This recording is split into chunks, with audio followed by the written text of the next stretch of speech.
this I just give you because my talk is quite long. Islam encourage experimental science and research, observation, and thinking. And there are so many surahs which say so. And this is one of them. Okay, when I gave my talk in 20 years back,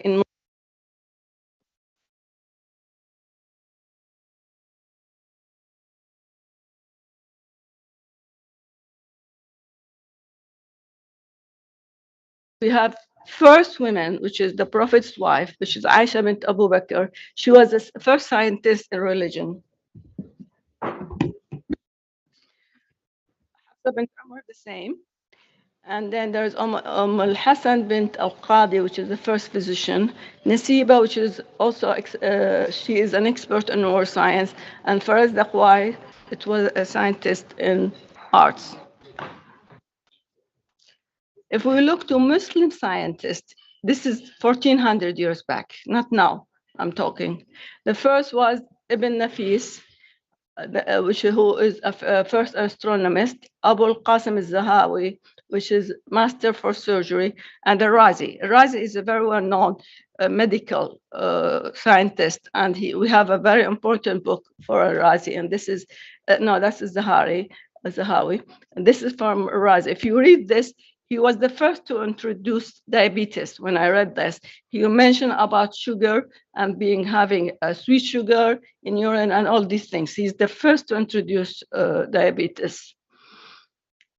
Now, as we know, our vision, which is Vision 2030, is very much concentrating on science, biotechnology, and development in Saudi Arabia. And it's also empowering women to do a lot. And part of the vision is to promote Saudi women as an important part of the kingdom's strength, and it aims to develop their talents, they invest in their energies, and provide them with the right opportunities to build their futures, contributing to the development of the society. Of course, any society, to have the society develop, you have to empower its people. And part of that is women. I think we have to develop our nation by developing our individuals. And that's the vision of 2030. And we thank our conference for doing that. Now, in Saudi Arabia, when I looked, the first introduction of science was in Mecca and Medina. It's not working. The pointer is not working. So there was Katatib, and that's in Mecca and Medina. And then education started in Saudi Arabia around 100 years back into 1229. Why it's going like that? Now, I looked to women in science in Saudi Arabia. That was in 1362, around, I can't remember how much, many years back, maybe 60 years back. When I looked this was the only registry which I found, which is Aspar it's called. And as you see, I like to point, but it doesn't show. Anyway, so as you see, women in government schools at that time, it was 1959 only. And then if you look to different women in different fields, the most field I could see where they are in medicine was only 18%. And then the total of people, of women who are in university education was around 50%. And teaching was mostly 18%. And of course, there are more. I tried to find out now what's going on. I couldn't find the same thing to tell you the data, but this was around 15 years back. Now, why we're talking about women, and we are thinking that women have a good power to develop the society. There are certain characteristics for women, which is also present maybe in some men, but they have that special characters. And these special characters make them flourish in their field. And what are these characters in women which make them like that?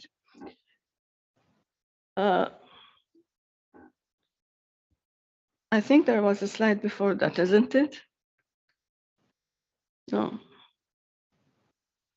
So when I looked into the literature, there are over 500 articles in the literature where they talk about women science.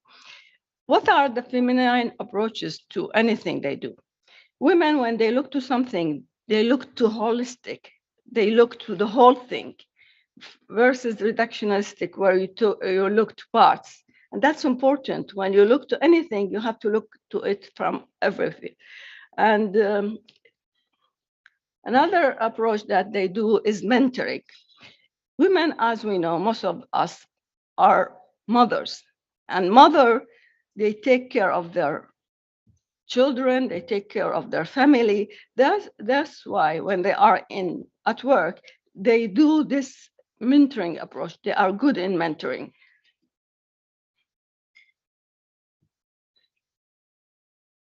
And it's important when you are doing your mentoring, you have to stop sometimes and think, what we call time to smell the roses. So you will be able to refocus and to recharge your efforts. And they have certain creative, non-traditional approaches when they do anything. And that's an important part of the women characteristics. Another important thing is their nurturing approach, taking care of their kids, taking care of home. So they are very good with their trainees, and they're aware of the environment when they work. They think of the social and also the ethical issues of their work when they do. Of course, they have other things like they are good in building teams, in work in interdisciplinary approach, and I can see this during our practice. I mean, when you are a woman leading a certain position, you try to include everybody into your job. And they also emphasize the process where they know that they make sure that everybody understands and is included in that process. And they have their subjective approaches in social science and basic sciences. They are peacemaking, like their cooperative approach. They are take care of the physical environment. They have different research subjects and they have different language use, which is soft, trying to make everybody understand and think. Okay. Now, being a geneticist, I have to talk about genetics and how did we start. The first geneticist in Saudi Arabia was Dr. Nadia Sakati.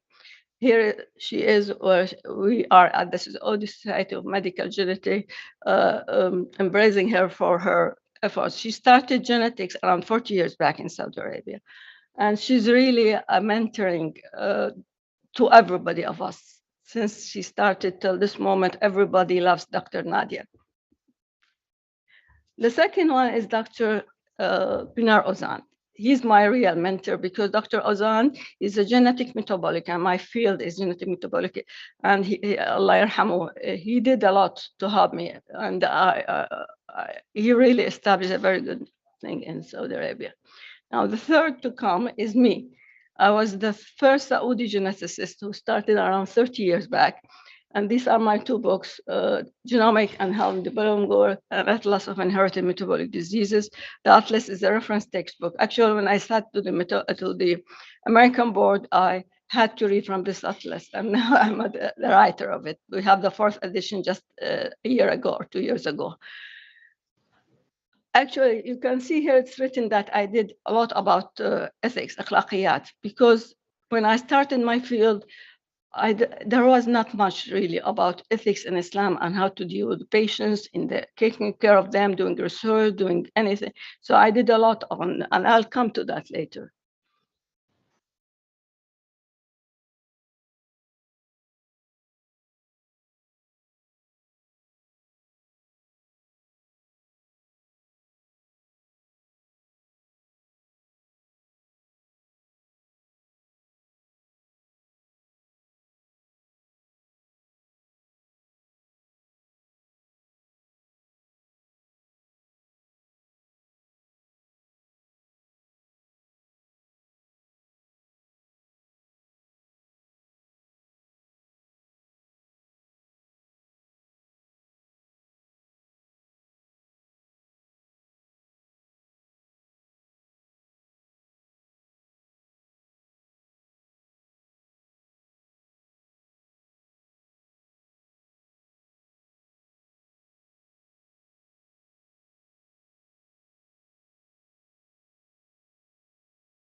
read it, you can read it.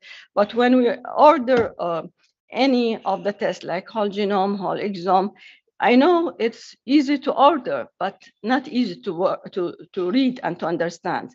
And it's important to have the bioinformatician who is really very expert in his or her field to read the data that we got from our exome sequencing. Now, as I told you, since I started till now, I've been a clinician and researcher at that same time. Uh, when I took care of my patient, I take care of them at the clinic, but at the same time, I have to find out what's going on. Sometimes by just clinical exam, you cannot know what's going on. So 30 years back, when we don't have the laboratory, I used to really struggle calling people in the United States and whoever I know from my study and trying to send samples to them, and they do it on a friendly basis. I never paid a penny for them, but they do it in collaboration, and we had a great work together, and there were also disappointments. It's not always great. We have a great results for our patients. So when you are a clinical researcher, you have challenging patients. So you are a researcher, you have to collect the information to have a accurate diagnosis. You have to understand the basic mechanism to understand disease. You have to find therapy. You have to look at the psychological needs of your patients and all other things are important. An important approach that I've been taking 30 years back till now is to have a prevention. Prevention is the key for our genetic and metabolic disorders. So our clinic is our laboratory, actually. If you think of a clinician and a researcher, basic science researcher, there are differences in between the clinician and researcher. The clinician, they deal with medicine, researcher deal with science. So the clinician, they are diagnosis driven. We always looked into the diagnosis. However, researcher are hypothesis driven. We are dealing with what is known. However, researchers are working or dealing with what is not known. We are having applied to our patients and a researcher and theoretic. The researcher, they work in the laboratory, on the bench side, and we work with bedside.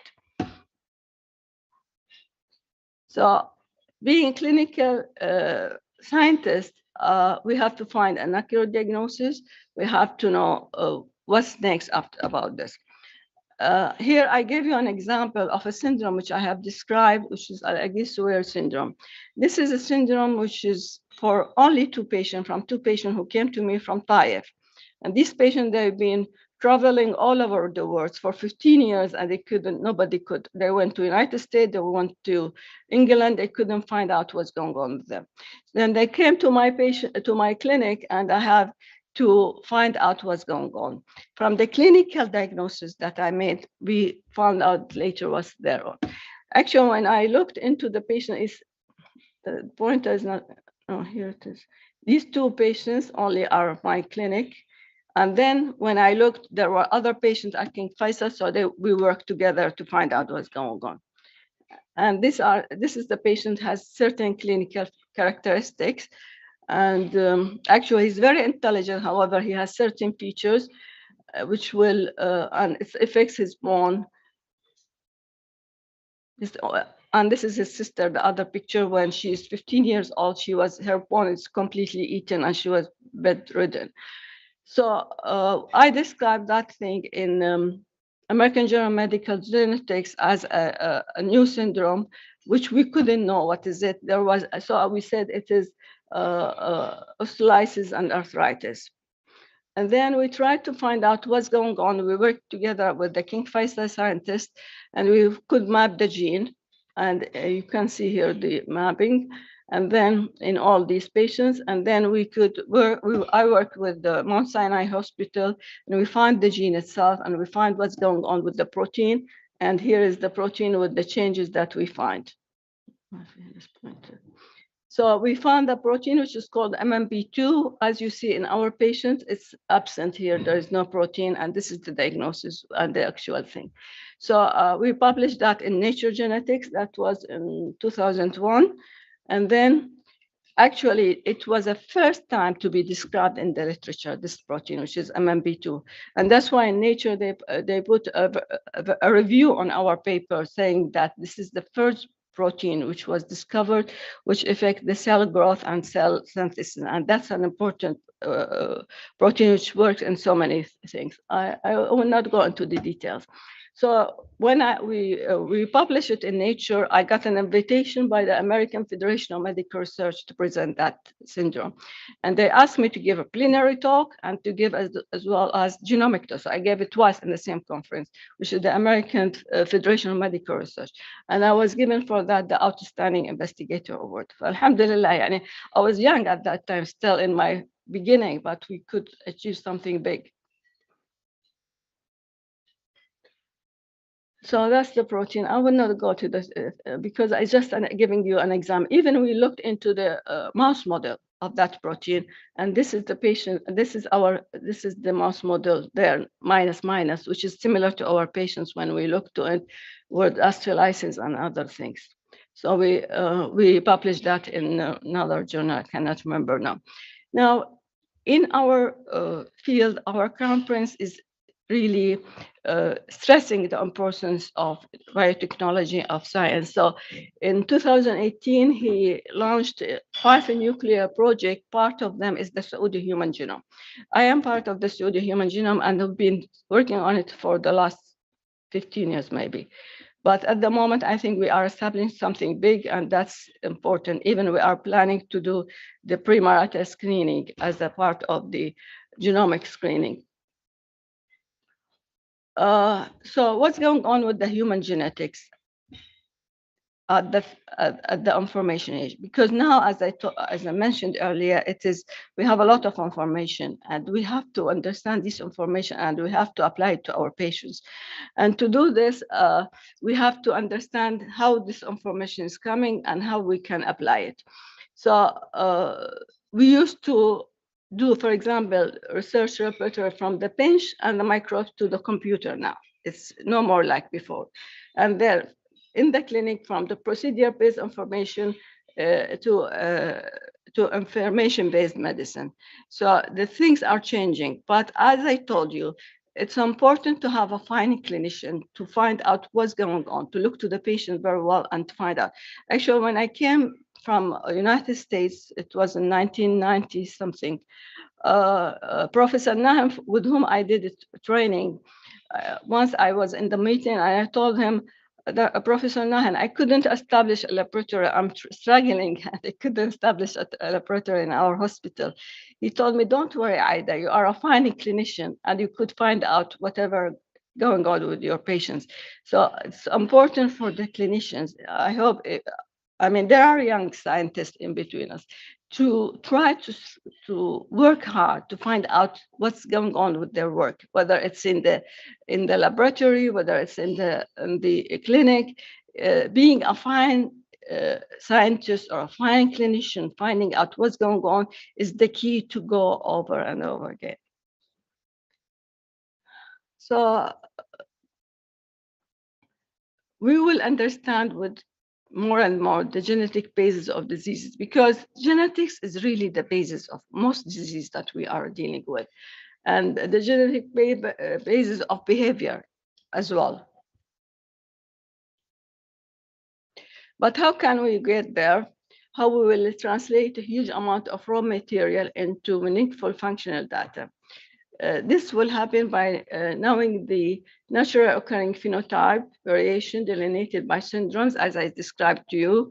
By just delineating a certain syndrome, we found a new protein, we found a new thing, which is important in human development, and combining with research results of other organisms, like as we did in mouse model.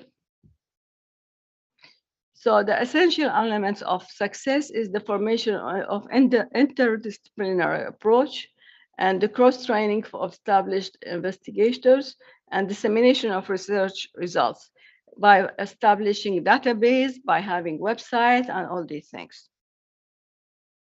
Now, looking to genetics in Saudi Arabia, Saudi Arabia is a very consanguineous society. As you see, the consanguinity in Saudi Arabia around 60%. Actually, in my clinic, I have around 90% of our patients are consanguineous because all of them, they are related and they come to us with 3, 4 affected patients. So we have many consanguineous. So when we deal with our patients, we have different challenges. We are dealing with complex diseases and rare diseases. We have to think of the religion of our patients and the ethical part of it. And we have to have resources to do whatever we want to do to our patients. We have to have collaboration because me alone in the clinic, I cannot do much. We have to collaborate with scientists, we have to collaborate with counselors, and we have to collaborate with many other people. And we have to think of the genetic literacy of even patients and also other care providers, because some doctors, they refer patient and they try to do gene studies on them, as I told you, and they don't understand what's going on in the patient. So we have to understand what's going on. And the important thing is the prevention. And I stress prevention is the most important in genetics. We have to have the expertise, the support service, and the education of the public and the professionals. Now, as I told you, 15 years back, I was invited, before going to Norway, I was invited to WHO. And they asked me in WHO to write some ethics in genetics. The idea of writing ethics in Muslim ethics came from me. I told them I'm Muslim. Why don't I do it on bioethics in Islam? So my work started this way. And then since that time, I've written several papers and even a book on bioethics and Islam. So what's bioethics in Islam? Islamic bioethics derive from a combination of 2 principles, which is duties and rights. And to a certain extent, a call to virtue, اللي هي الدعوة إلى الفضيلة. Always in Islam, there is al-huquq and there is al-wajibat. And as we know, Surah Al-Baqarah, if you read Quran, Surah Al-Baqarah, there are so many of the duties and rights of everybody and how all rules of life is in Surah Al-Baqarah. If you look to Surah Al-Nisa, it's all duties are right in Islam for women. And it's one of the biggest surah in Islam. Actually, Islam honors women by making in Quran out of 116 surah, one surah special for women, which is Surah An-Nisa. And that's so we women, we have to be proud being Muslims because really our religion really empowers us a lot. And of course, our bioethic come from two sources, the Quran and the Sunnah, which is the teaching of our Prophet, and development of Sharia. And this is my first, no, not the first, this is second paper. It was on in Saudi Medical Journal. My first paper was in Nature on that, on Islamic ethics. This was in 2000, after that, 2007, I wrote it in Nature. Actually, I presented Islamic bioethics in a conference, and there was Nature genetic editor on that conference. And he came to me and he invited me to write that article on bioethics and Islam and genetics. And when I did this, I read a lot, actually, the Quran, the Qawaid Fiqhiyya, I read a lot to do something big for Islam and for bioethics. And I made these 5 principles by reading different sources. And this is important for even, not all us, for us physicians, but even for sciences. The first principle of Sharia, Islamic Sharia, is the physical well-being has a precedence over religious well-being. صحة الأبدان مقدم على صحة الأديان. Okay. Necessities override prohibition. ضرورات تبيح المحظورات. This is all in Nature, I wrote it. Preventing harm is preferable to procuring benefits. درع المفاسد مقدم على جلب المنافع. And then the basic concept in useful matters, the permissiveness. الأصل في المنافع الإباحة. And the basic concept in harmful matter prohibition, الأصل في المضار التحريم. Human life protection is one of the main principles of Sharia. As we know in Surah Al-Baqarah, there is a special surah on ayah on that. And then if anyone, which it says, if anyone saved one life, it would be as if, not Al-Baqarah, it's, I forgot now which one. If anyone saved one life, it would be as if he saved the lives of all mankind. So these are five important, I mean, not five, more than five important Islamic Sharia, which we should apply to taking care of patients and for everything we do in this respect. When we deal with patients, we usually deal with a personalized care to them. And how do we do this personalized care? When you do personalized care, you are efficient and you are giving your patient a cost-effective way. And I will tell you how we do it in my next slides. You will develop a knowledge-based economy. You have creativity and investment in the field of genetics and all other biotechnology field. And you doing this to achieve help to your patients. And also development of biotechnology will be according to the bioethical issues of your religion. And this will lead to more innovation and more manpower development in the field. Now, looking to the different stages of development of genetics, we now with cytogenetics approaches, we do, for example, I don't know whether I will talk about these because these are more towards genetics, but we used to do microscope and chromosomes a few years back. Now it's more array CGH and things like that, which are more specific because of the information that we have. Prenatal diagnosis, that's an important part of our work. And prenatal diagnosis is important for prevention. We used to do CVS, and with CVS, we take a biopsy from the placenta, and there is a DNA analysis, and there is, of course, a risk of miscarriage of around 20-30%. Now it's different thing that we do with this. Though CVS still there, but we do different thing. An important thing which we established around 20 years back is the pre-implantation genetic diagnosis. And we established pre-implantation, which is we take embryo biopsy. I think I have a slide there. Yeah.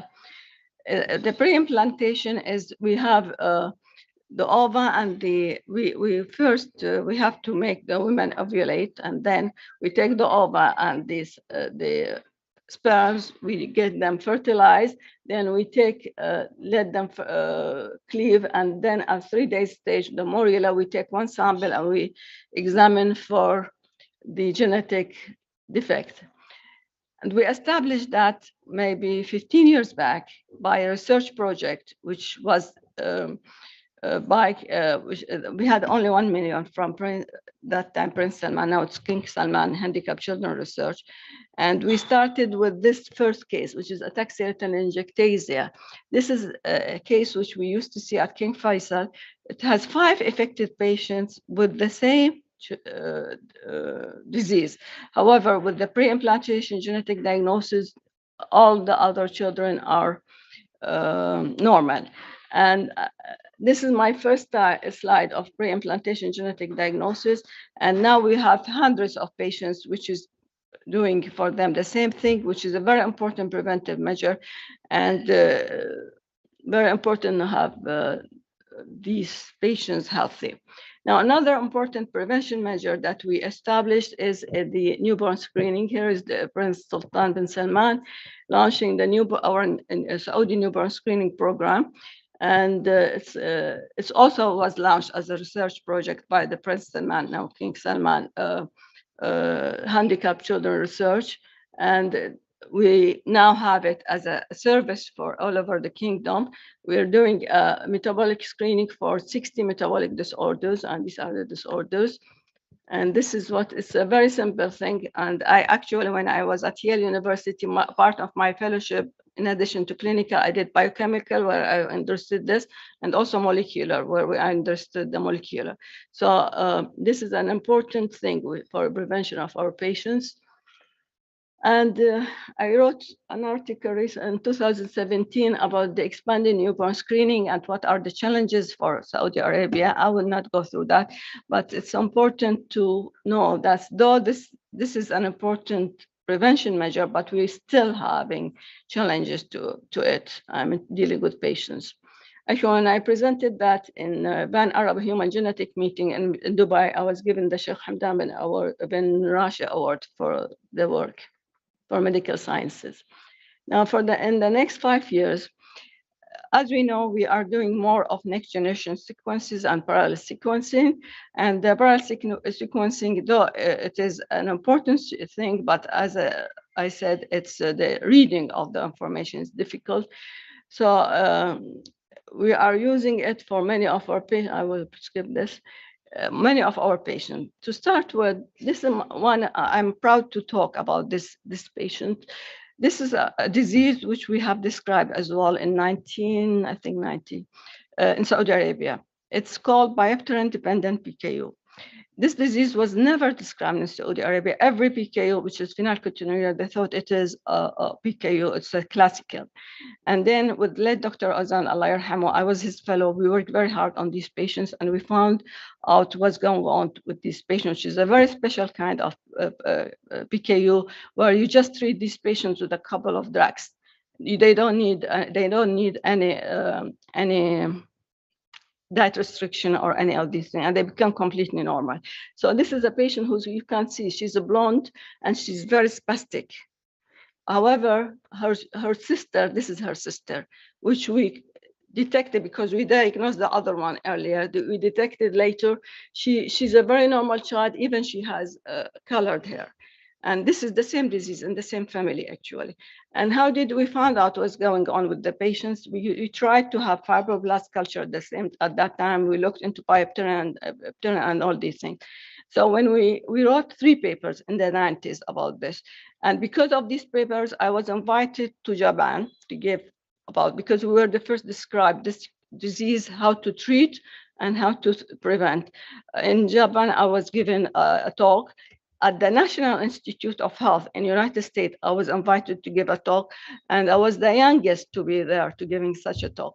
Actually, even Professor Guthrie, who is a scientist who discovered how to diagnose PKU, he asked me to have a photo with me because I was the first to give something big like this, and I was very young at that time. So it's important to hard work, and I'm talking this way because I want the young between us to know if you work hard and you try hard, you could achieve a lot. So this is the thing, as I told you. And when I was at Yale University, or Northwest, I started at Yale and then Northwestern, we did sequence to the gene. I took the DNA of all my patients and I went there and I tried to find sequence. And we used to do manual sequence. It was not automated at that time. We found a very unique deletion in the gene, and we found other mutations there. And now all these patients that we have a biopterin-dependent PKU, we do pre-implantation genetic diagnosis. Because the one that I told you, to have normal children, we do pre-implantation genetic diagnosis. Now, this is another disease which we also, the first to describe in Saudi Arabia, which is Austin disease, which is called multiple sulfatase deficiency, never been known, and we describe it. And then this is the disease. It has certain features. Now, once you diagnose it clinically, you just order whole exome for the gene, which is called SAMP1, and we can find the mutation. But at that time, when we described it first, it was very hard, really. And these are other patients now we can do for, this is what we call isovaleric, and we could find the disease gene and the protein. At the moment, we could do gene panels for certain disorder. For example, there are neurology panel, there is epilepsy panel, there is so many other panels when you have a neurological disorder. And an important thing that we achieved in genetics is the free fetal DNA. As I told you, you could diagnose the fetus by CVS. CVS is risky because there is a 30% risk of abortion. However, with the free fetal DNA, where you have a DNA cells of the fetus into the maternal blood, we take that cells and we examine them for the disorder. And this is an important thing because you do it very early, 7 to 10 weeks of gestation. And in Islam, if you find a disorder which is fetal, you could abort that mother if before 15 weeks. So we have to do it early so that we know what's going on. So the free fetal DNA, you could diagnose, for example, this is a Down syndrome. This is a cell of Down syndrome in the mother's blood with 3 of chromosome 21. However, for autosomal recessive, autosomal dominant is not very much like in other. Now, the next thing is to treat. And as I told you, till this moment, I don't think treatment has reached a stage where you can do much like in prevention. So I'm not with gene therapy, though there are so many gene therapy for cystic fibrosis, for others, because I had the experience with many patients when I was at Yale and others, and gene therapy so till this moment is not that effective. So I'm not much of gene therapy till we know more about it. I think stem cell therapy is an important thing because with stem cell therapy, we are having a cure of our patients. We are doing this for thalassemia, for blood disorders, and even for other disorders that I deal with the Morquio disease and other. So I think stem cell therapy will be, this is my patient again. So, and this is the most model. So my approach was to try to find the stem cells for that disorder and to inject into the mouse and then to treat these patients, try to treat in the mouse model. And this is the project which I presented to King Abdulaziz City of Science and Technology. I was given 35 million riyal as a research grant for such a project. However, it didn't go through because somebody stopped it because of other, I wouldn't talk about, but I mean, I had 35 million grant for that project. Now, stem cell therapy, this is from a slide where I am on the board of the Stem Cell Therapy International. So this is from a presentation which was given.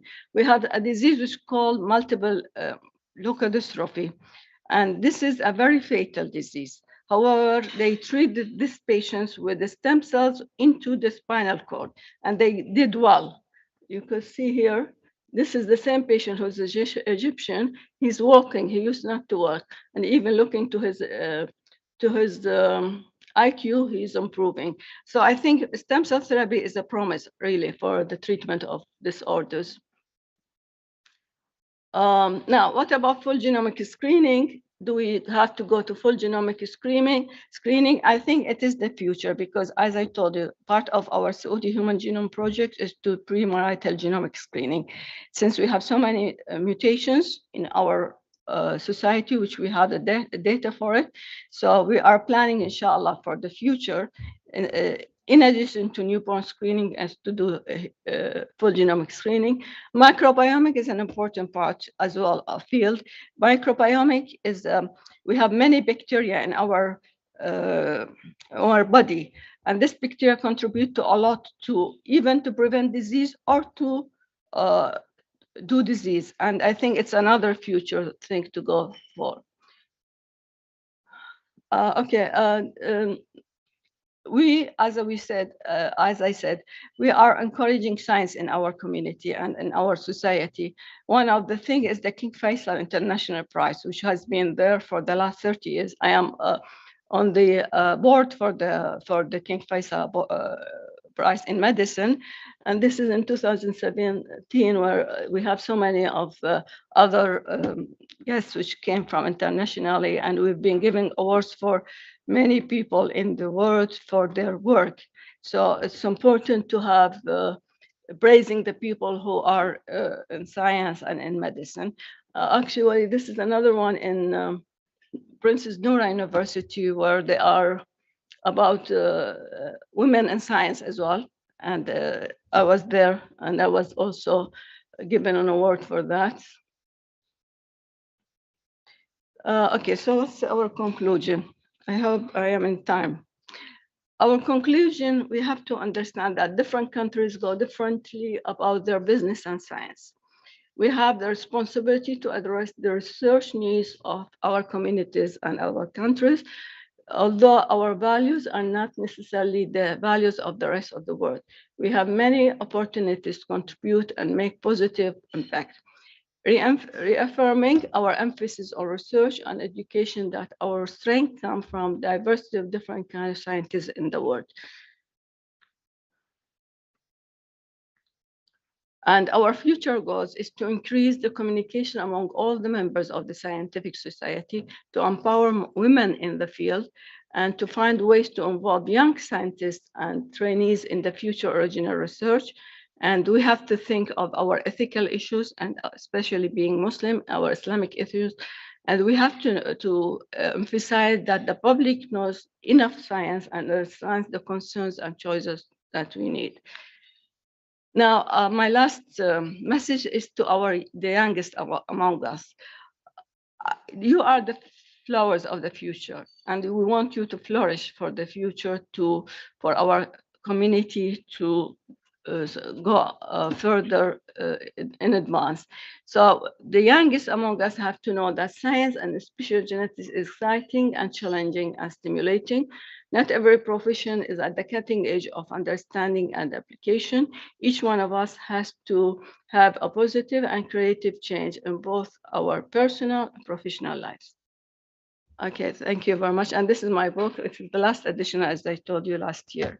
Thank you.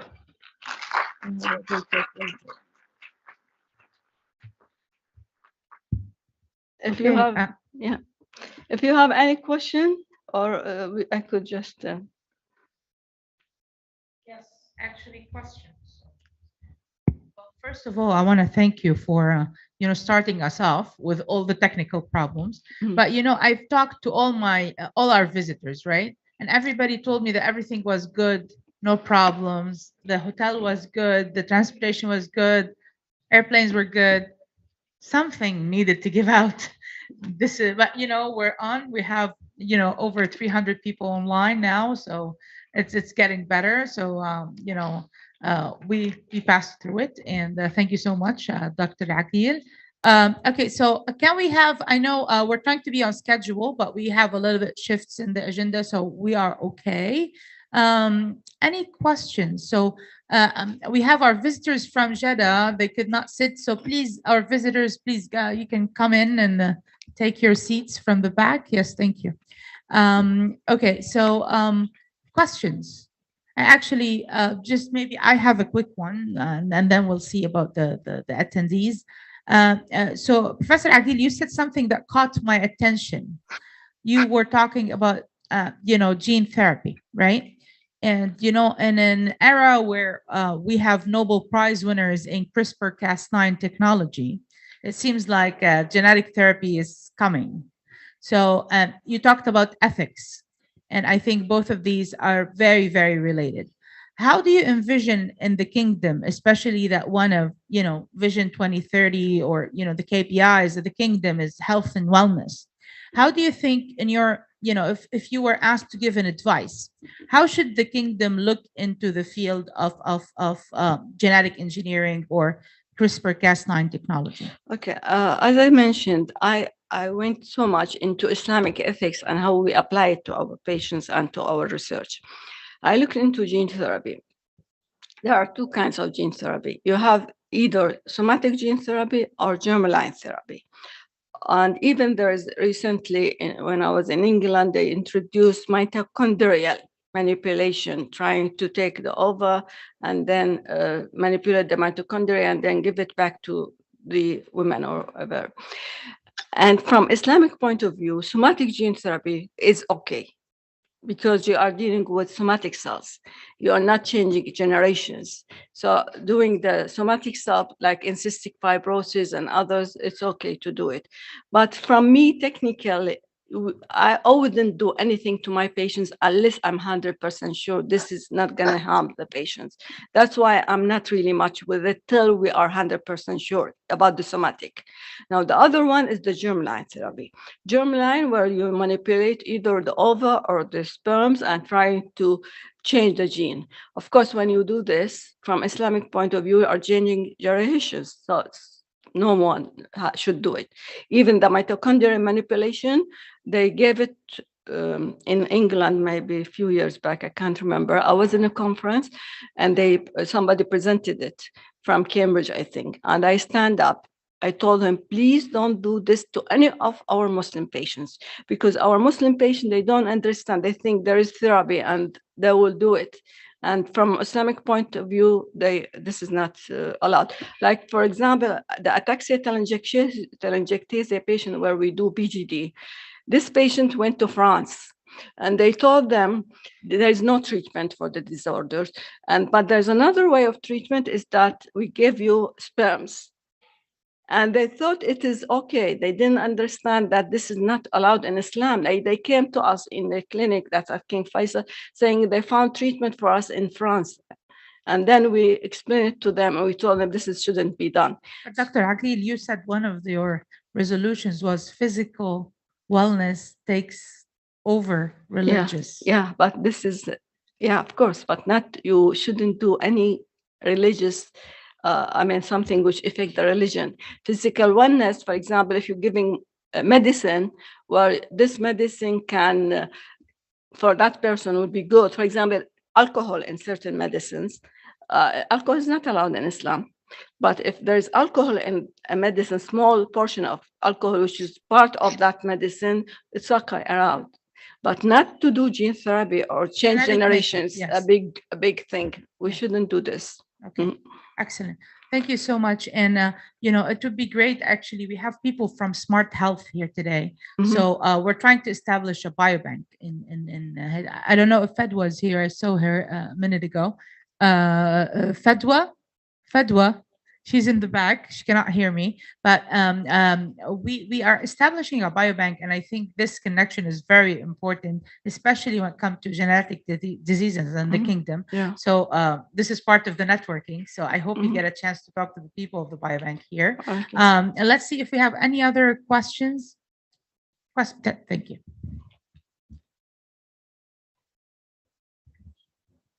Thank you very much, Dr. Akil. I really appreciate your efforts in genetics and in bioethics. I have a very general question. You were talking about the neonatal screening here. So you said like 60 metabolic disorders of newborn babies you have started here. The question is, do you do only DNA screening to diagnose these disorders, or you have some kind of diagnostic kits? It's not, what is no. the diagnostic way for these it's not yet DNA screening, because what we do, what we call tandem mass spectroscopy, where I saw you the spectroscopy, but I didn't want to go into details. It's just a blood spot we take and we look to the spectrum. But our next step is DNA screening. As I told you, even for newborn screening, because whenever we take a newborn screening for mass spectrometry, we will keep filter paper for further testing in the future. And even premarital genomic screening is our next step. As I mentioned, prevention, we are very much with it. And that's why it's important to stress that. Right. Is there any chance to use diagnostic kits? Because most of these disorders, actually because of lack of some particular proteins. For example, if you talk about PKU, phenylketonuria, or homocystinuria, both are enzyme-related disorders. So if we use just diagnostic kits, no. Because if you want to do mass screening, it's easier to do newborn screening. You have it within hours, the result. But if you want to confirm further, you go to diagnostic into further thing.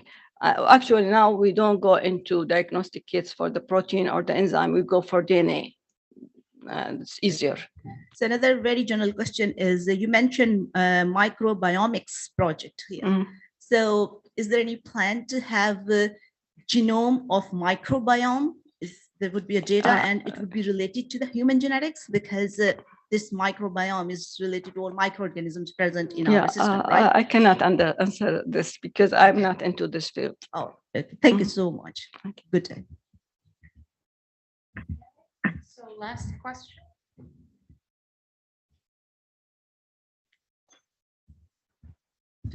Assalamu alaikum.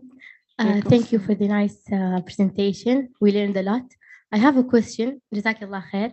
How did you manage being a mother and achieving all, yani, you achieved something not everybody can do. Yani, mashallah, how did you manage? Actually, I'm not a mother. You're not a mother, sorry. Yeah, I it's didn't. okay. But I mean, being a hard worker is really important, whether you're a mother or not a mother. Because even I'm not a mother, but I used to take care of my brothers and sisters and other things.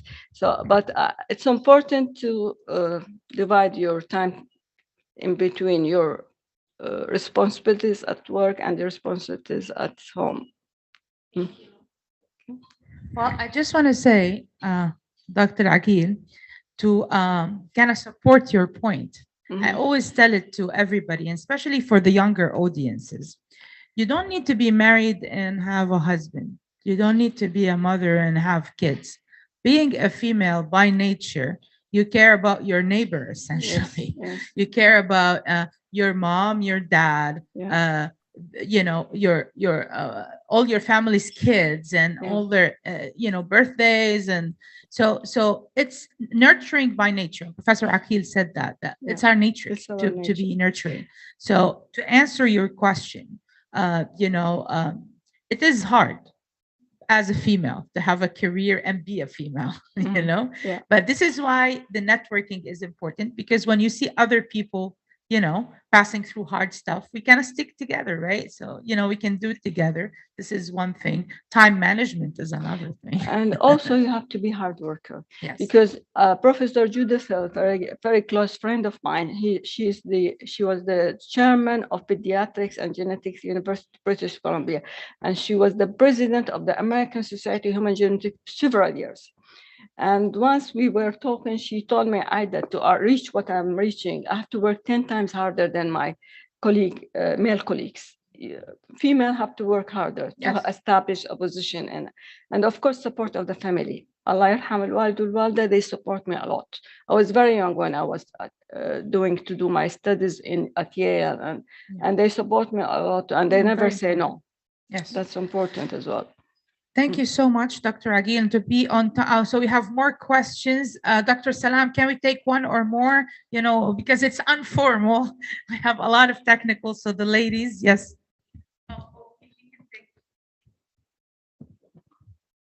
Sorry. Assalamu alaikum. My name is Reem Abdullah Mahdali. Sorry, but I'm gonna ask my question in Arabic. دكتورة, يعني we are يعني أنا وصحباتي أغلبنا fresh graduate. Sorry. Fresh graduate. دوبنا تخرجنا من الجامعة يعني. ايه. طيب وعندنا يعني كيف أقول لك شغف وطموح يعني من ناحية إنه الجينيتكس والوراثة وزي كذا، بس ما إحنا عارفين يعني كيف نبدأ، فين نروح. يعني إيش عندك نصيحة لينا يعني؟ So Dr. Akil, I'm just going to translate. Thank you so much. So the question was, we have a group of fresh graduates who are very interested in the field of genetics.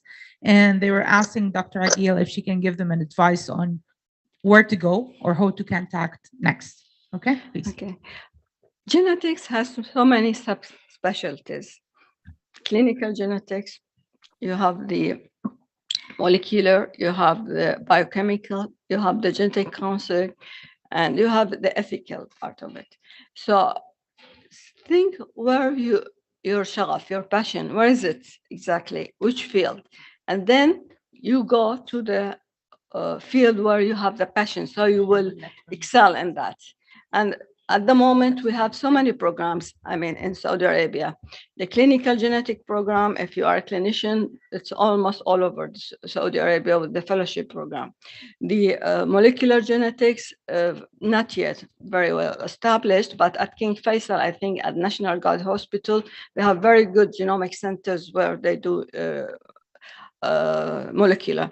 The genetic counseling, mainly at King Faisal, there is a program. So think where is your passion and try to go to that part. Don't think of genetic only one. It's different subspecialties. Okay, thank you, Dr. Agil. And so I need to reiterate there hard work, huh? So whatever you do, you need hard work. Okay, so it was a great talk. You know, Thank you. Professor Akil, it was an honor having you, and Thank you're you. with us also for the next couple of days. So if you guys want to have, you know, I know more questions, Professor Akil is going to be around, so feel free to walk up to her and ask your questions. Okay. Thank So you very let's much. thank our first speaker for Thank this you. morning. Thank you.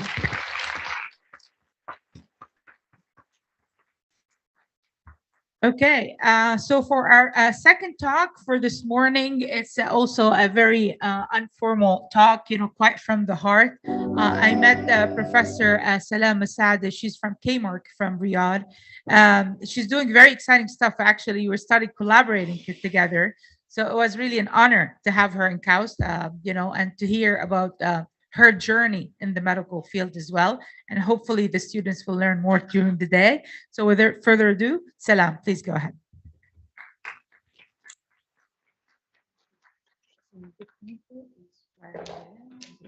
Yes. It will not show, but you know, in case you At least it's there. Yeah. So I'm gonna start my talk by telling you a small story. So I woke up this morning hearing a very sad news from my friend, who her mother was lost yesterday because of the earthquake. She's under the ruins, and she spent like 24 hours until this moment. They can't find her. So seeing the people that you care about and you love in pain or suffering is really torturing for you more than anyone else. It's the same case for me. When my mother was 32 years old, she was diagnosed with an autoimmune disease. It was a disease that affected her mobility, her ability to perform her daily tasks.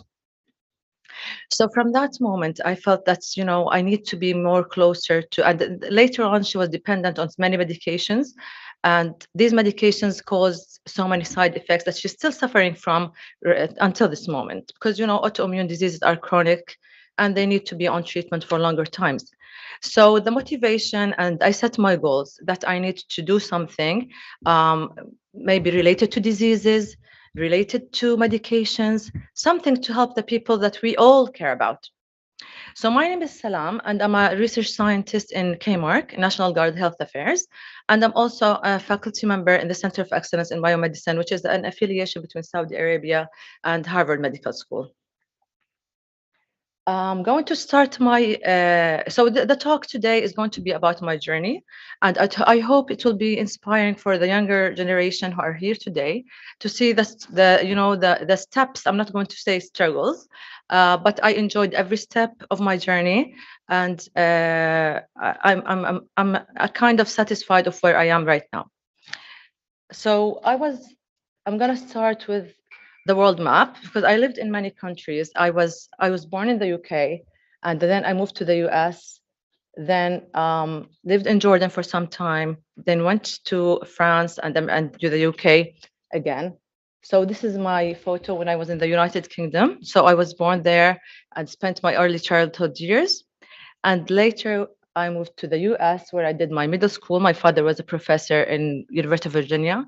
So this is why the traveling happened. So UK, USA, and then next I went to Jordan. I did my high school education and did my undergraduate degree in pharmacy. So I chose pharmacy, although my family, none of them are in the medical field, because I had a passion for, being close to the health sector and maybe doing more in the therapy development area. I was also so much interested when I did my undergraduate degree in a subject called drug delivery systems. It was an elective course that I really enjoyed, and I never missed a class. It was one of the best.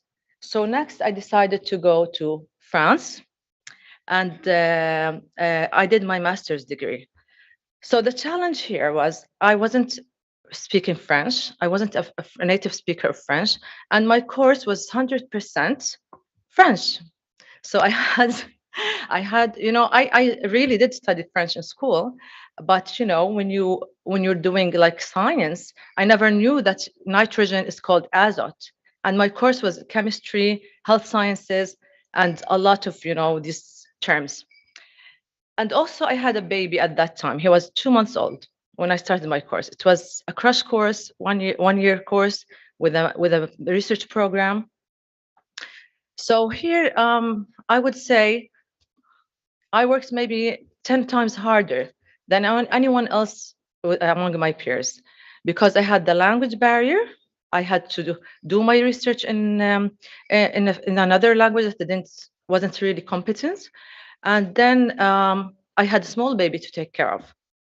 So I managed all of that, and thank God I was even ranked first among my peers, and my mentors were so proud of me, because they saw that, you know, from where I started, I wasn't able to carry on a conversation, and then I did my viva, my master's viva in French. So that was one of the biggest moments of pride that I had in my life.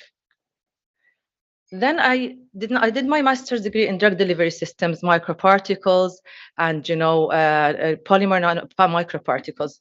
Then I was offered a PhD award from the University of East Anglia under the supervision of Professor Thomas Nunn. He was a nanotechnologist, and he offered me a project about nanotechnology and bioimaging. So I had to work with nanoparticles the nanoparticles were 3 to 7 nanometers. They were fluorescent, they were inorganic dyes, and I had to use them for bioimaging. So that was done. That was one of the nicest journeys of my life. It was such a nice experience, and I discovered my passion to work more with, you know, nanoparticles, drug delivery. They have many nanoparticles. They have many applications, endless. But I was focused at that time on bioimaging. So later on, I worked also after finishing my PhD in the United Kingdom. After that, I joined a very nice team in Saudi Arabia in the National Guard Health Affairs, the group of Dr. Manal Al-Amiri, and we established together a research department called the Developmental Medicine Department, and I was handling the therapy development unit. So that was a great opportunity for me to pursue my passion and my research interests, and also have the support, the people who were actually willing to initiate this research. And we did that. We did really, and we also in the same department are working on genetics, birth defects, and brain malformations, and other projects. But I'm mainly interested in therapy development. So now, as a nanotechnologist, today I'm not going to give a scientific talk, as we agreed it's going to be about the journey. However, it's going to give you small information about nanotechnology and a little bit of our work. So what are nanoparticles? These are small molecules that actually are gathered together to make useful devices, whether in industry, whether in medicine, in different areas. And they're assembled together in different approaches, the top down approach and the bottom up approach. So this is actually just general, but, you know, working with these particles is really challenging. I'm sure many of you have worked with them, working with the particles that you don't see, expecting from them certain function, needs a lot of characterization, needs a lot of in vitro studies, and then later, after proving concept, you move to the in vivo preclinical if you are interested. So they have different applications in diagnosis, drug delivery, tissue engineering, and I have mentioned that I'm interested in the part of drug delivery because, you know, the treatments that the people are taking now, they have severe side effects. These side effects sometimes can be on the long term. And I gave my mother as an example. On the long term, they have the side effects might be more harming than the disease itself sometimes. So I'm sure that physicians, they have to balance the risk and the benefit of each treatment, but sometimes you have to actually find this treatment, to give this treatment to the patient, no matter what is the result. So people can struggle with side effects, and we see that on, you know, cancer patients. Usually you don't know that a cancer patient is a cancer patient unless they start their chemotherapy or their treatments. You start seeing the hair loss, the other side effects, the voice change, many other things that actually affect because of side effects, not because of the disease. So my goal is actually to develop treatments that already exist and make them more smarter, make them know where to go, and make them more efficient. So we're trying to By using drug delivery systems, we're trying to optimize already marketed drugs and also make use of other drugs that, in anyone here doing the drug discovery. So people, if they're doing drug discovery, they discover lots and lots of inhibitors and treatments in vitro. However, when they go in vivo, these drugs, they might have low solubility, they might have problems in, being delivered to a site of action or whatever. And I worked with a lot of these drugs. So basically, the drug discovery person will actually leave them on the site and then start discovering other treatments. However, if you talk to someone who can deliver these drugs or can manipulate these medications, can improve their solubility, their ability to be delivered at the site of action, that will be beneficial for both parties. So many of the drug companies now, they have lots of these of the drugs on the side. They're not using them because of delivery issues. Because if the drug is not actually going to release the treatment on the site of action, then it's not going to be useful. So we are trying to make these smart drugs that know where to go and know when to release the drug, where to release the drug, and minimizing side effects without affecting the normal tissue. Because the main reason of the side effects is actually drugs going to the non-site of action, to giving the drug systematically, where it can actually release its content in a non-desired tissue. So this is an example of, targeted drug delivery. So basically, we want the treatment to be delivered on a specific site. And this can be done using these smart nanoparticles that can actually distinguish and, the site of action and release the content of the treatment on a specific site and not on the healthy cells. So some nanoparticles examples, they can actually release the treatment based on the pH change. So you know that the cancer tissue has got a different pH than the normal tissue. So the particles can release their content in a low pH, in a more acidic media. Therefore, it can only be released in the cancer site and not affecting the normal tissue. So these are examples of nanotechnology-based drugs that are already in the market. So we already have them. They're used for different purposes, and we have still many in clinical trials. So I'm not going to go too deeply into science that I'm doing, but this is only one example of a paper that we published. It was about the delivery of iperbrucin, which is an anti-cancerous agent, to cancer cells. So as I was saying, the synthesis itself of nanoparticles is challenging. So doing a lot of in vitro and characterization is part of the work, and it takes time. So to get the proper size, to have the right chemical physical activities of each properties of the particles. And I'm sure Dr. Niveen, you're aware of that. It takes us years sometimes to synthesize a specific type of nanoparticles, especially if you want them to target a site of action. So we do a lot of in vitro, and we test them on cancer cells. So this is an example of breast cancer. I chose at the beginning to start working with breast cancer because it is one of the most common types of cancer in the kingdom. So I used it as a model to start my research. So we published a lot of work on anti-breast cancer treatments. Most of the work was done in vitro. Now we are moving to preclinical phase, and we are collaborating with a lot of people on this. This is another example. So I am working I'm a faculty member in the Center of Excellence in Biomedicine, and we are focusing mostly on neurodegenerative diseases, more specifically on multiple sclerosis. So we are working with a partner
In the mostly I'm involved in the pharmaceutical International Pharmacists Federation (FIP). I'm a committee member of many committees that they were working on.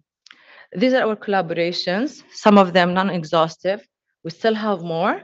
Hopefully, the list will be adding. The list will be bigger because I believe without collaboration, you can achieve something, but with collaboration you'll be achieving bigger things and more things because you can't do everything alone.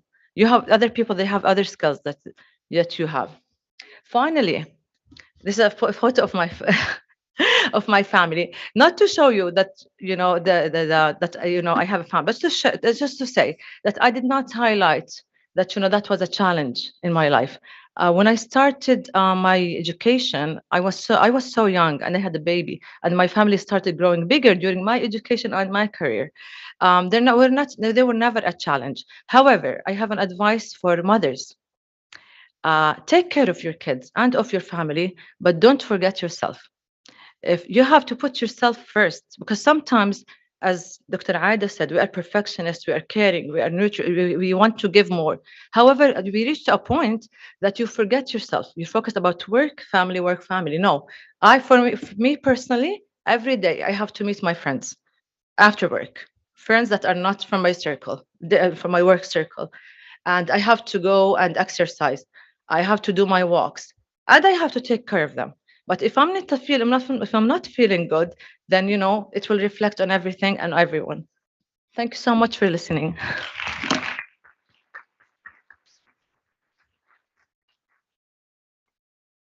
Excellent talk, Salam.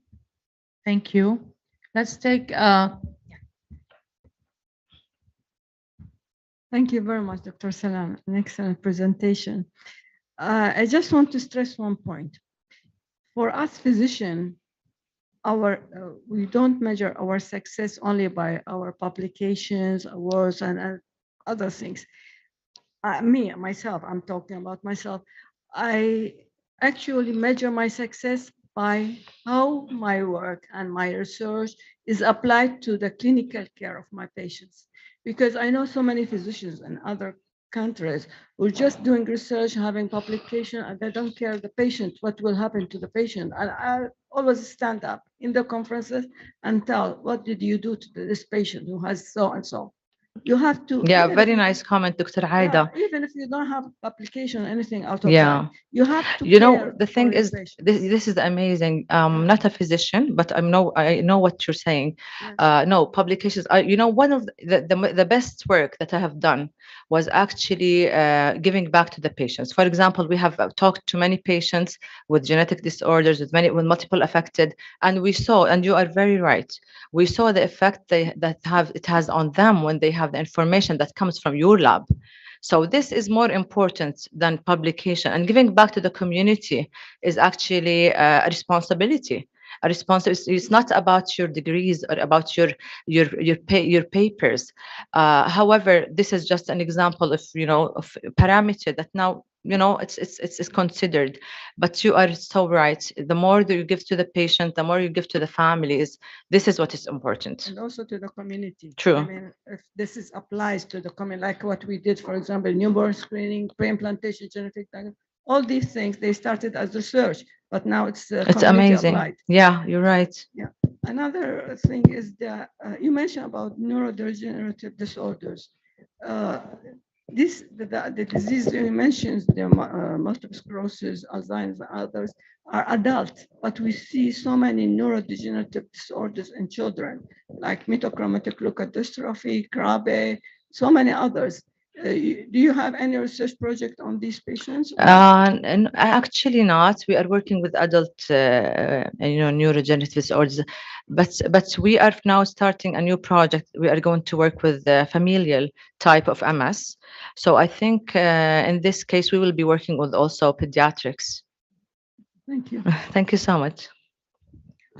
I have a question. Thank you so much for the presentation. So you worked. My question more into commercializing the results of your research, right? So every now and then I attend such these interesting conferences, and great researchers like you would show us all their research and what they're doing at the lab, and then they're doing these initial tests, and then why are we so slow releasing it or Yeah, commercializing it? you're right. Where you can see, you Yeah. just actually mentioned the I example have of the tried. COVID. I have Yeah. tried. Actually, my work on therapeutic nanoparticles has been discussed with a lot of investors, and it needs now to be worked on as on an industrial level, because before going to marketing, you have to go through the steps that you need to do. So first, it takes years for you to develop one treatment.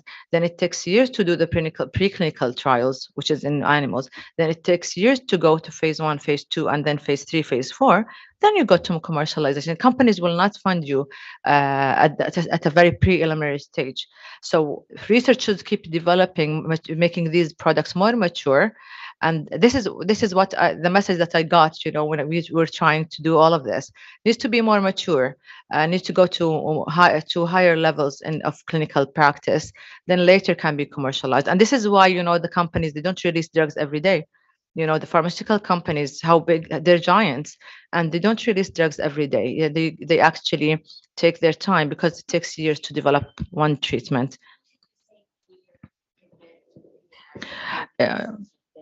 Yeah, in the US, they do a lot of spin-off companies based on the research labs. They can actually start spin-offs, and then they start because they do like these small companies within the institutes. They have that system.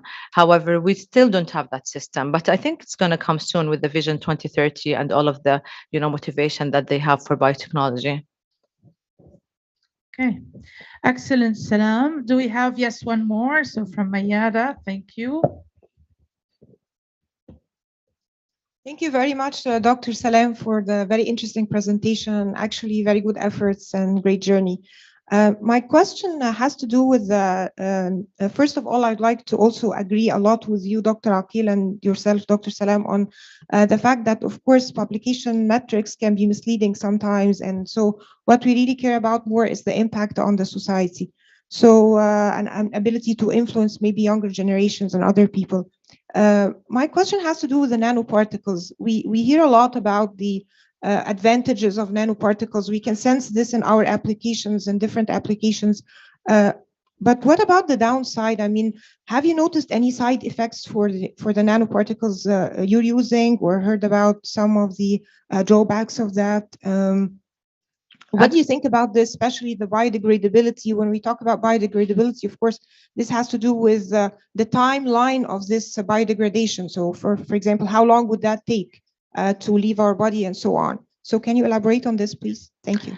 So basically, just to clarify, my nanoparticles hasn't been used in the human body.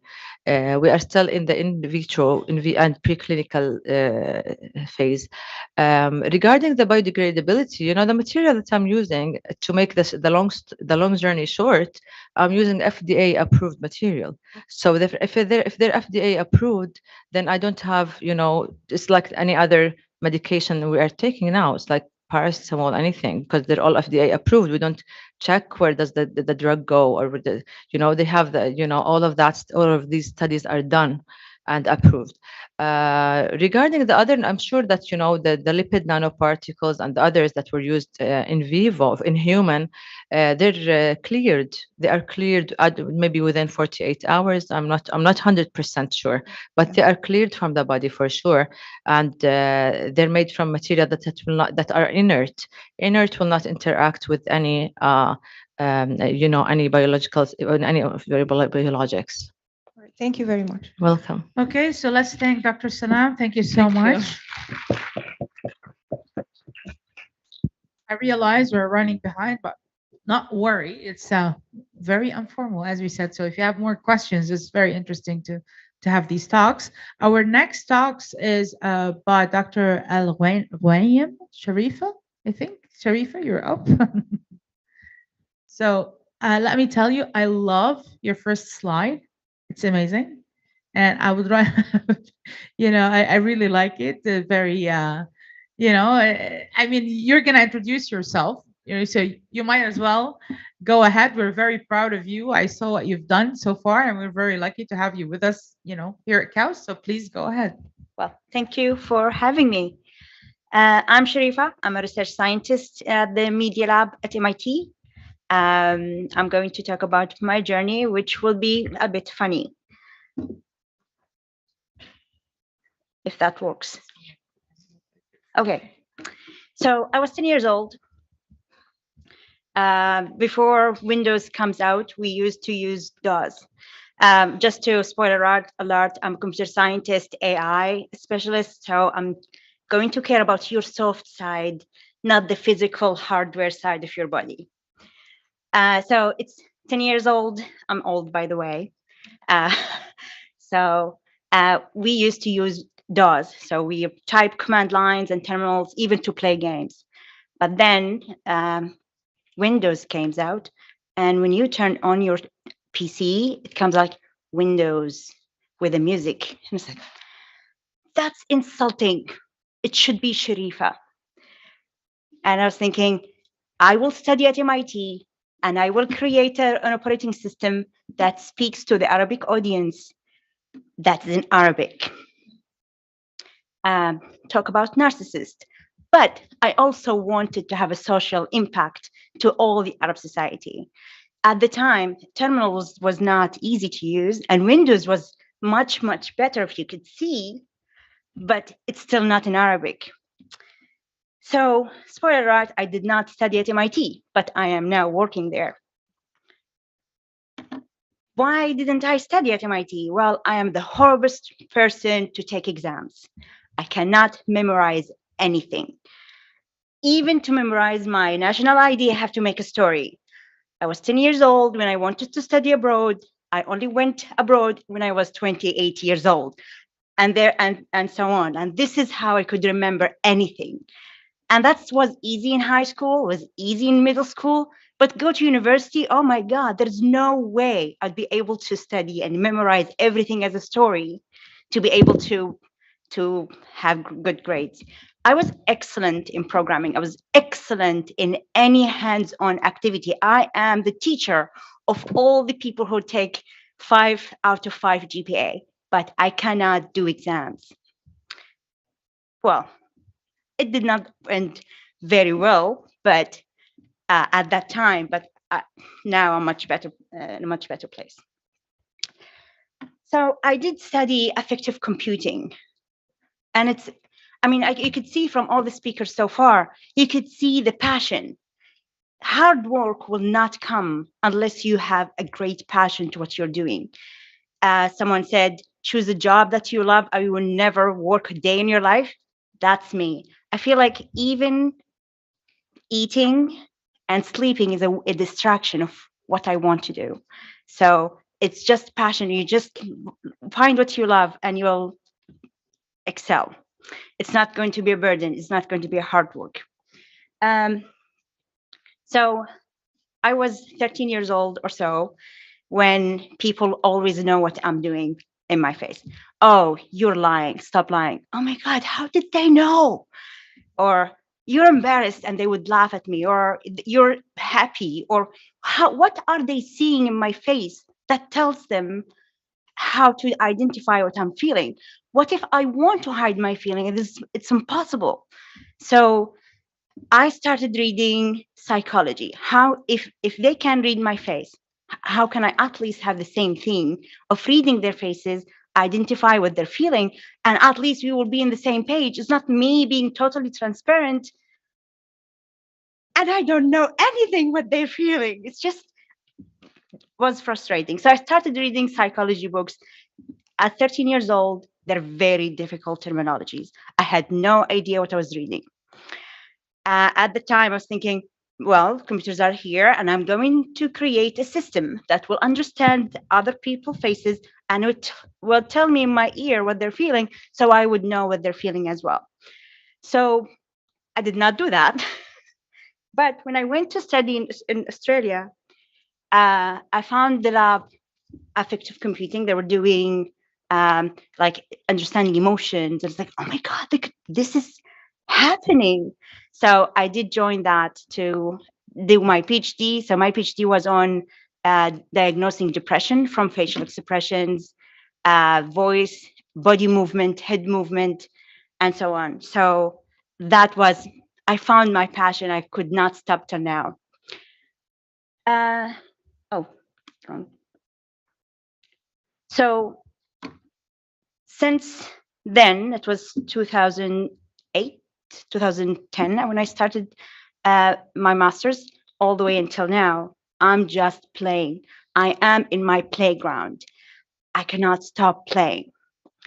So my journey goes through all the phases of AI development, computer vision, signal processing. How can we use these with AI to understand people? And then how can we make an interaction that allow the system, once it knows how you feel, it will react based on that.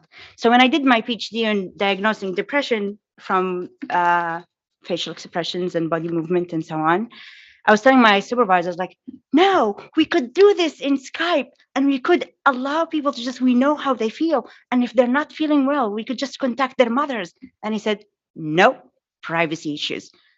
What's the point? When you create something like this and you cannot go further, what's the point?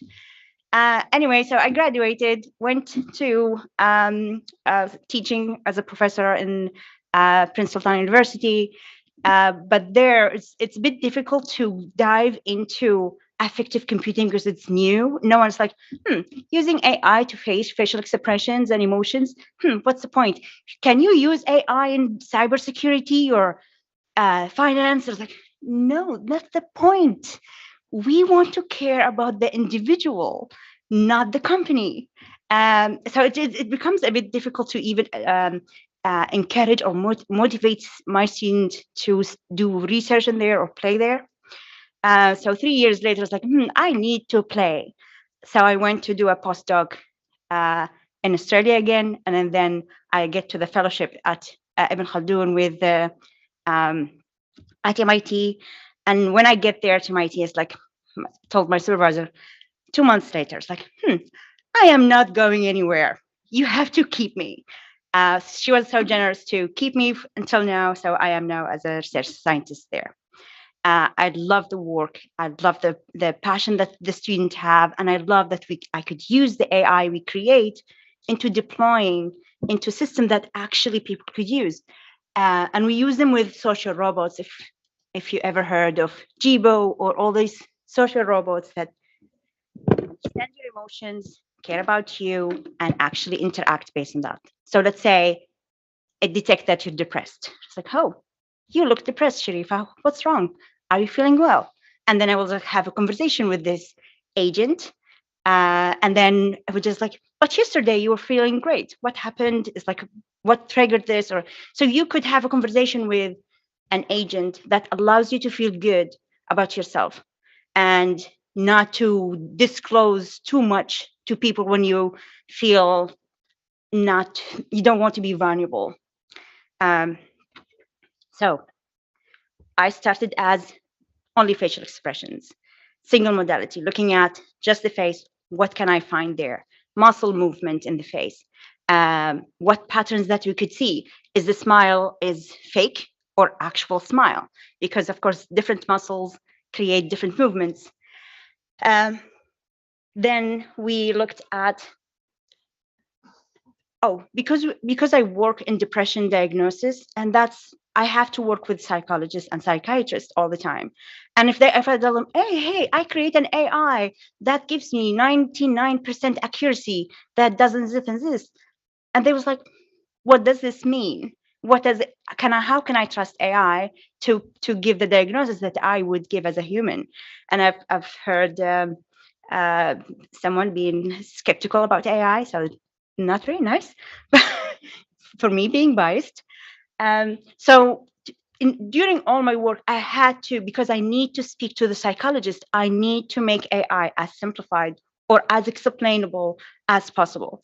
So with this, for example, we use heat maps with AI. What does the AI is looking at? What are the patterns that can we learn from AI, or can AI confirm what we as humans see? And then we found out, for example, the depressed people have more, you could see in the head, forehead, more attention into the AI is looking at for more patterns, and also the nose here.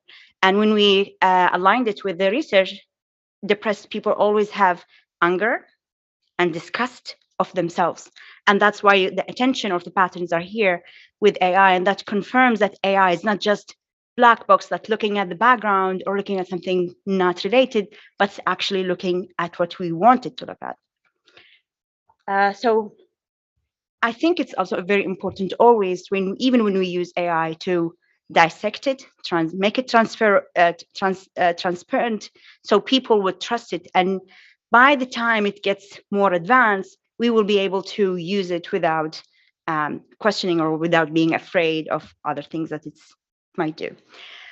Things we do with voice, as you could see, voice could be also transferred as images or just a signal. And then the signal is just any signal. If anyone is working with AGG or any signal, you could just apply the same processes and the same algorithms on them and dissect what's happening. We do this with depression, we do this with lying, we do this with stress, anxiety, happiness, and we could detect those patterns. I'm not talking about language now. Language is something else. We talk about the signal, how you say something when you're so excited or so down or depressed. That differentiates the signal, and then the AI could find these patterns and diagnose them. We also look at, for example, behaviors. When a depressed person is asked a question, they will take a long time to answer because it's difficult to pull out energy to talk. But with non-depressed people, when you ask them a question, even before you end the question, they will jump into answering. And that's the energy that you would want, right? So, but these are the patterns that from the speech behaviors that we find with AI that also explain what AI is being looking at. We also look at body language, how your shoulders are looking at, how your head movement are moving. So you can see in this picture, she's talking with our social robot, and the social robot is trying to understand her feelings or how her body movement when she's disclosing. So if you're disclosing, we find out that the people will get closer to the robot and they will talk and they will have self-soothing behaviors like touching themselves, touching their faces to comfort themselves when they're talking. And of course, when a robot knows that you are disclosing, should not like become like a robot and say, thank you, move on to the next question. That's not what we want, right? It was like, oh, I'm sorry to hear that. Or it's like give you any indication that it's heard you. And that's the difference between a social robot and just a robot that do things, right? So that's the self-disclosing study that we did with the body movement and how we analyze this body movement to actually make an interaction that makes sense and make people trust the robot for treatments.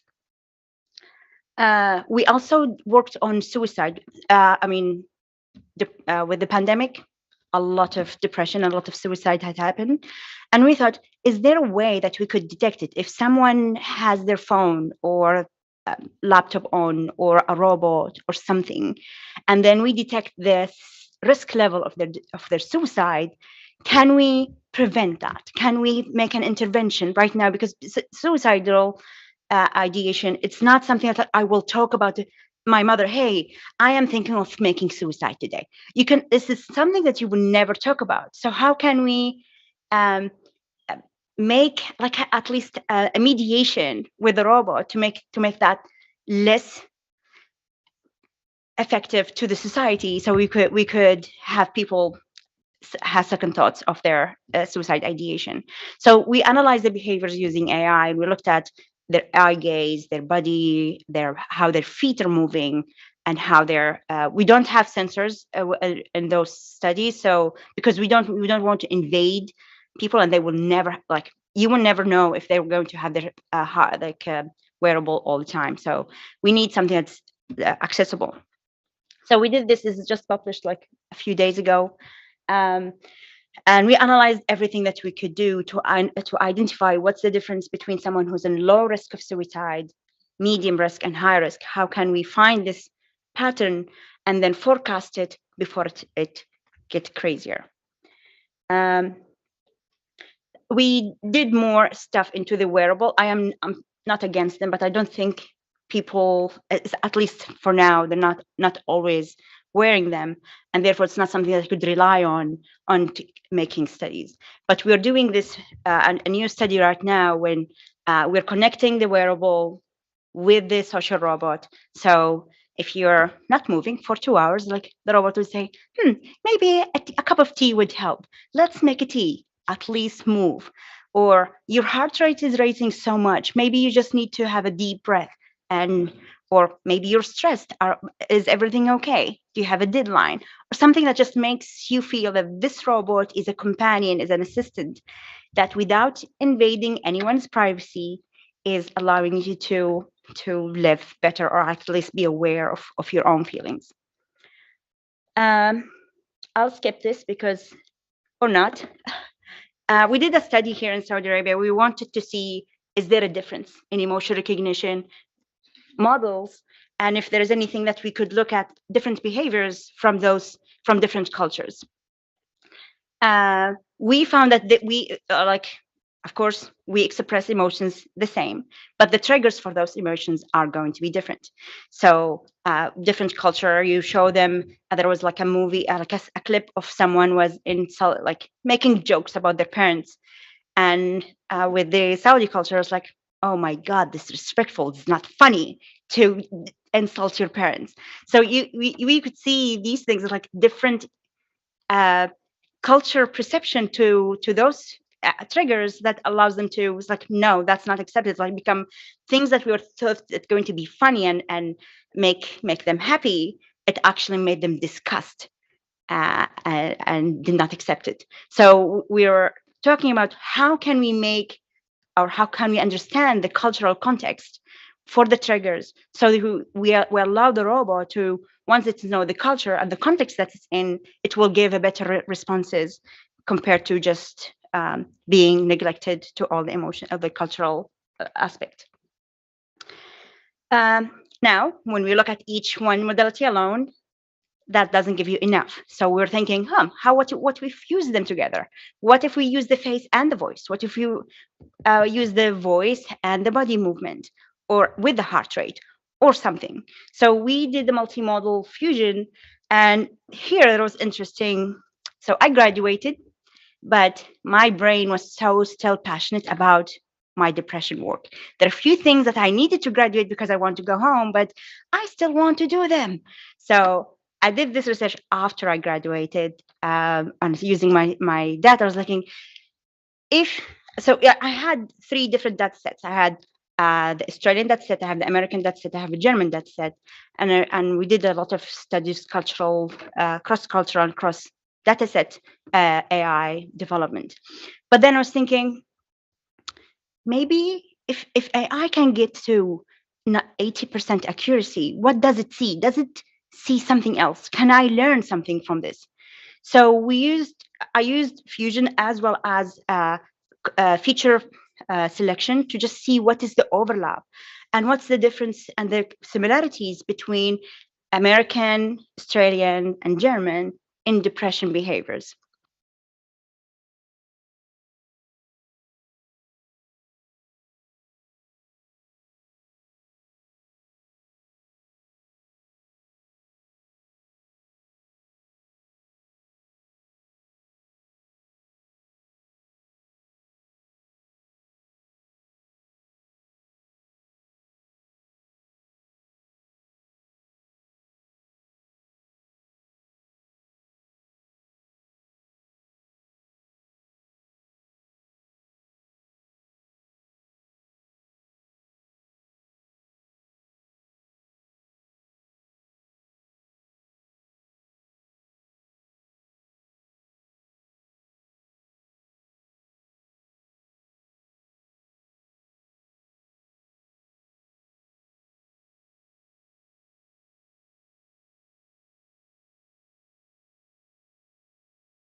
concentrated on what's different in their behaviors that allows them to keep lying, and just like they keep with the game. And we found a lot of things, even feet movement when they're moving from, just because we're taking them through the stairs, moving through the stairs is different when you're lying. So that was just amazing. So the stress level of the patterns behavior, and we had microphones all over. So are they pushing too hard, or are they?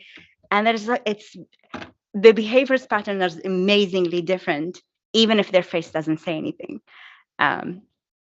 So that is fun. I'm telling you, I am in my playground. I'm just playing. So what do you think this person is feeling right now? Oh my God, you know the image. Yes, I should have picked another picture. So if I give this AI this image, the identification will be anger. Yeah, but if you give it the full context, he just scored a goal. So he's actually happy, screaming out of happiness. So we did study on context. How can we make the full picture? We cannot just look at their faces or their voice or their foot movement. You need to know what's the context to give a better results. So we did a study with Jibo. This is our robot. As you can see it here, he moves, he dances. He's not mobile. It's just on a desktop personal robot. And he's teaching people how to be positive. It's like giving you exercise, like, I am giving you a homework today. What things that you enjoy in the morning? And you tell him, I love to drink coffee. It's like, okay, I have homework for you. When you drink your coffee, smell it. Just enjoy the smell before you have a sip. Just very simple. And that proved to have a very huge effect. Like, you start your day with, I'm enjoying the moment, instead of just like, oh, go, I'm rushing, I'm drinking my coffee so quickly to run for work. And that helps. And we have 12 different exercises that Jibo tells them to go through. One of the exercises is just breathe. Close your eyes and breathe. If I use AI without knowing the context, Jibo will think that they're depressed. Oh my God, they're depressed, they're not talking, but I have to add the context to AI to allow it to understand that this is normal. You ask them. You just ask them to breathe and close their eyes. So that's what context was very important. I mean, as so far, I told you that we're looking at one person at a time. Even when we do the lab experiments, we do not allow other people to be in the room. You watch a video, we want you to watch it alone, because when it's funny, when someone else, you will laugh harder, and that will just mess up all the AI stuff. But we don't live alone. We don't live in the lab, right? So our next experiment was like, what's the effect of other people being in the same room with you when they're interacting with the social robot? So we annotated for all the body behaviors, and we want to see how the effect of mothers being there while the children are just playing alone without the mother. Are they like experiencing their body behaviors differently? And we analyze also the behavior, the parenting style. It's like some parents are so strict, like, sit here, do not move. And some others, like, you will see the kids in top of their heads when they're talking to the robot. So how can we add the context of the parenting style to the multi people are there, and how can we analyze it so the robot will be able to create responses or create an interaction that allows them to feel great, and then feel like it's personalized to their personalities and to their context. And that's my journey through all the way through affective computing. I missed a few things because they're not related to affective computing, but that's my passion. I am in my playground. I do work hard just because I love it.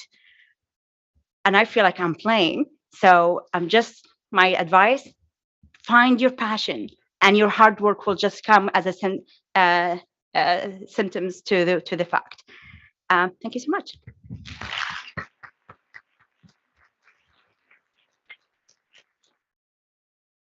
So honestly, this is awesome. This is great. I mean, so your picture, the first picture was with the robot. It is a robot, yes. Okay. The name is Tega. Tega, and Tega. it actually it's not mobile, so it doesn't move, but it dances, go all the way. It's have 5 degree freedom, and it goes. It's meant for kids to teach them to not teach them, read with them, play with them.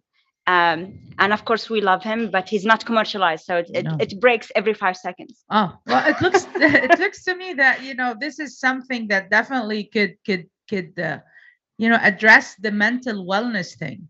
Maybe all of us, we need a little robot on our desk telling us we're pretty, we're doing great, in the morning, when you're feeling Yes. not that great. That's the goal. Yes. You care about the mental health of people. If you care about Seriously. the individual, Yes. the top will be happy too. This is amazing, Sharifa. You're doing an amazing work. Thank you. Very futuristic. I'm going to take a question. Okay. We'll have multiple, so we're going to start here. Sharifa, thank you. Really very enjoyable. Thank you. And we see a future of applications coming. You talked about the context, which I ruined with the football player. Yes. Usually our societies are users of these technologies, right? They get developed somewhere and then we import and use. What would be your advice and probably your part of the playground to create that cultural context when we import it, when we apply it, when we collect data from its usage within this region, from your experience with the university here, from your work now, and from being abroad? What would be your advice? So you're talking about without AI? No, with AI. The AI, these robots will, few years, you'll Yes. see they'll be sold. Yes. We buy it, we bring it, but there is the big cultural context component. What are we as scientists doing to raise awareness, put that cultural context within the use, maybe build research programs within our university to collect data? Yes. This is very, very important, and it's always neglected, and that's a problem. If you provide AI without context, it will produce horrible results, because this is a very crucial part of the information.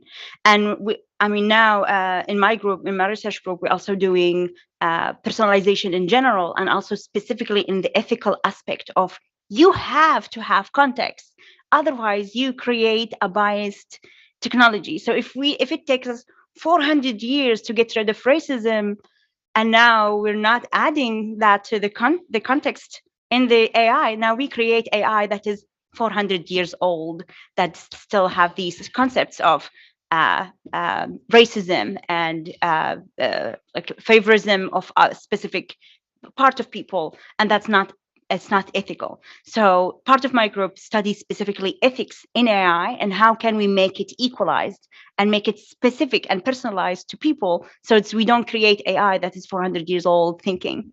Beautiful. Yes. Seriously, and I think more students, especially, should talk to you. They should join your group. Yes, we do the future things. Yes. Thank you so much.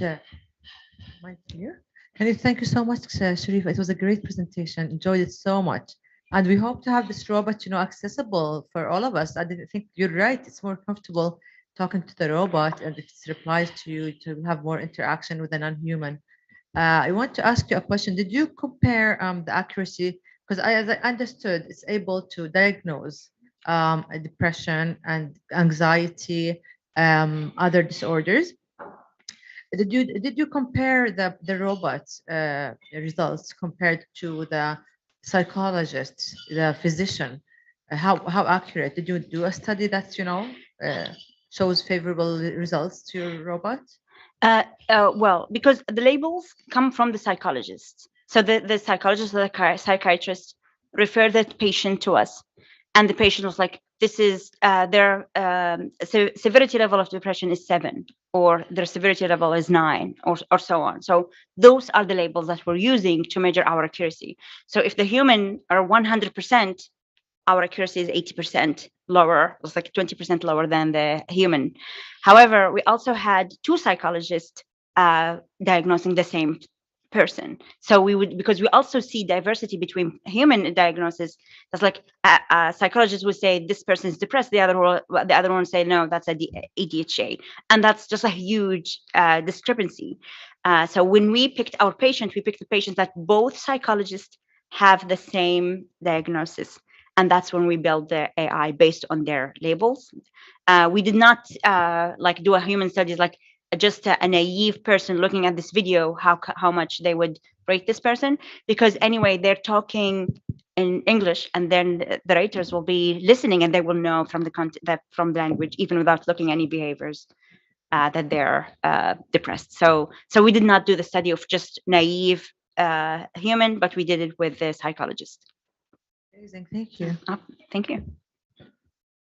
I'm curious, are there differences in the age of the subject, being able to read the face of someone young, and even within the young, they're going to be very young versus Yep. somewhat older versus a very old individual?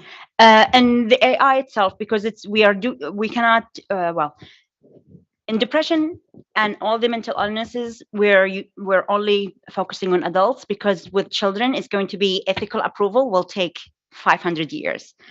But we did just normal with children's, like education level. Are they frustrated? Are they bored? Are like emotions that are related to their education? And then we also, AI cannot understand children's faces until we re-augment or transfer learn all they're learning to have like simulated children faces, or something that allow the AI to scale up or to those audiences with different, because they're too small, they move too fast, and then just like AI would not get the reading right. So we had to augment the AI to understand children. As someone in a university setting, it would be interesting, with university students to pick up the onset of depression, the onset of anxiety. And so that's a unique group. You mean like young adults, not Young just adults that yes. are for the first time away Yep. from home, Yes, they're yes. in a new environment, dealing with the stress Yep. of a university education. We did not differentiate the age, but we did have the age from 18 all the way to 60. So AI was almost similar to, I mean, we did not regroup them for this study, but it did, the errors that happens from AI was not specifically to age. One of our studies, we included error analysis of why some people are always diagnosed as depressed when they're in control. One of the reasons, one of the patients, that's always not patients, subjects, is totally like introvert with a high level of shyness. And that just did not allow the AI to differentiate between that level of introvert versus depression. And that's always been diagnosed wrong. And we understand that personality as a context need to be added, but we did not have the data from the psychologist about their personality trait. But it's not about the age. It was about different things. Age was not a factor. Hi, Sharifa. Great work, excellent talk, and I believe it's going to have a huge social impact. Yeah. So the thing is, like, I think, like, especially it will minimize the suicidal attempts, because this is a diagnostic of depression, right? I'm just wondering if this kind of algorithms could be in the form of phone applications. I'm not sure, like, because I feel like having a remote is an extra physical device. Everyone cannot buy, or if everybody can buy it, you have to be in contact with that extra physical thing, right? Yep. However, everybody in this world now have phone, Mm-hmm. and we look Yep. at phone all the time. The phone can detect our expressions and all these things. So is there any probability that Yep. we could have these apps on phone? Well, the hardware and the phones is not compatible yet to what we're doing. We need a huge GPU to make this happen. So maybe in the future, when phone hardware, the memory and the processors would be fast enough to do what the AI is doing, that might be possible. But we also, because we are social robots group, we are totally biased to the hardware. We take a lot of time to build them. So, and also we did a lot of studies of differentiating between virtual avatar in the tablet and versus an actual robot. And the embodiment of the physical embodiment of the robot allows you to have a relationship versus a flat screen. We did a study with children in the hospital with cancer. blood cancer. I forgot the name of anemia. I forgot. Yeah. So we did three conditions. Teddy bear that just cotton, no, nothing in there, and teddy bear in tablet, and then a teddy bear as a robot, and this robot will speak to them, will move his hands, ears, and it will just it's amazing robot. I love him. But when we did the study, nurses really loved the tablet. They wanted the tablet to continue, and they wanted this because the children will just look at the tablet. They will just disconnect from everything else in their world, and therefore the nurses could do injections, treatments, and the child's like, I am totally focused. I have no other life except this, talking to this robot. They don't talk to their parents, so they were just totally focused for treatment, and nurses loved it.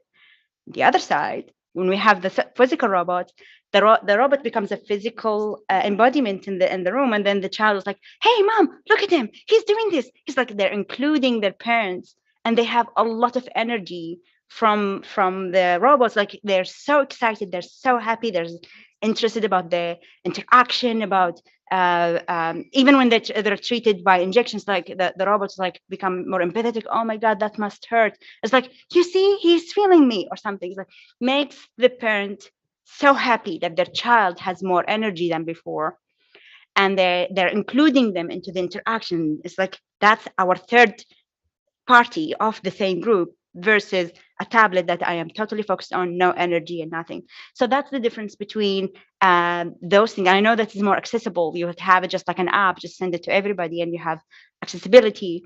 But I still feel like the physical embodiment as a human, we love physical things. There's a dress that I always like. It's like, but if it's an app, yeah, I like it, but it's not the same as you feel of the physical presence of objects. Well, this is great, Sharifa. And I can tell from the room there are many people but that want to talk to you. And I could speak all the way until the night. So And, I love my work. You know, and we love for that to happen. But, you know, we need to have other speakers. However, you are with us for 3 days. So please feel free to talk just because you're special. Thank you, Dr. Sharifa, for I was missed some of, but yesterday in Lib was the opening ceremony for this show. It was a Saudi robot called Sarah, and when they start to ask her, the public, what she want, what she like to eat, she said she like to eat margouk. I just want to know from you. My name, I am Ambassador Mohammed Al-Aqil. I am the brother of Dr. Aida and Ambassador in Denmark. So I want to know from you, did you did you give this information to the Robert or to Sarah? Yes. To, I don't know about Sarah, but yeah. But I'm asking you about your experience to react so that she is a Saudi lady and she wants to express her way, even when they ask her what do you like to dress, and she talk about abaya and something like this. How it was going there? I mean, this background to a robot to be ethical as a Saudi lady, for example. I just want to know from you. And this is maybe we have the first robot Saudi, so for us it's important to have the background, if it is possible. As yes, of course. So our robot is named Jibo, and to give him his personality, we had to give him 30,000 lines of what he likes, what he eats, so if you ask him, what do you like for breakfast? It's like, oh, I am not a human. I don't eat, but I like electricity or something. That is my food. And if you ask him,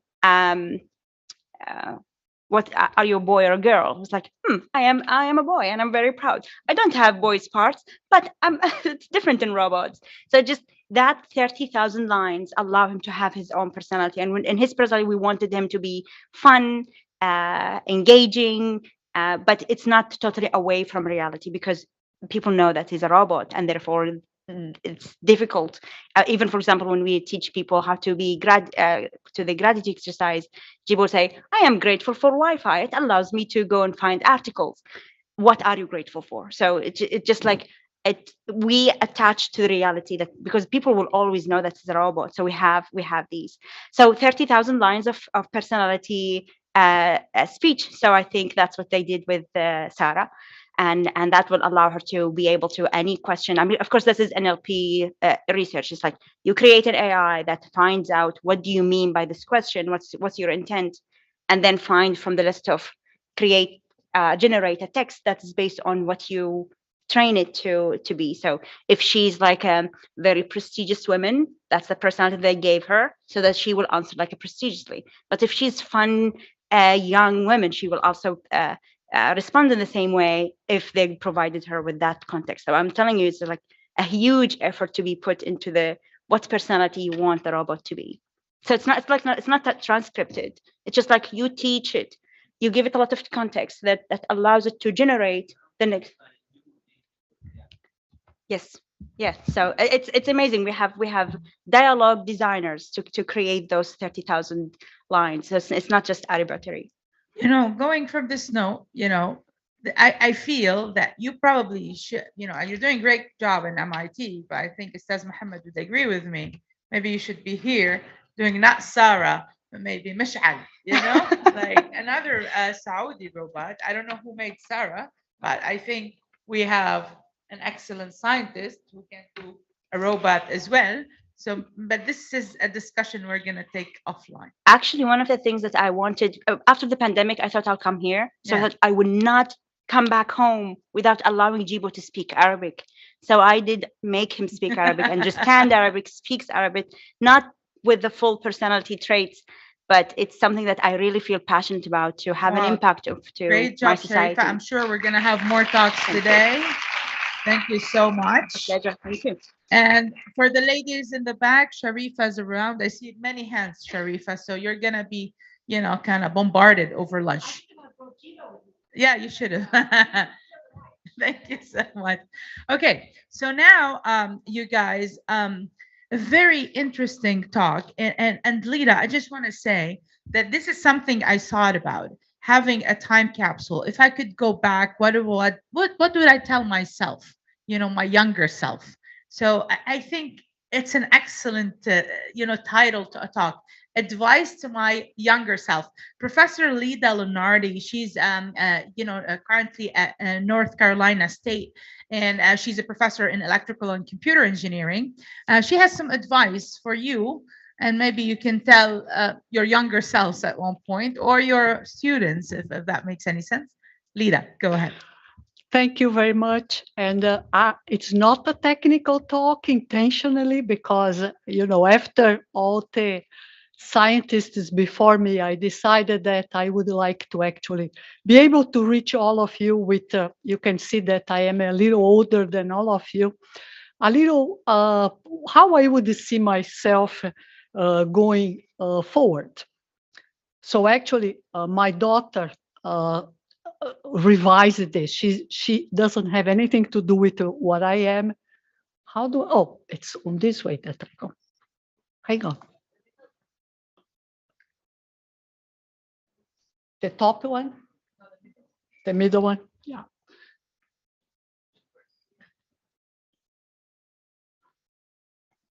How do I? Oh, yeah. Oh, no. I don't want to. It's important that the slide was, thank you very much for inviting me. Thank you very much for all of you that are here. It's not working. I just would like, and I would like to congratulate all of you that are already in the field of science and engineering, because I think it's a starting point. It's very hard. It's very difficult for some of you that, like, for instance, I am the first generation of going to college, and nobody in my family was in science. And I was fascinated by science since I was a little child. Oh, how, excuse me, can you help me? Can you? That's okay. I think the battery is running out. Yeah, so stop it there. Yes.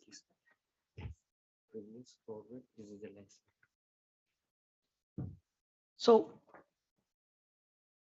this is a picture of myself with my graduation, actually, from, if you cannot see who I was the second one on the second row from the left. This was me, and I was always laughing. And this is very important, because what I'm showing here, it is the group that was my rock, my foundation. We were in a only girls school, and this group actually was together since kindergarten. I went to kindergarten when I was 5 years old, and we shared the love of reading, studying, and that's when I started actually, having the foundation for what I am today. And it's interesting because we lost the contact because, life, that's what it is. After 8th grade, some of these students never stayed in school. They had, they married, they left school. Some went to have a very professional career. Some of them are medical doctors. One is a diplomat. And I changed completely my career. And I'm going to tell you, I am an electrical engineering, but I'm going to tell you more about my career. If I can, yeah, that was me. And then it's the same group that motivated me. So what was my trajectory? And some of you already learned about very accomplished scientists this morning. I was born in Brazil from a family of immigrants from Italy. I was the first generation, like I said, but I didn't stay in Brazil. I was like my family had a very planned life for me. I could have stayed in my small town, going to a little college, have a family, but I decided not to have that. First, I decided to apply for a big university. I was admitted for that university, but I had to commute every day 4 hours in several buses, come back home, because I was not allowed to live outside of my house. But I opened my mind. I was a physics major. I decided that that's what I wanted to be. I want to be a scientist. After a while, I fell off physics because I didn't think it was a kind of dry. So I decided to stop. I had credits enough to do a PhD, and I disappointed my PhD advisor at that time. And I said, I need a little time. Meanwhile, I started teaching in a small college. And it is interesting because when I was in that small college, I started talking to one of my colleagues that had a PhD in electrical engineer. And he told me, you know what you should do? Just read what I do. And then I applied for a fellowship. And I was lucky enough to get a Fulbright fellowship, and I applied for several colleges in US, and I got the Fulbright fellowship. It happens sometimes that, you have to, be pointed in which direction. So this is what is my trajectory. I have to tell you that when I was in Brazil, in the big university, not only it was different than the culture from my small university, but also I met the love of my life, that is my husband, and I'm still married to him, even doing a lot of different things. So get out of your comfort zone, because for me it was very challenging to make all these decisions, even being away from the person that I loved so much, because that's when I discovered my potential. When I changed to electrical engineer, was not easy. First, it was a field that's not very friendly to women. It was less friendly in the US, because even now we have less than 10% of the faculty are women. But I found that was great for me. I liked working teams. I really enjoyed. I even took some classes from undergraduates to see if I needed to learn something that I couldn't, even being a physicist.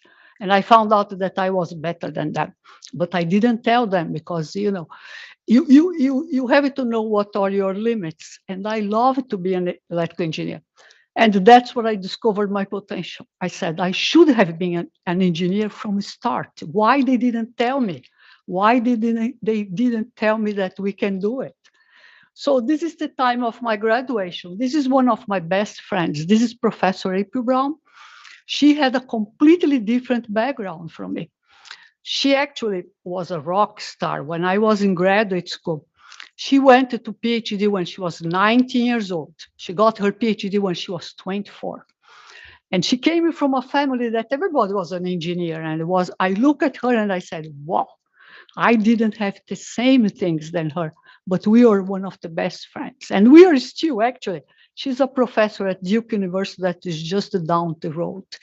And we had the opportunity to be in the same university. And I said, no, we cannot. It's better if we are apart.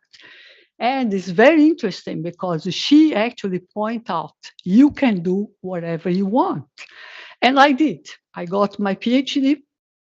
And it's interesting enough, we were in different kind of areas.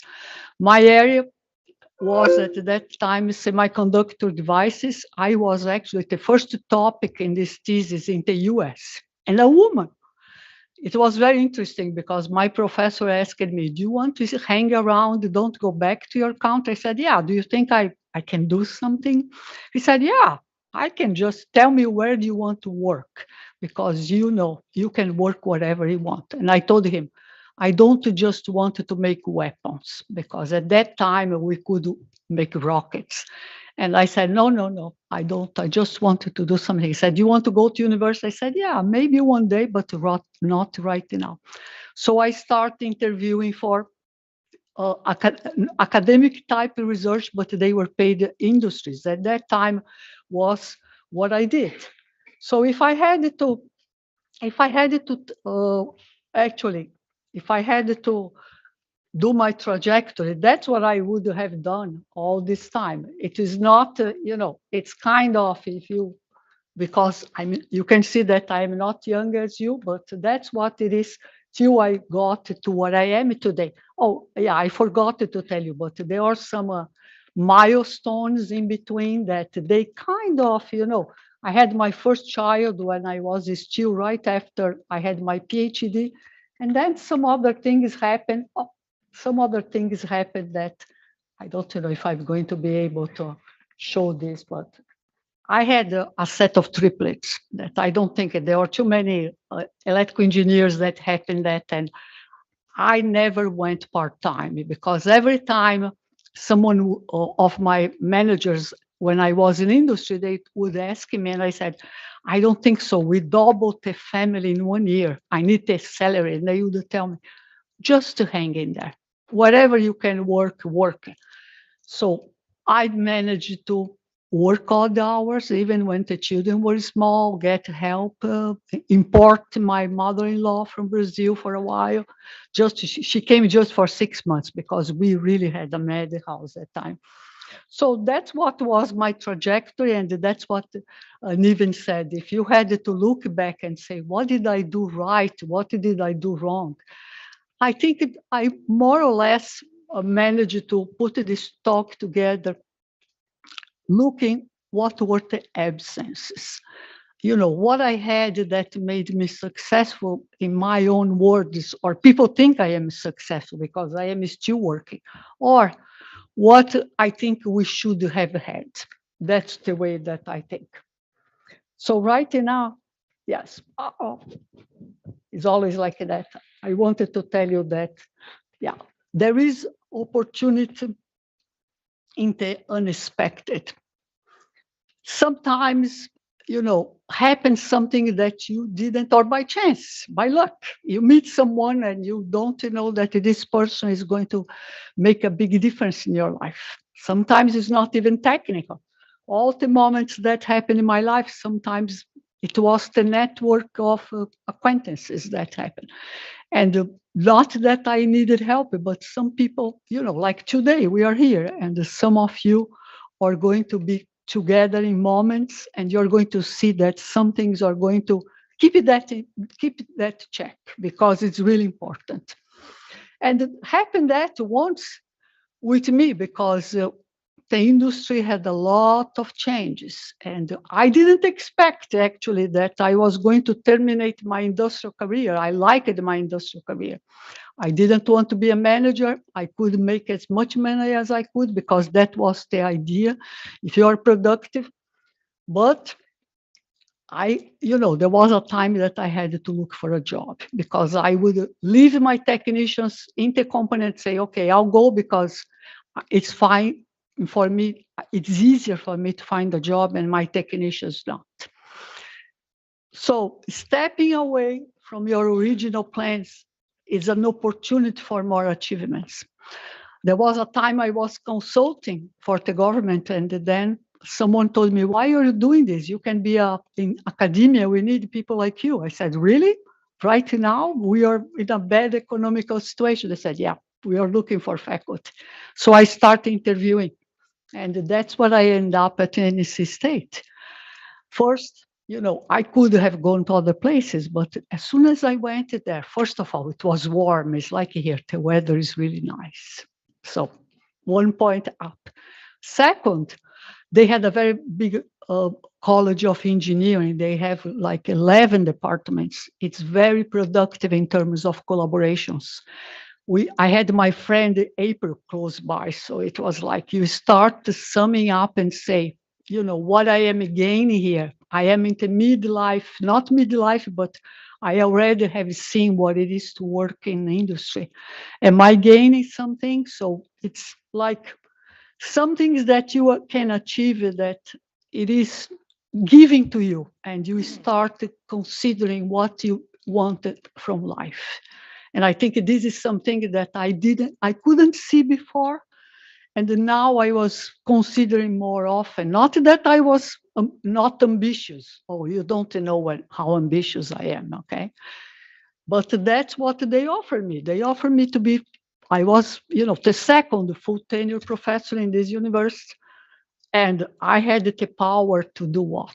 Every time I interviewed, the dean in the other institutions told me, what did you want to teach? And I said, I want to teach undergraduates. They say, are you crazy? You can have a center. You can have your own group. And I said, no, I wanted to make life, to give options to young people. I didn't have this when I was. No, people told me that I could do, but I wanted before what I could do to find those people that they don't know, they don't have options. They see only closed doors. I want to open doors for them. And most of the deans told me I was crazy. Some of them said, oh, okay, go ahead. We need people like you. And I said, that's it. And when I went to NC State, the associate dean was a woman. And she had these shiny eyes, Sarah Hayala. We are still colleagues. She came back now after retirement. She came back to North Carolina, and we are still collaborating, because that's what you need, someone that you really can understand. And it's not maybe after Sharifa's talk, someone is going to come here and be a social robot to give you this talk, but I think that's what you need, the interaction with someone that really warms up and understands what kind of, what kind of human interaction you want to do with the younger generation. So that's what it is. I am with Mr. Wolf. I have a picture with Miss Wolf also, because I go to the football games, not soccer, football games there. So in this case here, sometimes you can't see the forest. This is a very old saying. You cannot see the forest if you are only looking at the trees. Means that sometimes you are really focused in your problems, and you cannot really have, you still keep with not only your dreams, but you wanted to have a vision, what are the, what you can do with your potential, but you also are trying to solve immediate problems. Like, you remember what I said when I was trying to find a job, survival mode, and I couldn't even see because people around me, we were in a big reorganization. Even my managers, that they were very, very helpful in situations like that, they also had to decide where they were going. So they couldn't give me a positive feedback that was detached from the emotional situation that we are in. And that's what I think this saying can really reflect the situation. That sometimes you have people around you, even family, friends, but they are connected to you. And they cannot give you the options or consider the situation in a logical way. We are scientists, we know that. Sometimes you have to have a logical, a logical step, like an artificial social robot, but in a way that points you to some direction that you would consider, and having some steps that would make your life a little much clearer path for that. So this is my academic mentor, that Professor Lester Eastman. We used to call him nickname Big E, because he was very physically, he's deceased right now, but for a few years he passed away. And he was a very large man, but his heart was even larger, because he was not only very, he had a very large group. At that time, it was a flattened, we didn't have the internet the time I started my PhD, but he had 20% of his students were women. When I joined his group, I was fascinated because he had so many women, electrical engineer, pure electrical engineer. He had so many women. He always had time for everybody. Rule of thumb, you have results, you travel with me. You are going to show your results and I'm going to introduce you to people. He opened the doors to everybody. Be productive, the world is yours. And he was encouraging to everybody. So I wish actually that I had set a list of things that we had talked to compare, because I went to Cornell after I graduated a few times. I served in the advisory board for the nanofabrication facility when I was at the industry. And I had the chance to meet him, have meals with him, but I never compared the goals that I had set for myself when I graduate and go back and say, tell me, how am I doing? What do you think I was so ambitious? What do you think I should have toned down? Because he told me I was like that. He said, don't go so hard on people.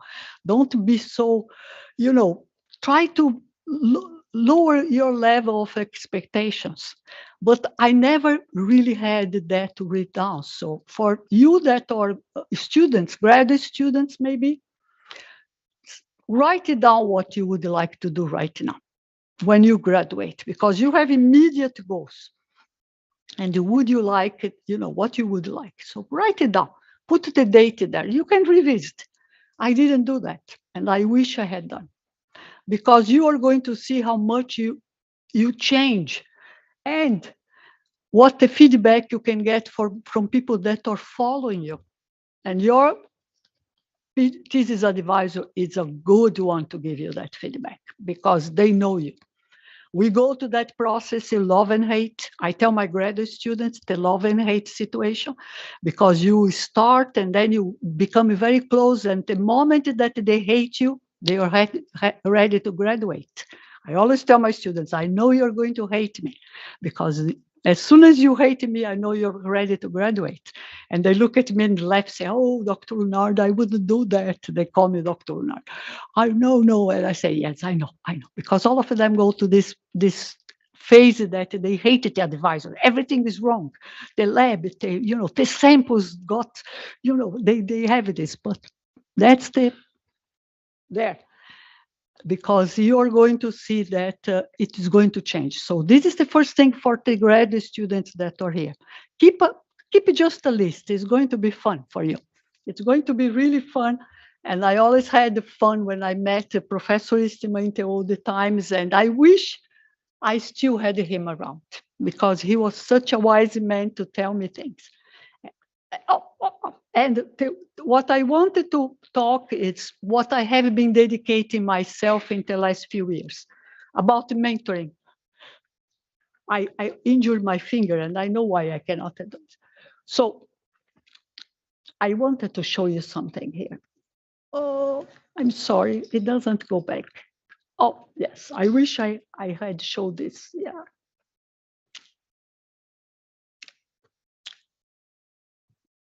I'm sorry, it's all off order. Yes, I'm here. So one more, two more.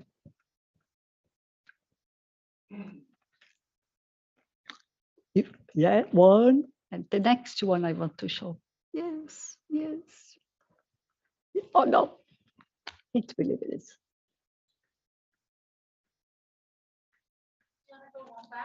Just one back, please. One back. No, it's there, Niv. Ah, yes. So if you have your thesis advisor, but mentoring comes from different sources, means that that's what I would like to tell you. It's time for you to find mentors.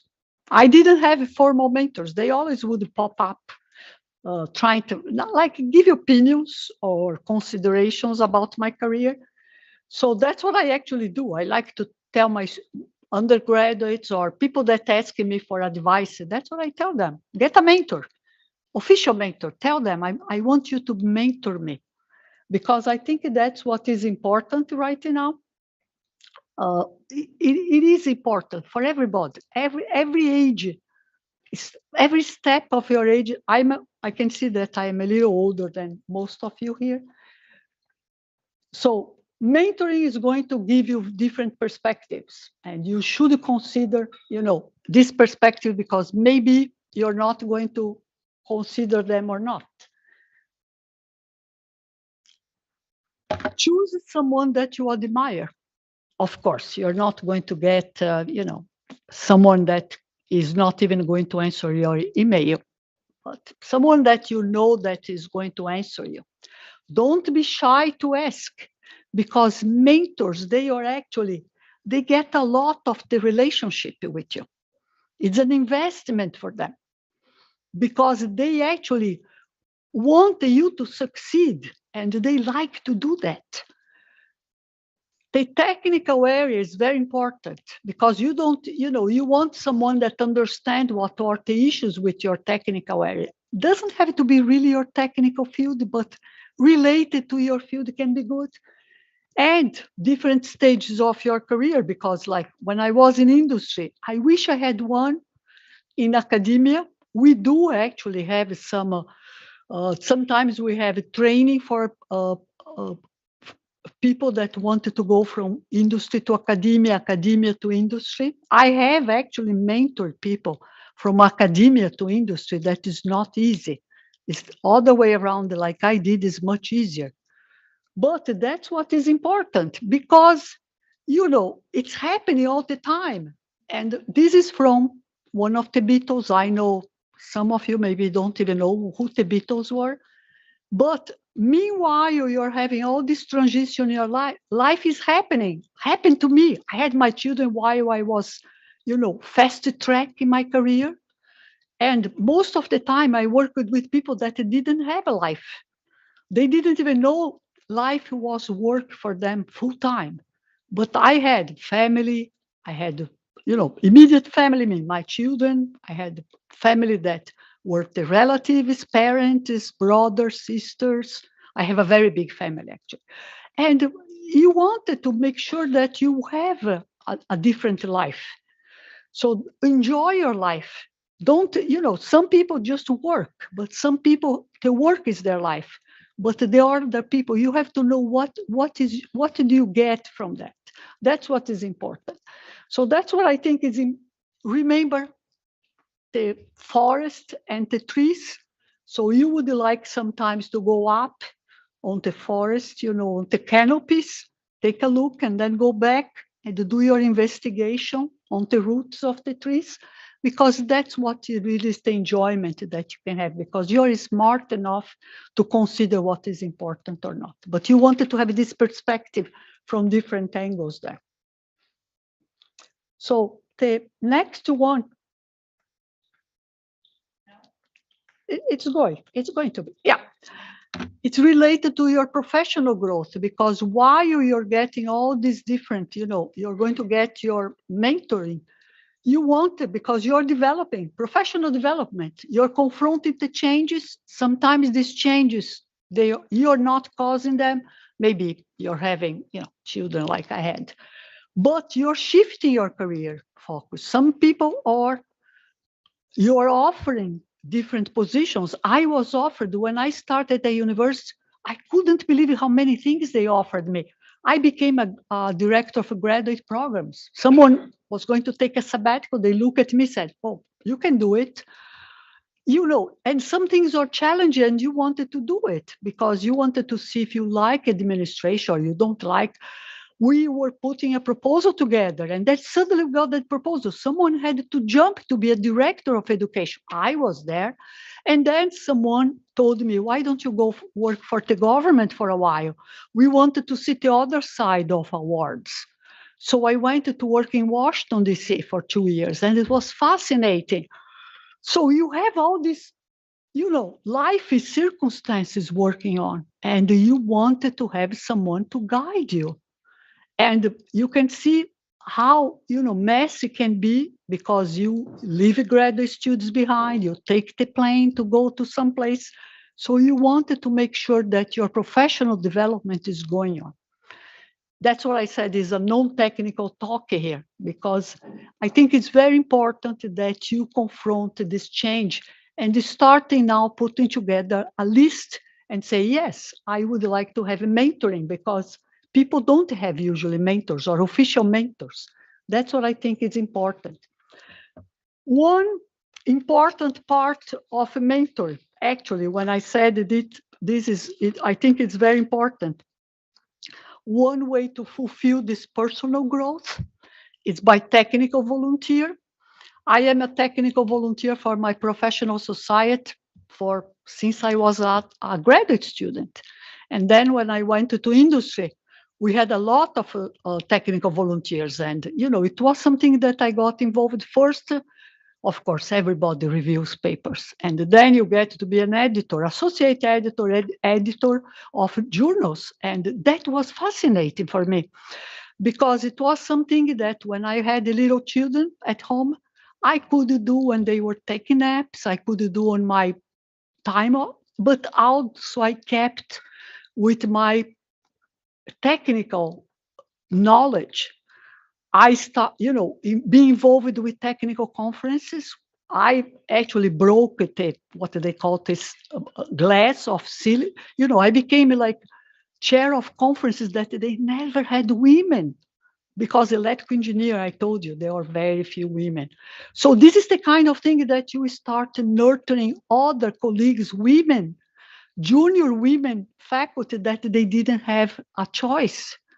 And I had actually one of my colleagues, I start pulling. That's the way that you're a mentor.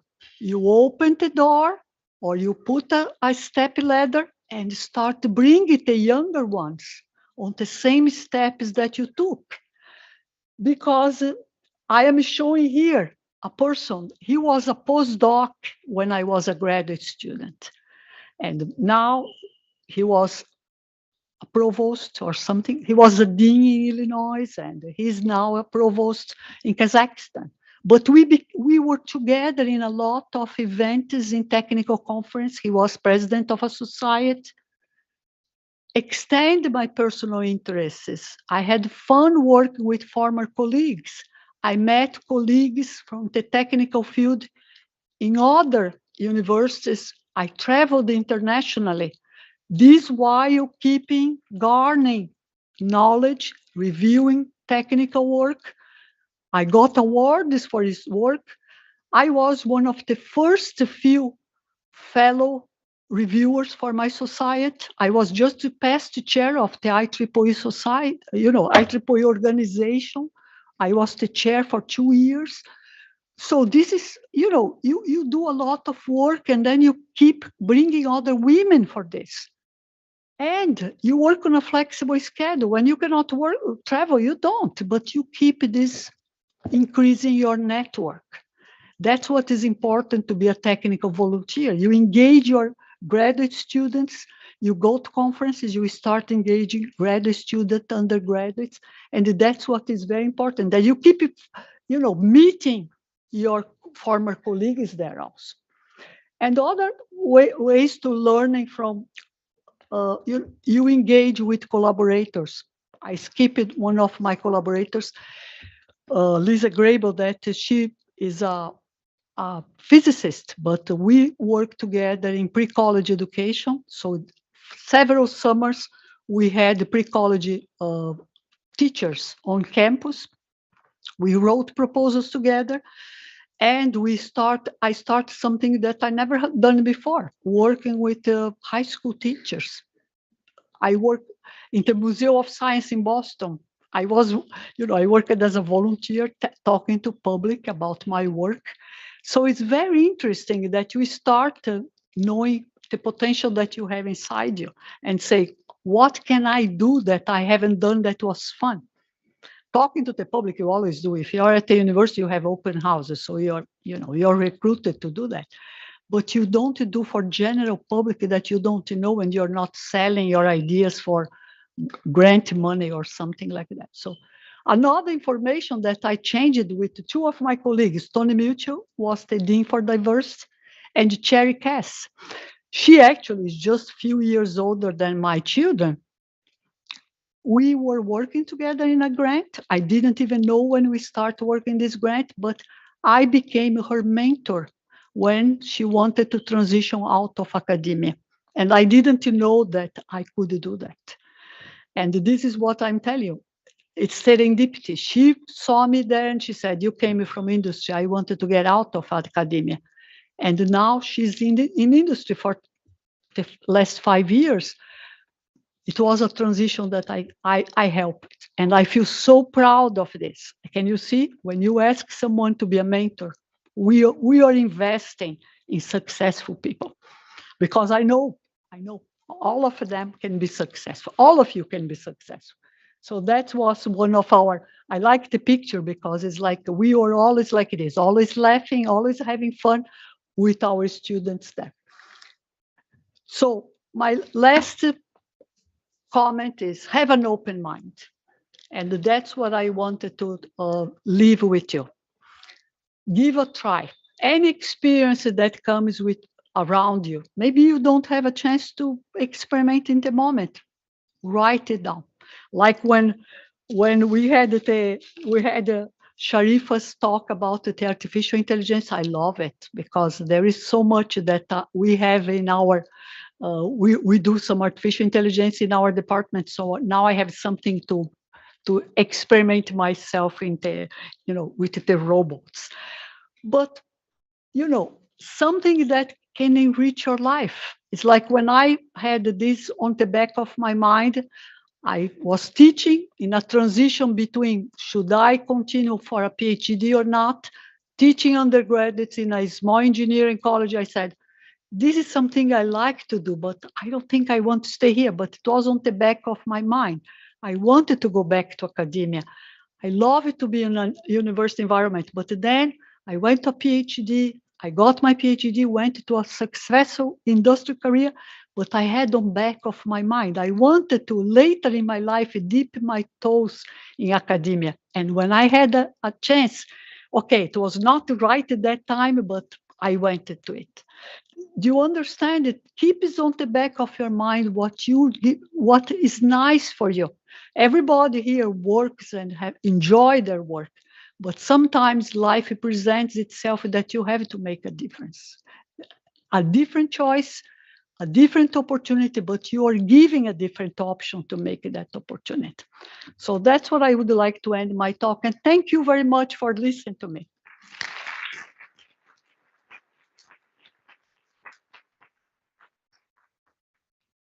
Oh, this is excellent.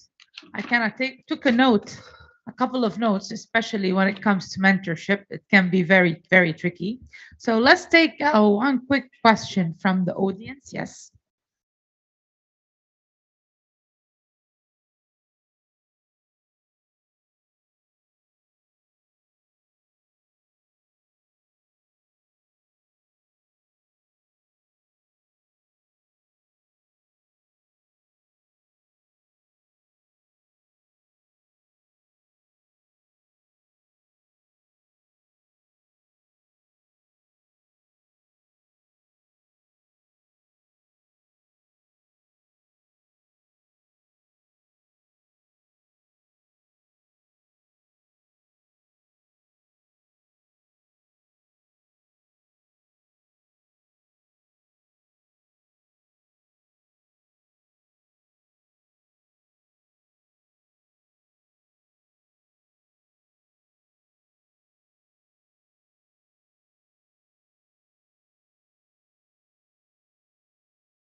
Now a good place. And he took it back. He had to consider what, and I was not really ready to have a family, but I had to be open to him, and in a way that looked like that I was going to be weak, but I was being honest. So I think when you be honest to people, I usually am very honest. I say I cannot do this. I just don't have the resources. I cannot do this. Because when you're honest, people really see how human you are. With my students, most of the time I just tell them I cannot do it. I don't know, because you're human. So if you're honest, people really don't see you as weak. I remember one of my best professors. He was very weird, because first of all, he got a PhD from MIT and he was very a genius, but he was very weird because he dressed different. And then when I went to MIT to visit my son, I was like, oh, people are weird here. Oh, I'm sorry, Sharifa, I'm sorry. But people, they are odd. That not that they are odd. And I remember he always say, I don't know. And I said, it's funny. How come he doesn't know he's a genius? And then I understood why he said that, because he said, because I don't know. It's limited what I know. And I was his TA. He invited me to be his TA, and I was like, whoa, to be a TA of this person is going to be a night. No, it was so easy to talk to him, because I would say, I don't know, and he would show me, not go get lost. But he would show me, because he knew that if you don't know, you teach someone. So in a way, it was very easy to work with him. So if you say, I don't know, people really know that you're human. So just show your, it's not that you're weak. People think that you're weak, but I don't think so. Most of the time I work in teams that majority were men, and they thought I was weak when I had a child. They told me, you could have been a star. I said, really? Okay. I just said, okay. And then once I told one of the guys, I said, have 4 kids, come back and we'll talk. And then they never more said that. I just said, I'm just going to reply to you, have 4 kids. 3 at a time, I'm not going to ask you, but just 4. Just 4. Okay, thank you so much. And you can talk to me. I'll be here till Thursday. Exactly, on the lunch, because very much appreciated, because I really I hate to be in Caitlin's shoes. You're kind of the last speaker before lunch, but Caitlin has such an interesting aspect about mindfulness that she wants to tell you today. And we're very excited to host her all the way from Central Florida. I don't know if you knew this, Caitlin, but I was at Florida. So I was a Gator before I went to UCLA. So I spent quite some time in Florida, and very happy to host you, and looking forward to listen to your mindfulness talk. And I know it's going to be very intriguing, very interactive. So bear with us before the lunch and we can go ahead. So please go ahead whenever you're ready.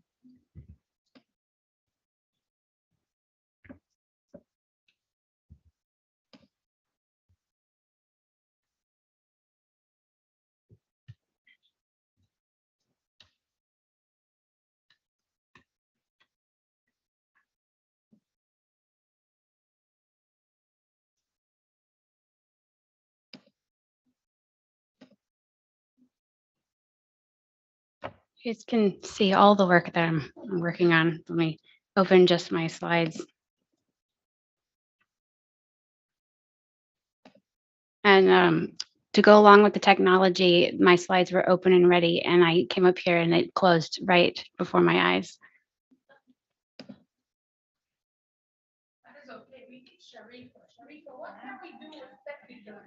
Yes, we. Yes.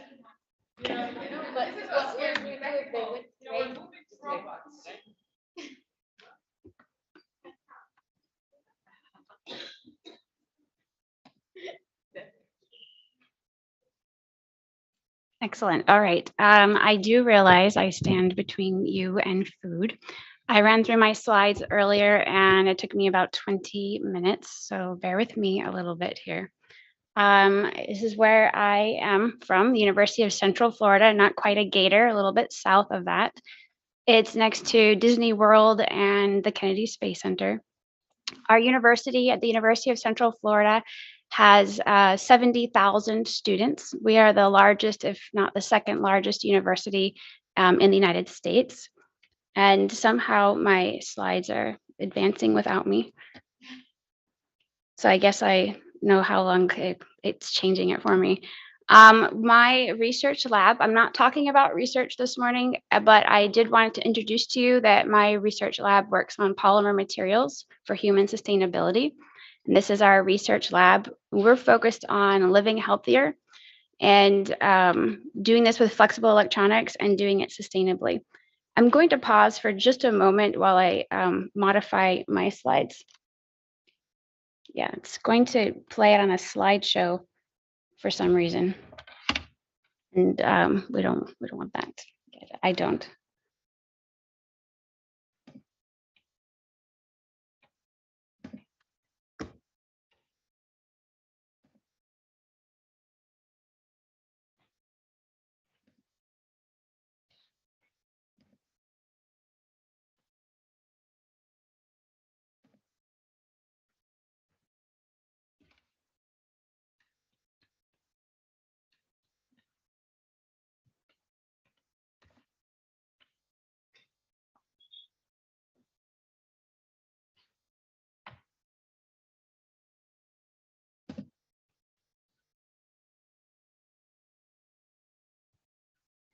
Okay, so yeah, thank you for that. I realized that I learned something new about PowerPoint this morning when I was running through the slides. You can actually set it to time every slide to move you along, but I was doing random time settings, so that's a new thing I learned today. By the way, this is a special for me to be here.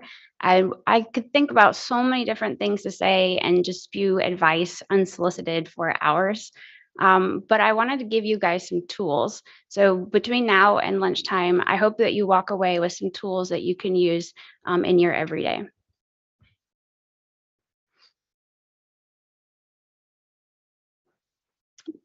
Speaking of research, since it's not going to be part of this talk, I just wanted to share that I am going to give a research talk on Thursday.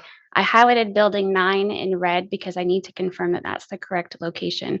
But you're welcome to join that if you would like to learn more about the research that we do in our laboratory. And we are looking for a postdoc and MS level research associate.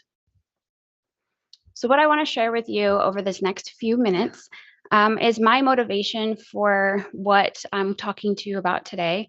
And this is related to having mindfulness in the STEM field and how to maximize your bandwidth and give you some tools to help you do that and be mindful in your STEM research.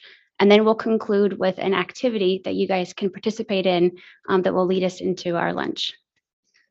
So for me, I have a degree in chemistry as well as psychology, and I didn't start studying chemistry until much later. Actually, it was because my neighbors, who were engineers and my very good friends, they teased me relentlessly for being a psychology major. And I'm the kind of person who said, like, hold my drink. I will show you I can do these classes. It's just not interesting to me. And I thought at the time, why would it? I didn't know any like female engineers. And I was the first person in my family to get a college degree. So I was just happy to be in school. I didn't want to push it too much.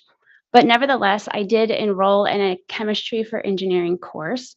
And near the end of my degree, I was almost graduated by that time. And to my surprise, I loved it. I found science, physical sciences, absolutely fascinating. And it turns out I'm good at it. So who knew I was mathematically inclined, and it took taking that class to realize it. So one thing though that came after some years, and I realized that even though I was finding success in the physical sciences, I noticed that on a daily basis, I felt kind of overwhelmed, and I felt filled with anxiety, with the pressures of always being successful, being a minority in the field.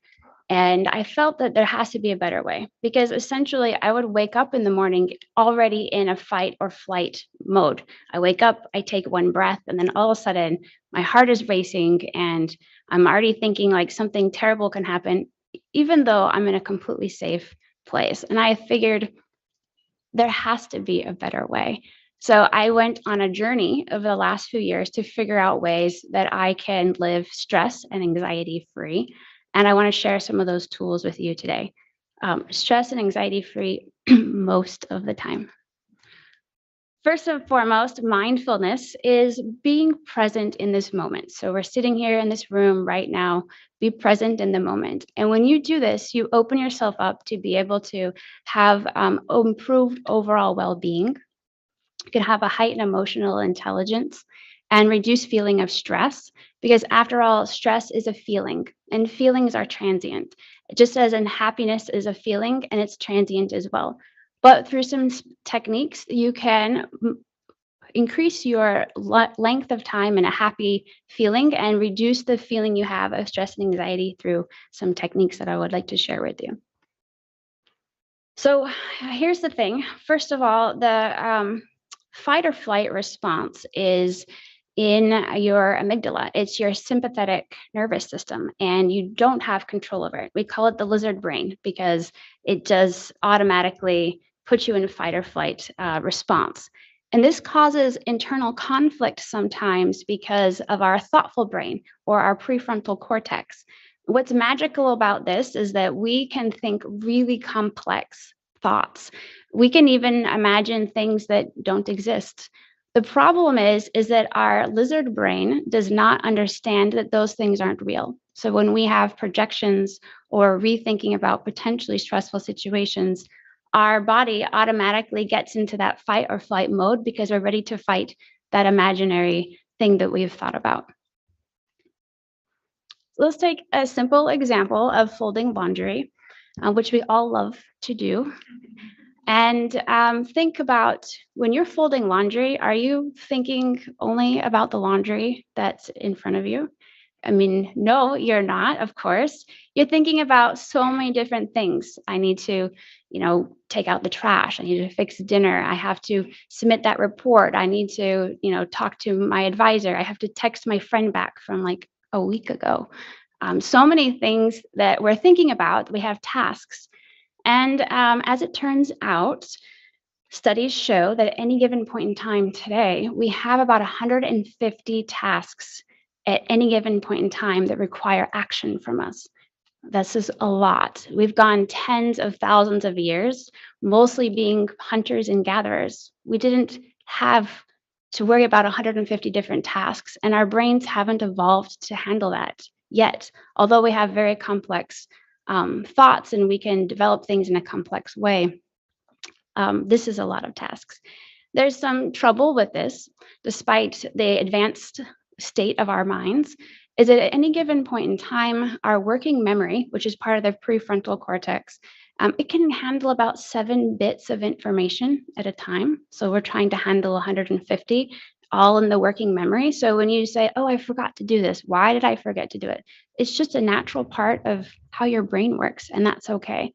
Another thing discovered by Bluma Ziegernick is she actually did some studies in the 1920s and showed that when you have incomplete tasks, you tend to have it creates cognitive tension. If you were to say to someone, what did you do yesterday? That person will mostly respond with things they were working on, things that are in progress. They don't tend to think about the things they've already completed. So we dwell on the unfinished tasks, and we have a lot of them. But here's the thing, we're not anytime soon going to be changing the number of tasks that we have. So we have to accept the fact that now in today's age, we have about 150 tasks that we will always have. And no matter how many you cross off, you're always going to have more that add on to the list. So it's important to be comfortable with that and to figure out ways how we can manage it and work with that instead of going against the grain. And by doing that, if we can figure out ways to organize our tasks in our minds, this will open up the bandwidth for us to be more creative, innovative, and be able to do complex problem solving, which is what our brains really wish to do, and it's something that our brains excel at. So here's the first tool that I do, and it makes sense, obviously, to get the task out of your mind. Now, the difference, though, in what I used to do, I would write down on a pen and paper tasks everywhere, and I had kind of sticky notes in different random places. But nowadays, we have 21st century apps that are specifically designed for task organization. And I didn't use this for a very long time because I felt like, how is it better than my pen and paper? But it's better because it's meant to integrate with your life. So it works across platforms. And if you use task organizers, you could literally write something like, remember to feed the plants every Wednesday, or water the plants. And it will automatically set a reminder to remind you to feed the plants every Wednesday, or remember to submit this review paper by 5 p.m. on Thursday. And it automatically will completely schedule that for you. And if you get in the habit of just jotting those things down, anytime you think about them, whether you're on your phone, which you have on you all the time, so you could be walking down a corridor or in an elevator. Once you get in that habit, I have to say that it's really changed the way that I approach my tasks. I don't have to worry about forgetting anything ever again. And although they say it takes about 60 days to develop a habit, this was so profound that within a week or so, I just felt so much less stress because I didn't have to worry about all the things or even try to remember where is my to-do list in the first place. That was half my problem. I'd write it down and then I couldn't remember where I put that stuff. Okay, but here's another thing. If you have 150 tasks on you at any given point in time, what are those tasks? And are those tasks actually getting you to somewhere that you want to go? And this is important to evaluate because the things you do right now, they're going to impact your trajectory. And whether you are at the beginning of your career in a graduate program or you're at the encore advanced stage of your career, it doesn't matter. The thing is that you don't necessarily know who you want to be when you retire. Just like I'm a different person now than I was 5 years ago. I didn't know who I wanted to be yet. And we have a lot of changes yet still to make. So it is important that if we're going to have this many tasks, that we have them in a meaningful way that'll help us to get in the direction that we want to go. So this is a blank canvas because you need to set yourself up for success, but it's your responsibility to do this on your own and figure out how you want to fill this blank canvas. This is what I do even today, and I do this every couple of months. First, I assess where do I want to go, and this could be my next stage as getting tenure, or if I want to be a full professor, or maybe I want to go into industry. But I have to assess that and figure out where it is I want to go, because only then you can then assess what are the gaps that you have in order to get there. You can get anywhere you want to go, but you need to be strategic about it and figure out where the gaps you have. That's where the tasks come in. You can strategize what the tasks are, which tasks are important for you to have on those 150, and that'll allow you to shed some that maybe you've been doing that haven't been benefiting you. This is where the work comes in. Then I've heard hard work many times this morning. It really set the foundation for these tools in this talk because this is hard work.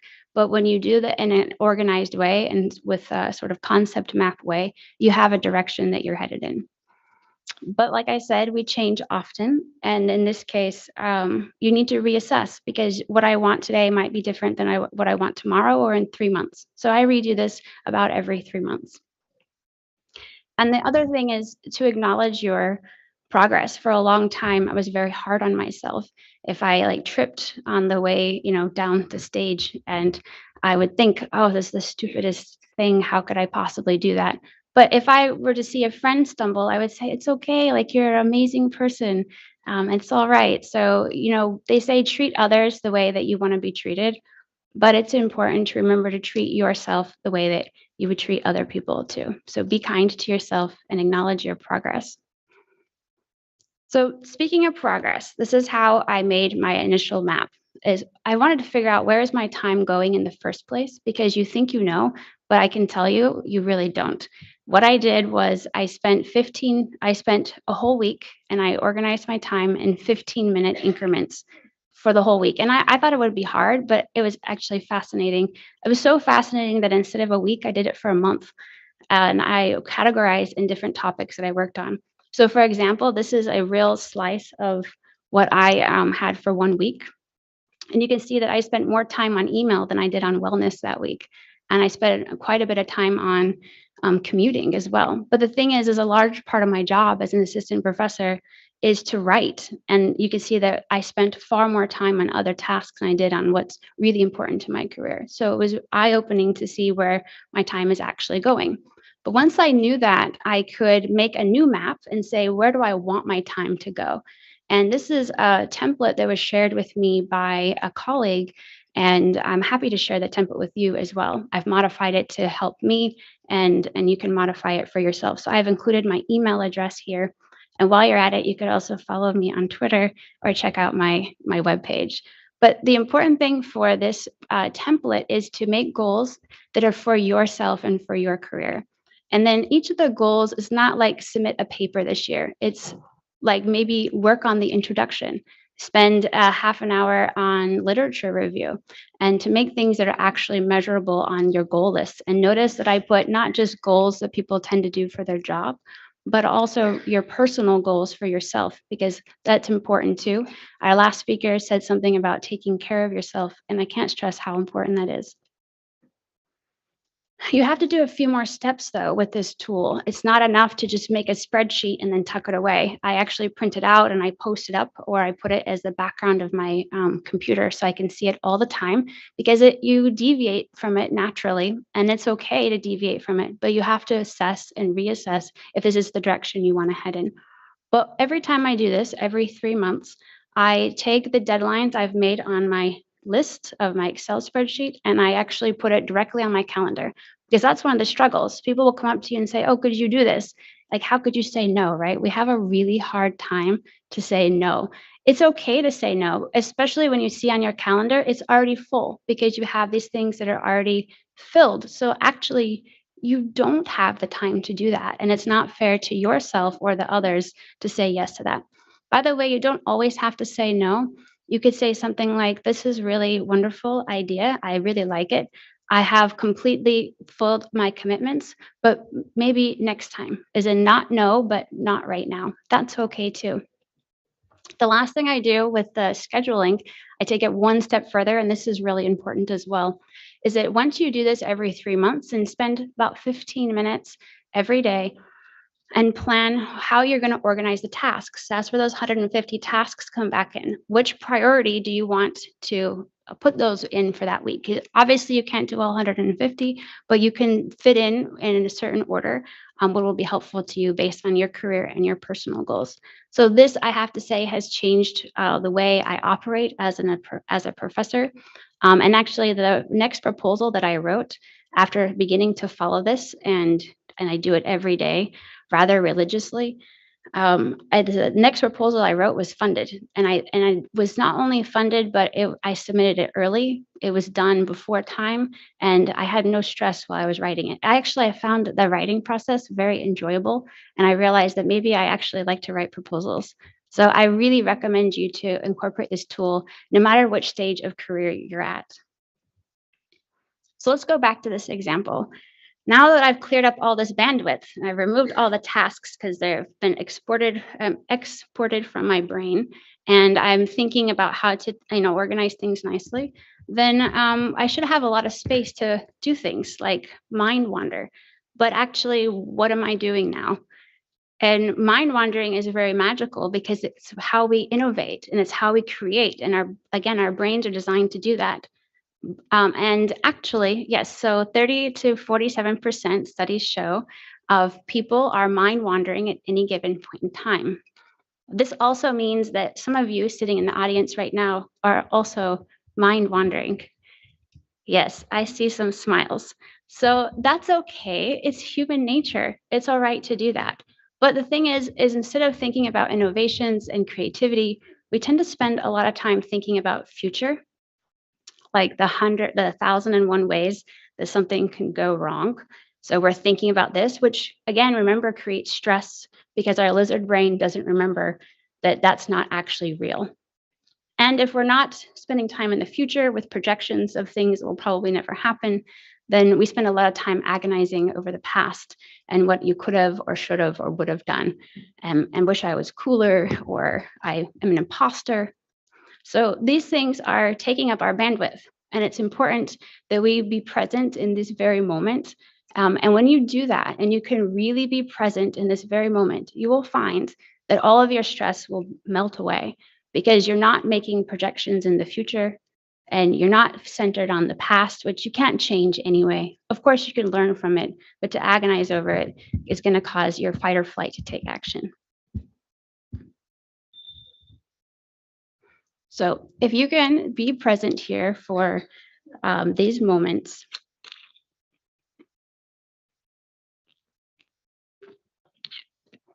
then you can start to see the things that are around you. So for example, what is in front of you right now? And this is where we can start to do an exercise, and we'll conclude the talk after this exercise. So think for a second, what is in front of you right now that you're sitting in this chair in this very moment? Are your breaths, are you breathing full or is your breath shallow? Are you slouching or are you sitting up straight? What kind of colors do you see around you? And if you're thinking about your breathing and the kind of colors that are around you, and maybe think about your chair, like you guys have been sitting in the chair for a very long time. So what does the temperature of the room feel like? Or, the chair, your feet cold, it's a little chilly in here, my hands are cold. So you could think so many different things about this very present moment and to just be with yourself right now in this very moment, because we're not promised a future moment actually. So what better place to be than just right here in this space. So now that you're thinking about your breathing and you're thinking about this time, the other thing is that it takes a lot of effort for your body to come out of a fight or flight response. It's a very strong response we've had for a really long time. And so if we started out speaking about the sympathetic nervous system, then it makes sense to finish out by talking about the parasympathetic nervous system. The parasympathetic nervous system is constantly battling with the sympathetic nervous system, where one is the fight or flight, and the parasympathetic is the rest and digest. It's always trying to get the body back out of this fight or flight response. And there are many different components of the parasympathetic. The clinicians here could tell you about it in much detail. But one of the things that I have on my mind is the vagus nerve.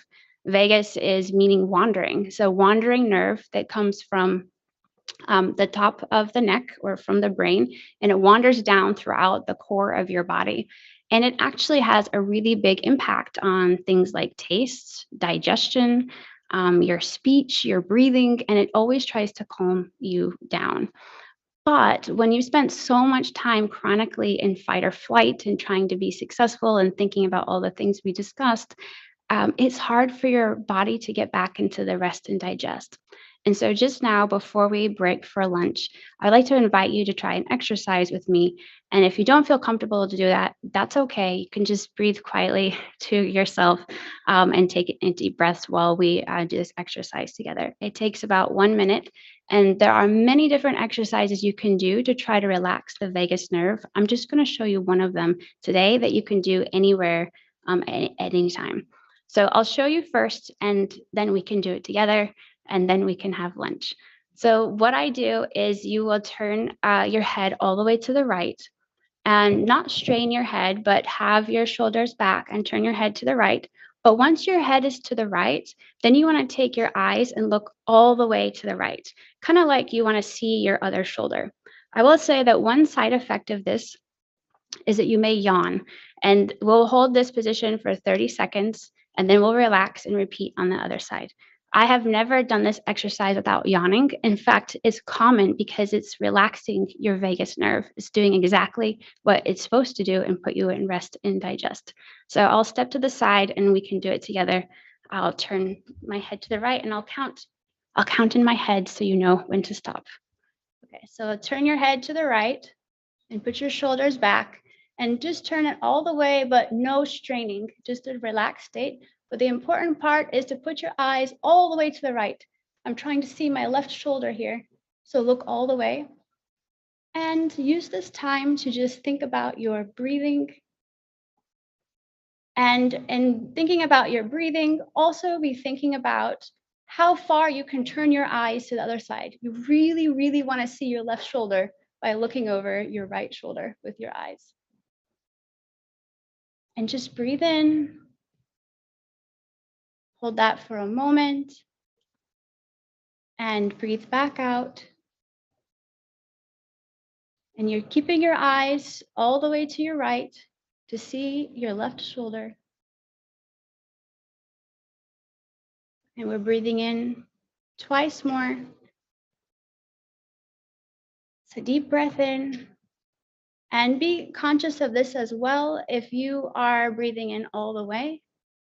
And once you breathe out, maybe you still have air to compress out of your lungs more. So use your diaphragm to push out all the air. And then let's relax. And let's do this again on the left side. Turn your head all the way to the left and move your eyes all the way to the left. So you could try to see your right shoulder by looking over your left shoulder. And think about where your shoulders are in this moment. Think about your breath and how you're breathing. It's okay to close your eyes if you feel comfortable to do that. But usually your eyes are still looking to the left, even if your lids are closed. Just be present with yourself for a moment. You're perfect just the way you are.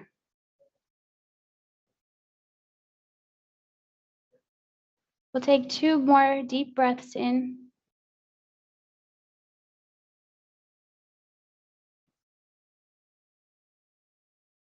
One more breath in. Hold that for just a moment.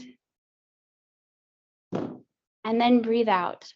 And this time when you breathe out all the way. Compress your diaphragm so there's no more air left. The fact that I can still speak right now tells me I still have air in my lungs and it can be pushed out further. Wonderful. Let's relax now. Now, the last thing I will say is there are many people over the years that have influenced me by reading or through YouTube. All of the books I have listed here are ones that have influenced me. And they also have a lot of YouTube videos as well. So these are just things I'd like to share with you that have given me different perspective on how I move forward to be stress-free and anxiety-free. And the more you do these type of exercise and spend time in this space, you will find that you too will have a stress and anxiety-free path in front of you. And that's it for me.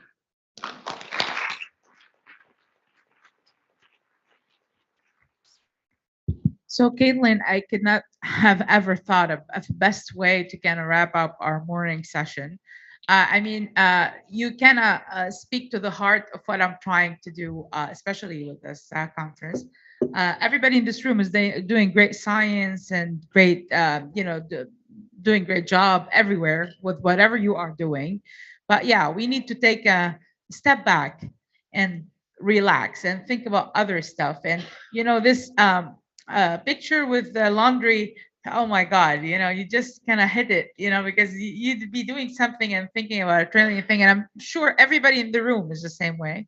But these are interesting exercises, and I'm sure you want to talk to Caitlin more about it over lunch. So we're going to open up lunch in a minute, but maybe just take one quick question and then we can move directly to lunch. Thank you so much, Caitlin. I think I'll be now very interested to know more about the science of what you're doing. That'd be great. So quick questions. Do we have any question for Caitlin? I'm sure there are many. I can think of a few, but if we don't have anything right now, sorry. Okay, my hand. Yeah, go ahead. So thank you very much, Caitlin, for that. That's actually a very interesting talk, and I think we all need it right now. My question has to do maybe with what Niveen is talking about, the science of this.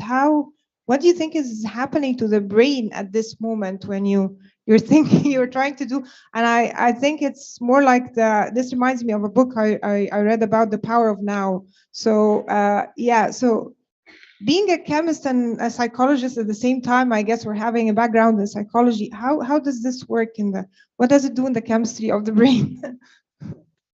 That's such a wonderful question. Thank you. I think that a clinician would probably answer that better than Yeah. I would be able to do. All right. So I won't answer it. But In the Now is also a good book, and it belongs on this slide as well. Okay. Very, very good book. Chemically, I don't know what happens. I left psychology for a long time, and only recently have I come back to it and working on transdisciplinary research and bringing the different disciplines together. But I didn't study this kind of relaxation until it found me because I needed it. And Will the yoga exercises you think will help with that? Because I think part of these exercises are helpful. I mean, what we did now was sort of like what they do in the yoga sometimes. Do you think so? yeah, I really do. And so it crossed my mind about yoga versus breathing versus prana. And yeah, so I think absolutely what is different is sometimes during yoga or different breathing exercises, our minds still wander. And again, that's okay.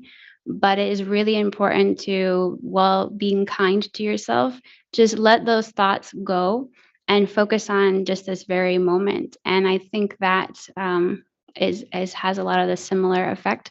Now, there are a lot of exercises I think that are combined with yoga that naturally have an impact on massaging the vagus nerve. So the Suki Baxter is the most number of videos I've watched on relaxing the vagus nerve. She has like 30 videos from everything from massaging your ears to the exercise that we did together today. So definitely, yeah, for sure. I think there are. Okay, thank you so much. Thank you very much. Actually, I didn't attend the beginning of your talk, so I'm sorry. I didn't get what you said earlier.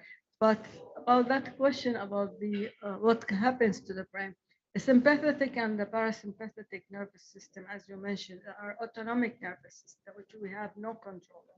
Oh, I'm a little far. Would you mind? The Yeah, perfect. sympathetic and parasympathetic are autonomic nervous systems, different than the motor, which we don't have control. They control our body by neurotransmitters.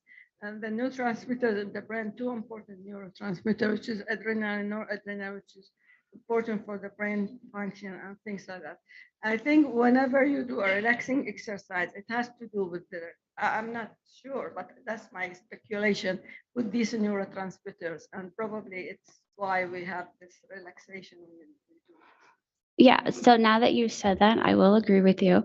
So what I wanted to say was something related to hormones. Like hormones guide everything we do. And when you're in fight or flight, you have like norepinephrine, for example, that runs through your body. And you have like a whole, like cortisol, for example, is the stress hormone. And when you're in fight or flight, your body is flushed with or filled with cortisol. And the fight or flight is a healthy response, actually. We need this in small doses. It's just when your brain is always thinking about things that keeps you in fight or flight where it becomes to, be a chronic problem. And we need to spend more time in rest and digest. And actually on that final note about the chemistry, rather than actually tell you about the chemistry, but what you can do is if you practice consciously doing vagus nerve exercises, then it becomes easier for your body to go into rest and digest. So when those fight or flight or stressful thoughts come about, your body can balance it much easier. This is referred to as vagal tone. So if you can improve your vagal tone, then even when you become stressed out, you can just do a very quick exercise. The first time I did this exercise, by the way, it took me like a minute and a half to yawn. So if you didn't yawn in these 30 seconds, that's okay. Maybe try it again on your own. But now I do this exercise multiple times a day and I yawn in like 5 seconds. I can barely even get in the right spot. I didn't do it standing here because I didn't want to yawn. I told you all it's okay to yawn, but I didn't want to yawn up here. So I didn't do it. But that's something that I think was related to your body balance. Okay, great, Caitlin. Let's thank Caitlin for an excellent talk this morning. And I want to ask our speakers from this morning if you can just come on stage for a quick photo. Helmi wants a picture of the morning speakers. Everybody else, please go ahead. The lunch is open in the back. And for our students, please let our visitors, get to the buffet first. And thank you very much.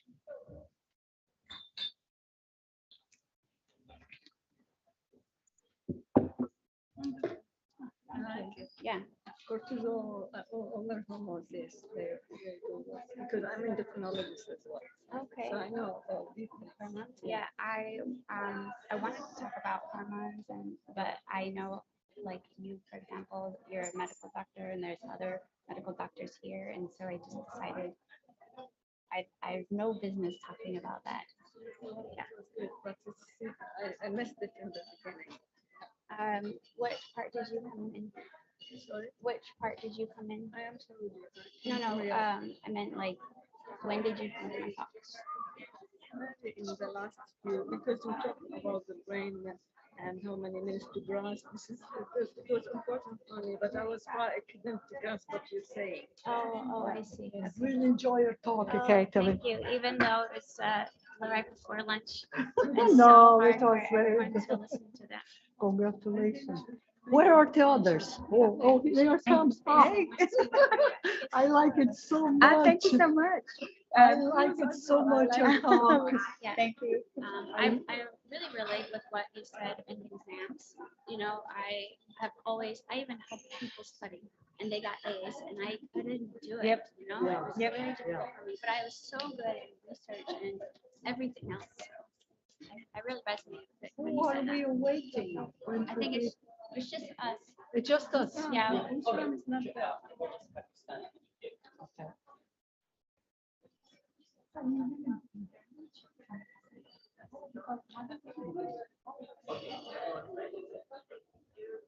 Okay.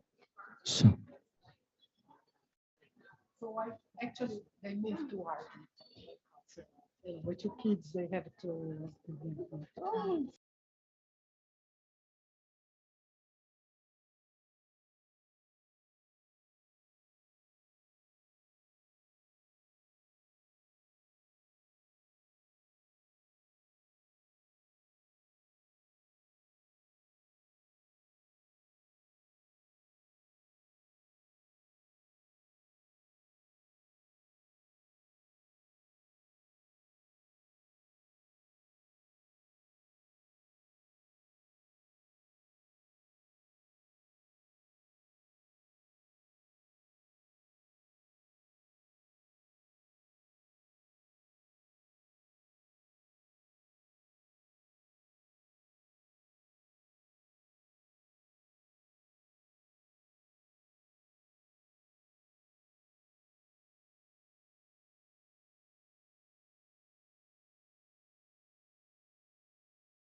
Yeah, that's for you.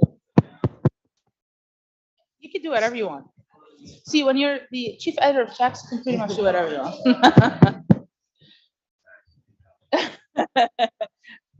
Okay. Hello?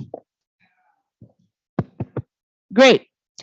Okay, so we're gonna start, I think, momentarily. So I just wanted to, ask everybody to kind of have a seat so we can go ahead and start on time, hopefully.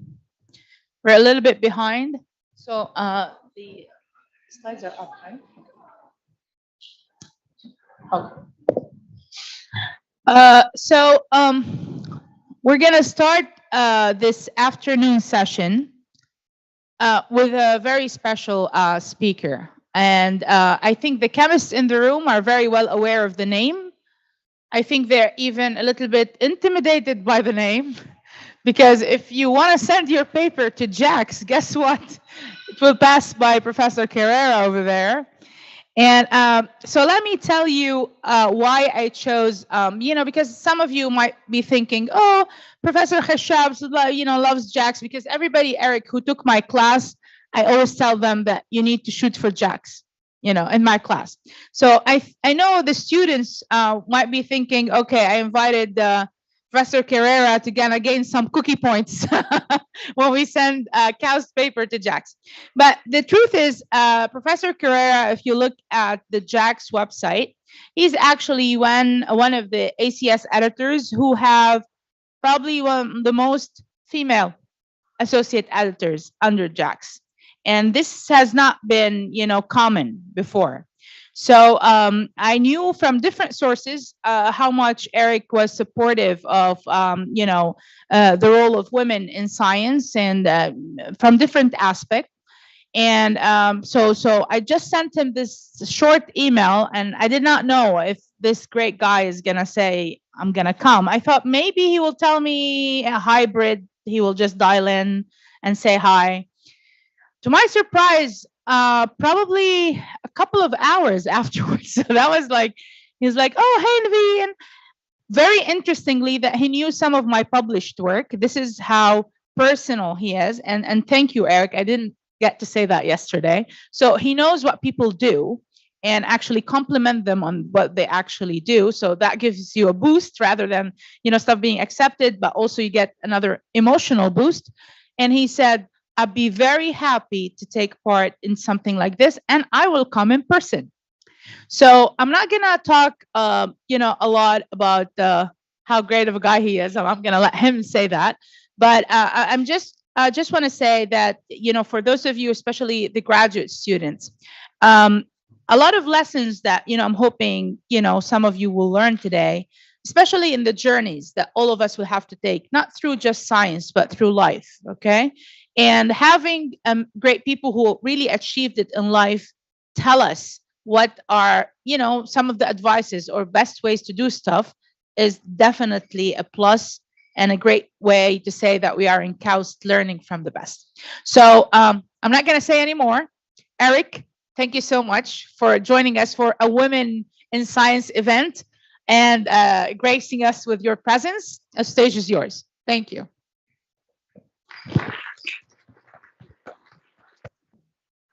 So thank you for that kind introduction. I need to start off with an admission. I'm not perfect. I know my wife, actually my wife doesn't say that. My mother used to say that, right? I thought I was speaking tomorrow. And like most profs, I'm usually working on my talk the very morning that I give that talk, improving it, refining it, adding slides.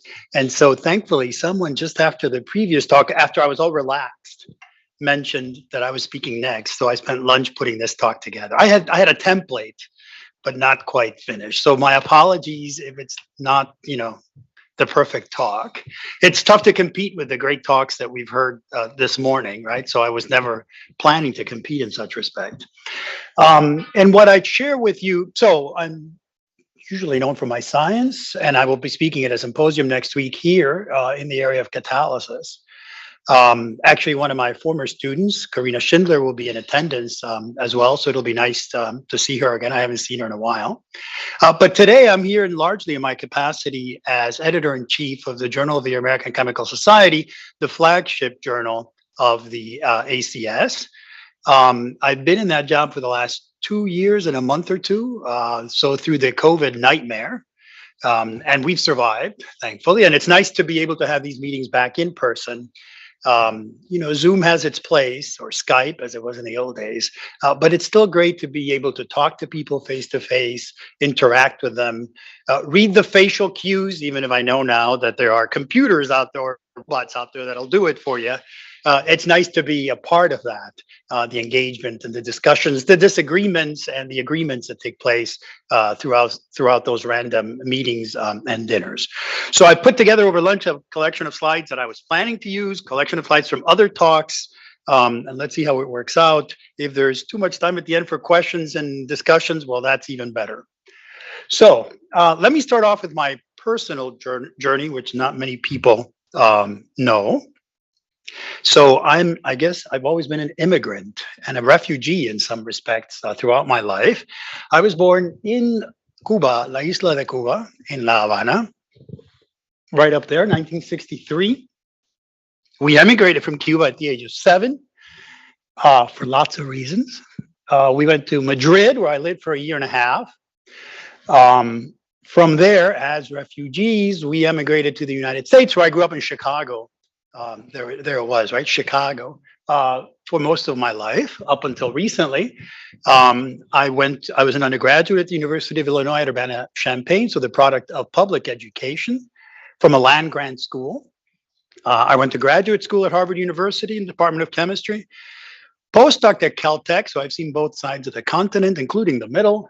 And then about 25 years ago, I was offered a position at ETH Zurich in Switzerland. I didn't have enough time to find a map of Switzerland or Spain in particular, so I caught it here, where I've been there 25 years as professor of chemistry. I do catalysis, total synthesis, chemical biology, and I'm currently in the last few months of my position as head of department. So it's been a fun ride. And it's that diversity of experiences, I think, that's made my life fun and has gotten me through some of the most stressful times throughout my life.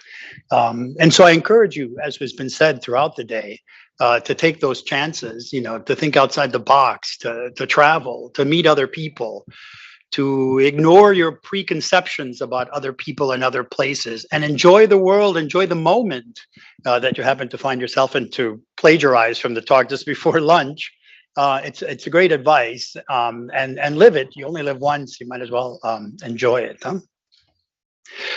By the way, given that my roots, my grandparents were from Spain, where we go back many generations in Spain, so I may even have some Arab blood in me. From the time when Spain was part of the Arab world. So I'm one of you, I guess. So let me start with the first set of slides that have to deal with how the American Chemical Society is dealing in general terms with advancing and embracing diversity, equity, inclusion, and respect throughout the publication portfolio. It's now one of the core missions of the ACS publications portfolio. And I can tell you now from personal experience, in the recurring quarterly meetings that we have as editors-in-chief is something that we constantly discuss to see how we can improve ourselves in being not just diverse, but inclusive. It's one thing to be diverse. It's more important, not more important, but it's just as important to be inclusive and equitable. Diversity is just a collection at some level to ensure that that diverse group is also sharing in equitability. The benefits of being part of that group is an even tougher task, as well as respect. So diversity is only the beginning of that journey to make this world a better place. So just some points that I was collecting over the last few days to bring this message home. The ACS and ACS Publications in particular is committed to gathering and making a public baseline of statistics on diversity within our journals. This is not so easy to do, but there are now AI tools that can look at names and at least make a pretty good guess, for the most part, of the gender of that individual.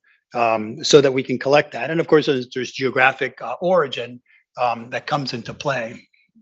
We're routinely training editors, including editors-in-chief, and this is more than just once a year, to recognize and interrupt bias in peer review. I invite you that even if you don't experience bias, if you have some concerns, that you directly contact me by email. That's almost what I do in large part, is to intervene for the better with authors that have legitimate issues that have come up in the process of their submission. The ACS, as I'll point out in a moment, has appointed an ombudsperson that ultimately serves to solve problems that may seem unsolvable. And I'll introduce you to that person and the contact in just a moment. We are in the process of developing actionable diversity plans for each of the journals.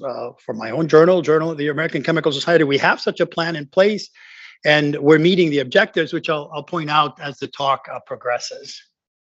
And in fact, this is so important to all of us that work within ACS Publications at all levels, that this idea of diversity, inclusion, respect, equitability, is an explicit measurement of our success as editors, as somewhat employees of the American Chemical Society.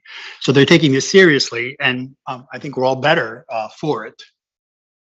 So let me extrapolate or extract some data that was recently published by the American Chemical Society as it connects to diversity and the various publications. It's aggregate data. I'm not sure that I can provide data specific for any one journal, although you will get some of that from JAX just when I start discussing some of the individuals and the personalities that are involved in the editorial board. So in this slide, I try to capture before and after on various levels. Editorial history on the left-hand column, editorial advisory board history on the right-hand column, distribution vis-a-vis gender or geographical distribution, and then the horizontal lines represent years. What you'll see is in 2011, 12 years ago, the editor composition was above 80% male and 18% female. Jump forward to 21, we now have about 65% male and 35% female. So that's quite a change for the better. Are we done? No, this is just the beginning. We have to continue to work on that so that it properly reflects the diversity and richness of those of us, the larger population all across. The same thing holds for geographical distribution. The first line, 2011, will show you that in 2011, the large share of editors is the orange line now. It was United States and Canada, North America, although that doesn't include Mexico. By 2021, it's now a more even break between North America and the rest of the world. Are we done yet? No. I think our goals are to be the American Chemical Society publications in name only, but to actually reflect what's happening in science across the globe in the various communities that are out there that have their own unique perspectives on how the science of molecules moves forward well into the future. The same trends can be found in the editorial advisory board compositions. You can see how the graphs are changing over time, and we continue to work hard on this. I mentioned that there's an ombudsperson now that's involved to deal with especially thorny issues. And this is Kathleen Canol. She's actively engaged throughout the ACS portfolio, and it's someone that's there to mediate, I think, the very special issues. We would hope that the day-to-day issues can be solved by either the editor-in-chief or the associate editors themselves. So one of the things that we've done over the past year and a half is introduce for various journals art cover that comes from various communities. In this particular case, is the pilot project originated in the United States, various underrepresented communities in the United States. This is a project that was initiated in analytical chemistry and has now been adopted throughout the ACS portfolio of journals. Not every cover will be this, but at least one or two covers throughout the year will highlight local artists. If you know of local artists or you yourself are a local artist, it's easy to make a contribution and even get paid by it. So I encourage you to please contribute and consider contributing a cover to your favorite journal, which I hope is Journal of the American Chemical Society. Now, some specific initiatives that have been taking place in JAX and I've been introducing and pushing are highlighted on this slide. I'll go into more detail when we get to part two. Those are the slides I introduced over lunch. Last December, we published a JAX Early Career Investigator issue where we highlighted the very young that are publishing first or second publications in the Journal of the American Chemical Society, and we brought it to the attention of the community. There are lots of young people that are publishing in the Journal of the American Chemical Society, so we expect to repeat this. I'm also working on an issue that will highlight local awardees. We all know who the Nobel laureate for this year and the last 5 or 10 years are. We all know who the big awardees in the, that have global recognitions, the Wolf Prizes, all the other things. But I think what gets left out is those that deservedly get awards more locally that are very important. And so I'm contacting individual communities to make sure I know who those individuals are, and we create a podium for them to be celebrated in the work that they do. We've done this with other groups. For example, there was a virtual issue on celebrating women in organic chemistry that we did with the Journal of Organic Chemistry and Organic Letters. And then one of my personal favorites is interviews that we've done with various individuals throughout the chemical community. I'll give you some specific details in a moment. These have been incredibly successful, harnessing almost 40,000 views collectively. And you'll see some of those individuals when we get to part two. One of the things that the ACS and we all take very seriously to ensure that we are a diverse group that reflects the wonderful science that's going out in chemistry is to provide various tutorials that can be accessed online. They are there to help you as authors. They're there to help you as reviewers. The courses are free to use. They're multilingual. I don't remember off the top of my head what languages are included in that to date. Obviously, that continues to expand. And they're quite helpful. So a number of my students that have expressed interest in serving as referees I immediately instruct them to do this.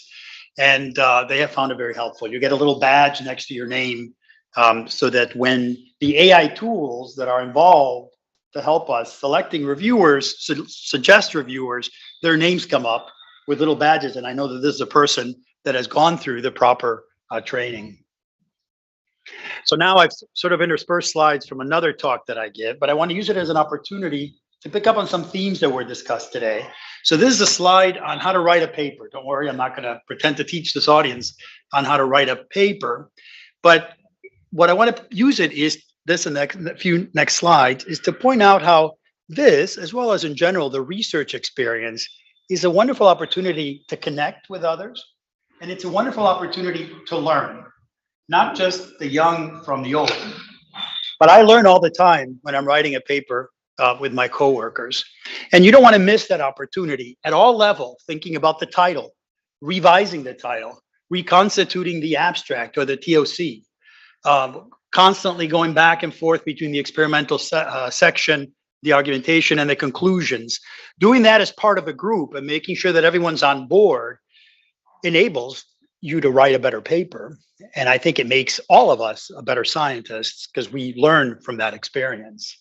And so I'd like to suggest that one, try to be as diverse and inclusive as possible in the writing of a paper because it's a good thing. That involves all phases of writing a paper. When you're collecting that data, I encourage my students to engage each other in the design of experiments and the analysis, to engage me. I want to know the negatives and the positives because that's what makes science fun. If you're getting a lot of negatives, you're working on a tough problem and you shouldn't isolate yourself and begin a downward spiral of self-blame. You're working on a tough problem. Congratulations. So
because it's not just important in writing papers, but in writing grants and getting funding.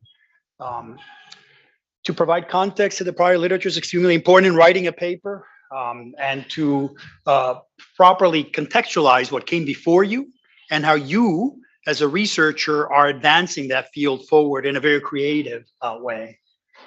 And I underscore that all this comes about in my group, at least, and it's a model that's worked well for me through group interactions, revisiting papers continuously.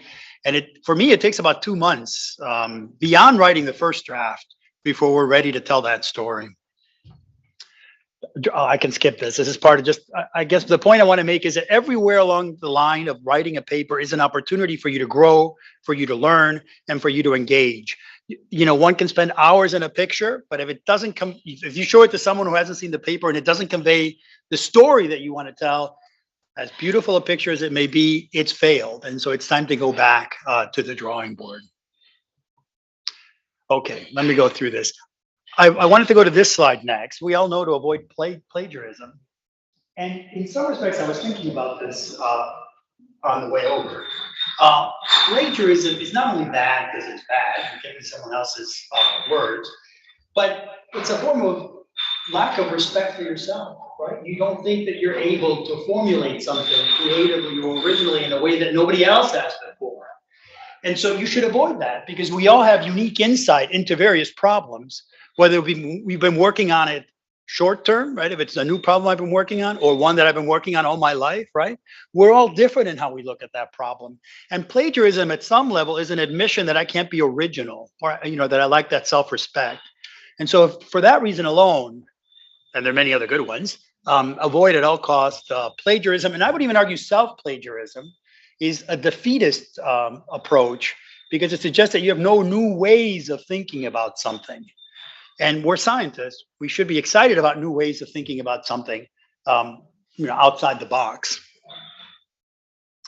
And then revise and edit. I can't emphasize this enough. And there are tools that are available from the American Chemical Society on various models, various approaches that people are taking to revising, rethinking, rewriting a paper.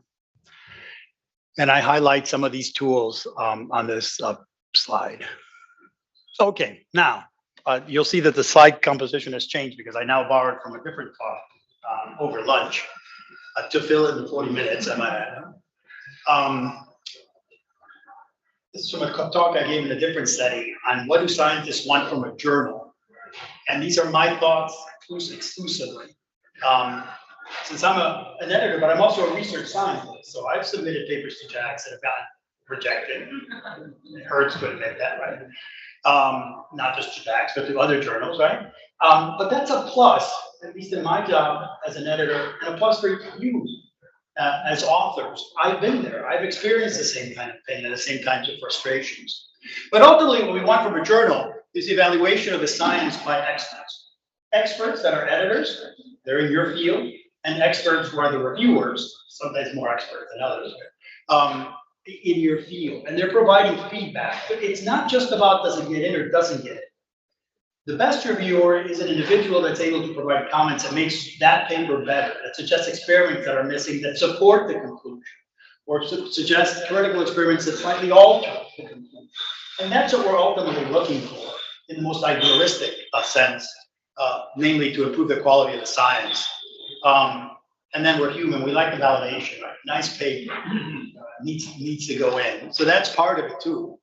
And I think most authors are expecting that the process be, and they should, that the process be fair and efficient and as transparent as possible. I'd be happy to discuss various models that are out there for transparency. I have biases of my own as to what are good ones and not good ones. I shared some with the students last night. But I think these are the essences of what we're looking for when we submit to a journal. So now, how is JACS meeting those desires and wishes of the community? So when I took over about 2 years ago, I introduced this intermediate level of editors, the executive editors.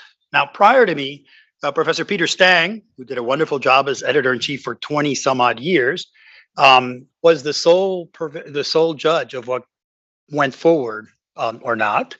My hat's off to him that he can do the almost 15,000 papers that get submitted to JAX every year. But I decided I was not up to the job, nor anyone really could be, maybe in his generation, but not mine. I ultimately decided that it was fair if I created an intermediate level. They're the ones that first get the papers. There's an AI tool that sorts it according to area. And so if it's an organic paper, it'll go to Melanie Sanford as an executive editor. Polymer papers today go to Michelle Coote from Australia, and so on.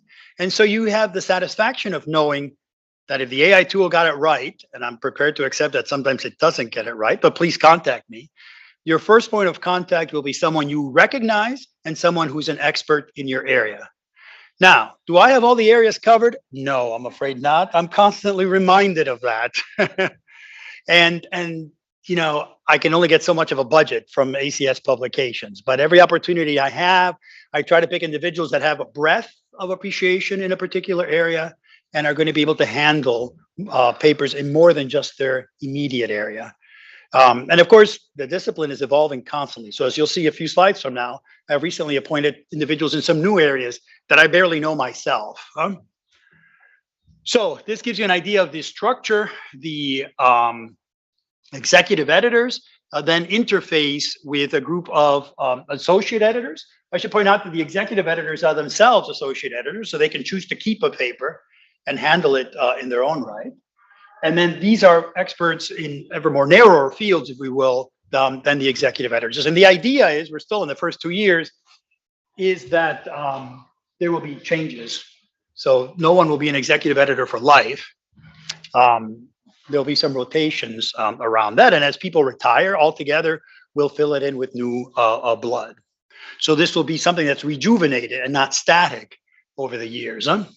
So now let me give you some of those individuals that capture this idea that I started with of diversity, and something that I brought into the system 2 years ago. So these are the so we have representatives from Australia, the United States, Japan, Europe, Germany in particular, Melanie Sanford from the US, from the West Coast of the US, Peidong Yang, and from China, Professor Jihong Yu.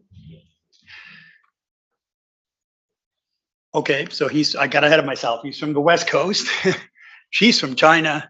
And Zhao Min is of Chinese descent, as the name would suggest, but who is in Japan.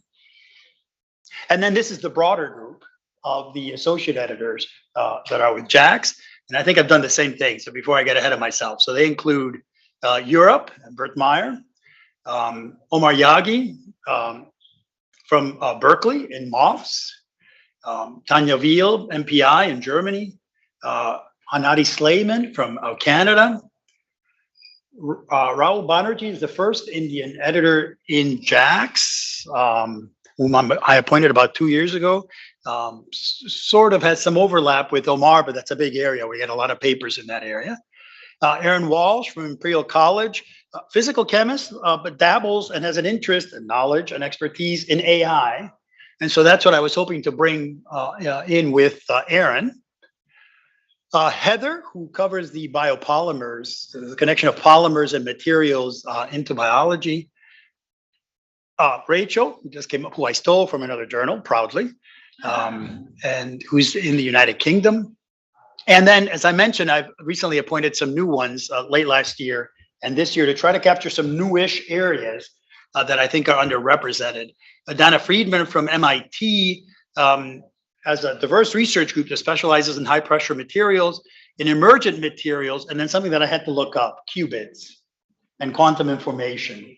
And so I think she brings unique abilities, expertise, and new authors and scientists who might not even consider themselves chemists. In fact, we're getting increasingly number of authors that are from physics departments, and she's in large part responsible for that.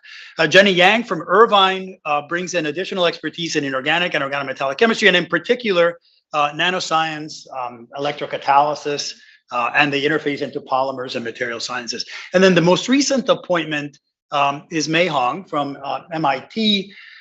She is replacing Lyndon Emsley. Lyndon Emsley has been the editor for 14 years in NMR.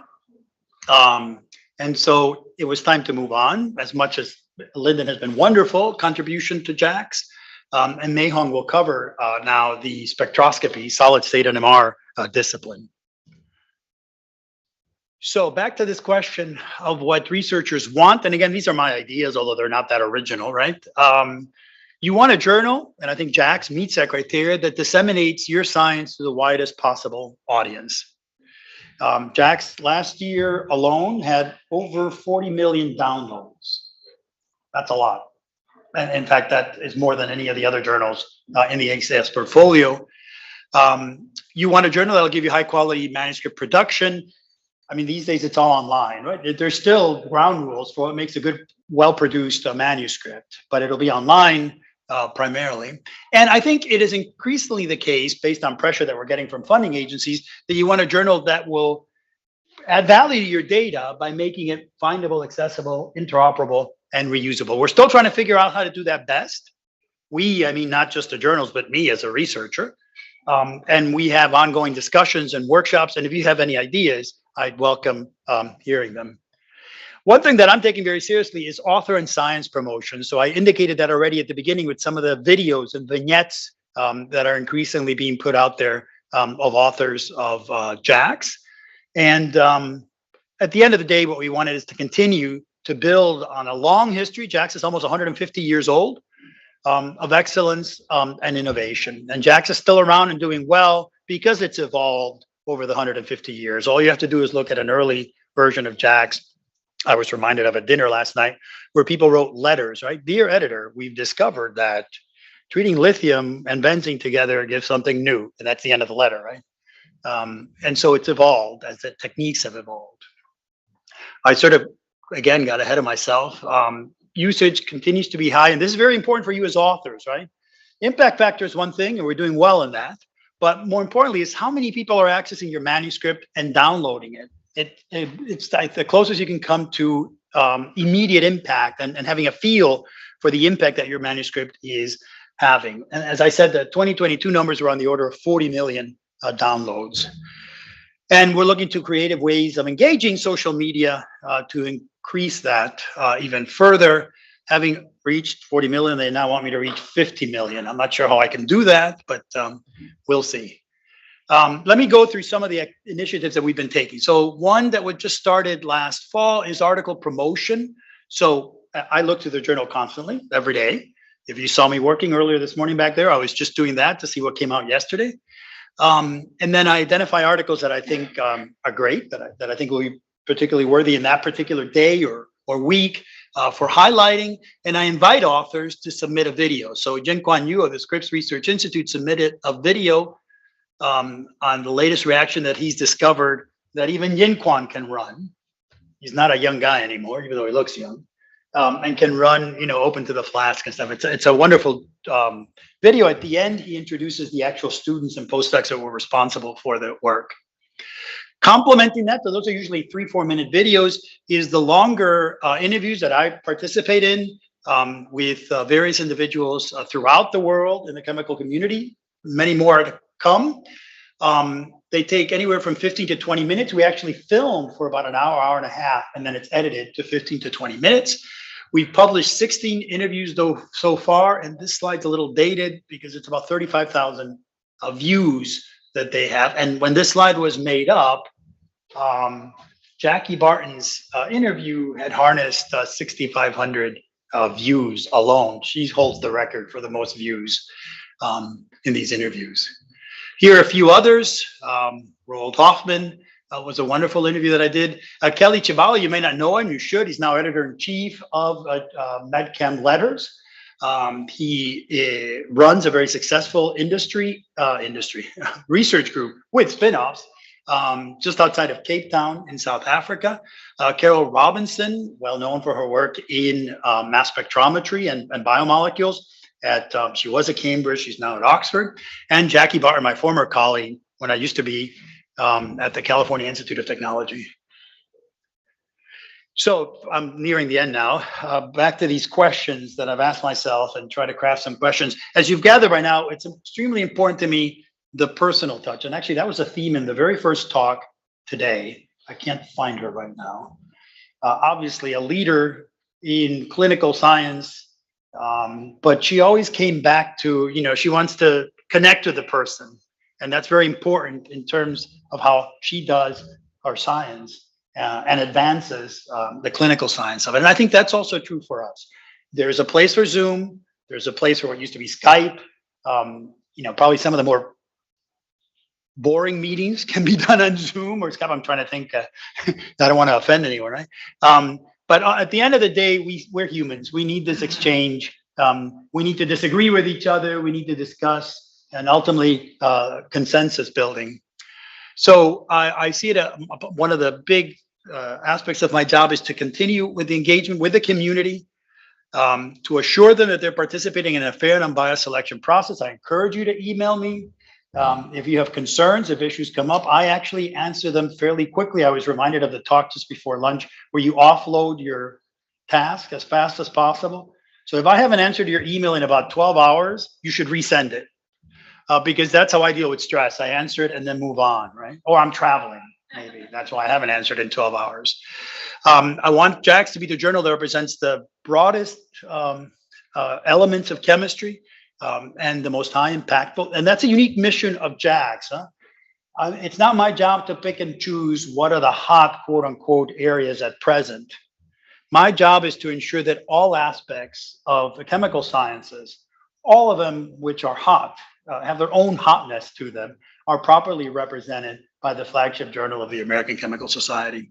I want to look to further ways of capturing the diversity of research, the exciting research that's taking place in chemistry in the form of various other platforms. And I welcome your suggestions. And in so doing, JAX can be part of a global community, not just the American or North American community. So together we can craft the future. This is the end of a different talk, which I decided would look good here, right? And to learn more about the ACS and the Journal of the American Chemical Society, it's easy. You Google it, and there are lots of links that you'll be directed to from there. Okay, I thought I wasn't going to have enough material to fill, but I've done it. Thanks for your attention. Thank you. I'll be glad to answer any questions you may have. Okay, let's take some questions. Just raise your hand if you have any question. I'm actually just gonna start off, with one question because it's kind of was on my mind, and it's important actually for the students to and the spirit of mindfulness that we're talking about today. I know from my own students and myself even that when you get rejected, you get upset, and you feel it's the end of the world, and mentally you're not in the best state possible. So as an editor-in-chief, probably you will tell us that obviously not everything would get into a journal, especially if it's highly selective. So what kind of word of wisdom maybe we can tell the these graduate students in the audience if they get rejected? Because you had something to say about this in your slide. I mean, it's not a direct reflection on them or their work, but how should they handle it in a kind of breathe maybe. But yeah, just okay, so both as an author that's been rejected and as an editor-in-chief, I would say take a break. Don't resist the temptation of immediately firing back an email. I think that's true in general, right? When someone does you harm, don't immediately fire back with an email, but sleep on it, right? And I think part of the process is reading the reviews. Some are better than others, and carefully assessing the work in light of those reviews. If you think you've been treated unfairly, then of course, please speak up, and various publishing houses have mechanisms in place to deal with that. And then appeal. It's a legitimate process where you point out respectfully to the handling editor. There's part of the process is you initially go to the handling editor who made the decision and point out if you think there were errors in the review report. I've done that. Sometimes I win, sometimes I lose, right? Ultimately, if you still think you've been handled unfairly, I'm going to regret saying this, but it happens, right? You come to me, and then I can re-examine the case and possibly take measures. One thing that so that sort of answers the question, sure. Right? Don't take it personally. Use it as a learning experience, even if you think the reviewers were dead wrong. and off base.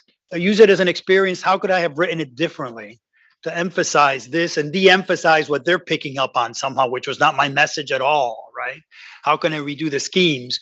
And again, I hate to say this, but the good news is that there are other journals out there, right? Today, when I was young, there wasn't so many journals. Huh? You didn't have many choices.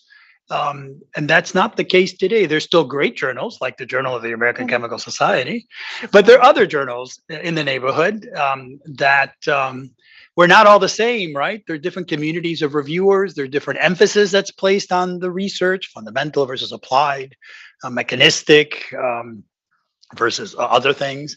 And so there are other opportunities to publish your work. Okay, thank you so much, Eric. Questions from the audience, especially the students, graduate students? Yes. Okay, yes, please stay. Thank you. By the way, the graduate students, so after, we have a break after the talks, we have a couple of talks. Alia would have the sign-up sheet if you guys want to sign up. Please go ahead with your question. Hi. I would like to ask the question, what's your opinion about the last trend about open access journals? And what's your opinion about like such projects as Sci-Hub, which gives like a bit illegal but free access to the papers? Okay, I'm of two minds, right, on this. Open access, so as an editor-in-chief, open access is something that appears to be happening everywhere, right? And probably at some level irreversible, right? So all of the journals of the American Chemical Society portfolio are now transformative, which means that you can publish in any of them if you have a funder requirement that it be open access. So, has the train left the station? I'm not sure. Maybe the train can come back. But it looks like the trend is for open access throughout. As Eric Carrera, on a personal level, there's some problems that I'm not sure have been properly addressed, or the people that have introduced this have properly thought of. The idea, if I understand it correctly, first originates in Scandinavia, so well-off countries with a lot of money, right? Although that's hard to say here, right? But okay, well-intentioned countries with a lot of money. And I worry about open access, and like lots of people that are promoting it. Is it going to be fair and equitable, right? Or are the rich going to get richer and the poor poorer, right? I can afford open access. I'm lucky enough to be at the Swiss Federal Institute of Technology in Zurich. Anyone working at a Max Planck or Harvard or Berkeley or KAUST can afford open access. But what about the great science that's happening at other places where funds are more limited? How do they deal with access? I understand that short-term, certain publishing houses, including ACS, does provide discounted fares to address that. But what happens in the long term? As an administrator, at least for a few more months, you worry about budgets, right? The open access, at least as it's currently constructed, is an open budgeted item.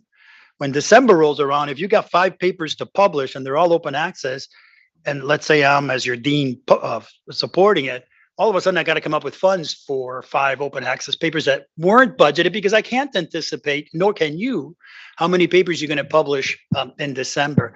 So there are all sorts of issues that need to be thought through about open access that concern me. Okay, excellent. Good question. Hiba, please go ahead. Yes, please. I'd like to ask you about ChatGPT. What do you think about papers authored by such AI machines? And do you think they can really take over? I'm not the one to ask. You should ask. So I don't know. Okay, so here, as an editor, do you accept having? No, it should be your own original writing. Oh, really? Now, I've discussed this with While people. I think some journals now are accepting this as co-authors. You put it as a co-author. Yeah. Oof, that's interesting. No, I think it's because of my faith in human creativity and the ability to. It should be your own word, your own thoughts and your own ideas. Can you use it as a tool? So one of my colleagues says, okay, but then just use it as a tool. You'll still end up writing it, but you should use it as a tool. Okay, much like you use Google or Wikipedia, you don't copy from Google or Wikipedia, but you might get ideas from Google or Wikipedia. So that would be acceptable. The other thing, and I'm an old person, right? So is I'd like to know exactly what's going on under the hood of ChatGPT before sort of thinking that that's going to be the expert on a given in a given area. So my son and daughter have played around with it, and they tell me they weren't particularly impressed with the answers they've gotten. And I had one of my students last week tell me that they had asked it some question about me, and then it came back with made up stuff.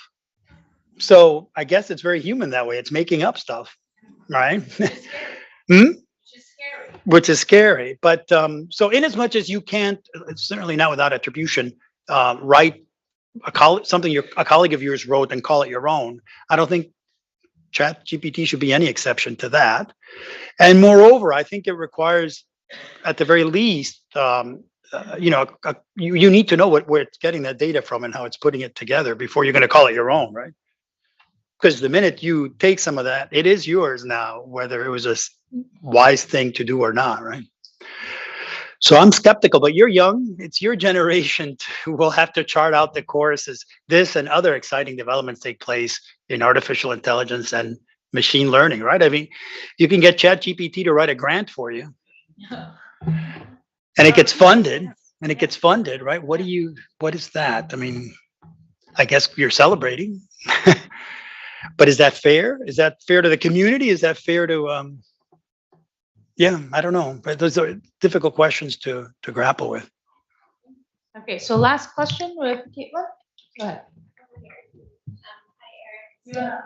I'm gonna have to do some of those breathing exercises afterwards, I gotta tell you. Oh, I just need to be a little closer to it. Yeah, Eric, thank you for sharing with us today. You touched a little bit about TOC content in terms of cover art for journals and front cover, like inside cover, back inside cover. And nowadays in many journals, I see that you could basically purchase your way onto a cover art. Whereas before it was more of like an honor bestowed upon, like, wow, it's so exciting, you got cover art. But now you could just pay money and get this. So what's kind of your take on that? And could you just talk about that a little bit? Okay, thanks for that question. Our competitors make you pay for cover. None of the ACS journals, well, let me just say for sure, I know JAX doesn't make you pay, and I think none of the ACS journals makes you pay for cover. So that's not in the equation. And JAX, there's only one cover, no inside cover and inside cover and back cover, as some of the competitors have. In an effort to sort of deal with implicit bias, meaning that if I know you and I were making a decision, I might favor your cover over someone. Well, that's not so implicit, it's explicit, right? I might favor your cover over someone else's. The decision as to what covers to put in a particular journal have been moved into the business side. Not the associate editors they're artists in their own right at ACS that then ultimately make the decision as to which gets selected for a particular issue. They can sometimes consult with us, if there's a issue that comes up about a particular artwork or whatnot, but it's been removed from us. And so if you're an author, during submission, you can indicate that you have a cover, and it's important to do it at the beginning. And then when your paper gets accepted and whatnot, that aspect of it, because you've uploaded the cover already, goes to a separate organization within the ACS that then decides on whether that will be the cover or not. It's not us. Thank you. I have a part 2 to that. Sure, go ahead. There's always a part 2, right? This might be really applicable, especially to the students as they're thinking about their papers and having the TOC. Now we covered the journal art for the cover, but what about for the actual article? For example, macromolecules and some within ACS require you to have a TOC image if you're submitting a paper. What is your take on that for JAX, and what could you say to the students in the audience about what kind of TOC to include for their journals? So I think it was captured in one of the slides that I snuck in to try to fill in 40 minutes. TOC is extremely important, right? I mean, it's how we all read, inclusive me, right? When you log on to the website every morning to look at ASAP, that's what you're seeing, right? The TOC graphic and title that appear on that page. And if you click, then the next link is still the TOC and the graphical abstract. And so that is very important because that's what everyone sees first, and that's where you'll have to capture your audience and convince that individual to read on for some exciting results. So it's okay to have multiple versions, right? Whenever I'm writing a paper, I prepare the students for this, right? The TOC that we come up with at the beginning may not be the TOC that survives. And you may think you've wasted 3 hours, the 3 hours you spent on that first version. It's not really wasted, but it evolves as you write the paper. And it should as you revisit it to make sure that it properly captures the science and is an invitation to the reader to read the paper. And photocopy it. I don't know that you photocopy it these days, but download it, right? Or bookmark it, that they'll want to keep coming back to it. That's the first point of contact, right? It's the cover of that book, in a sense, the metaphor, right? Excellent. Eric, it's been great having you this afternoon and to start to, Wait, this sorry. is something Someone else's talk. Okay, so let's thank Professor Eric for a great talk this afternoon. Thank you, Eric.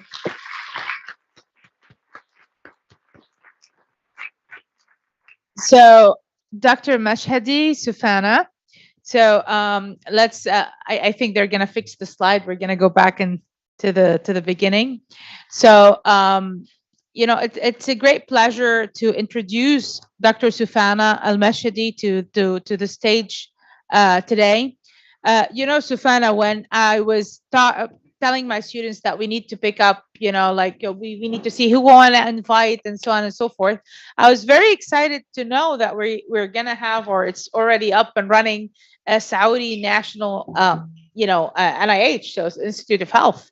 So it's a pleasure that, you know, you as a woman leader is part of the Saudi National National Institute of Health. So SNIH, I believe that's beautiful. So Sufana, the stage is yours. Thank you so much for making it to KAUST. So we're very happy to host you, and we would like to know more about what you guys do at SNIH. Thank you. Good afternoon, everyone. Thank you very much, Dr. Naveen, for hosting us and for organizing this very inspiring, influencing community and talks. I've enjoyed all the talks this morning and the afternoon, and I'm just very privileged to be here with you.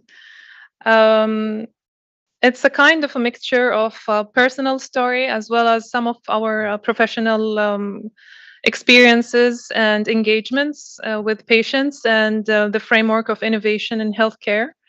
I'm going to be reading and looking at the screen. It's the first time for me actually to read as a personal speech.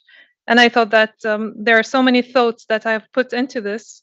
And I hope that you find it inspiring. There is just too much in our lives that we can summarize it in few papers and have it handed over to you, hoping that you would go through the journey in a more ease way and even brighter future.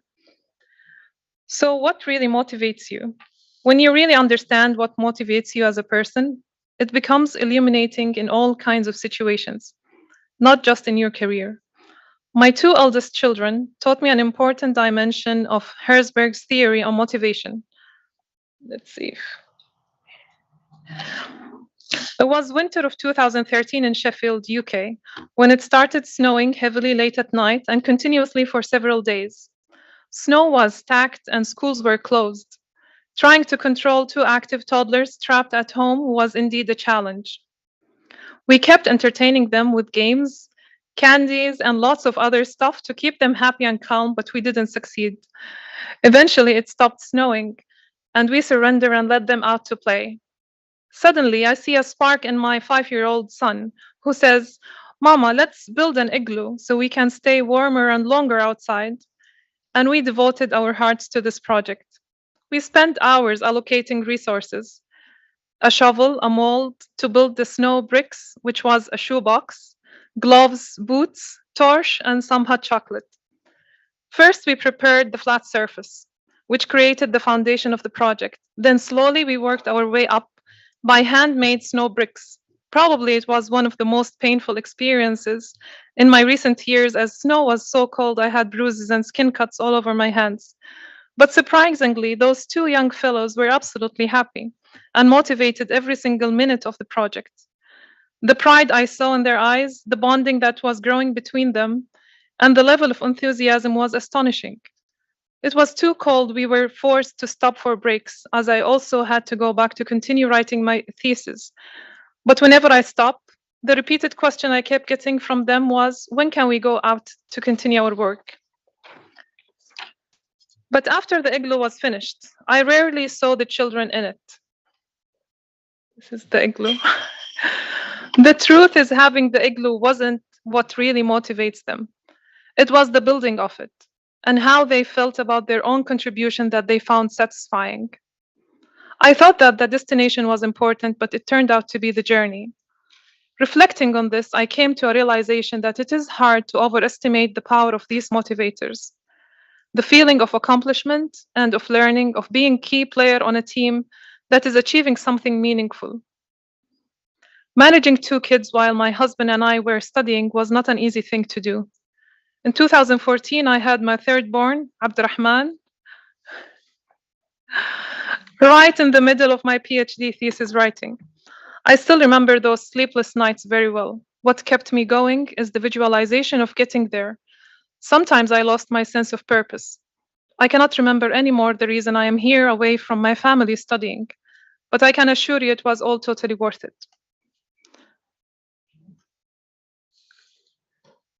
That was some of the pictures on the day of the graduation.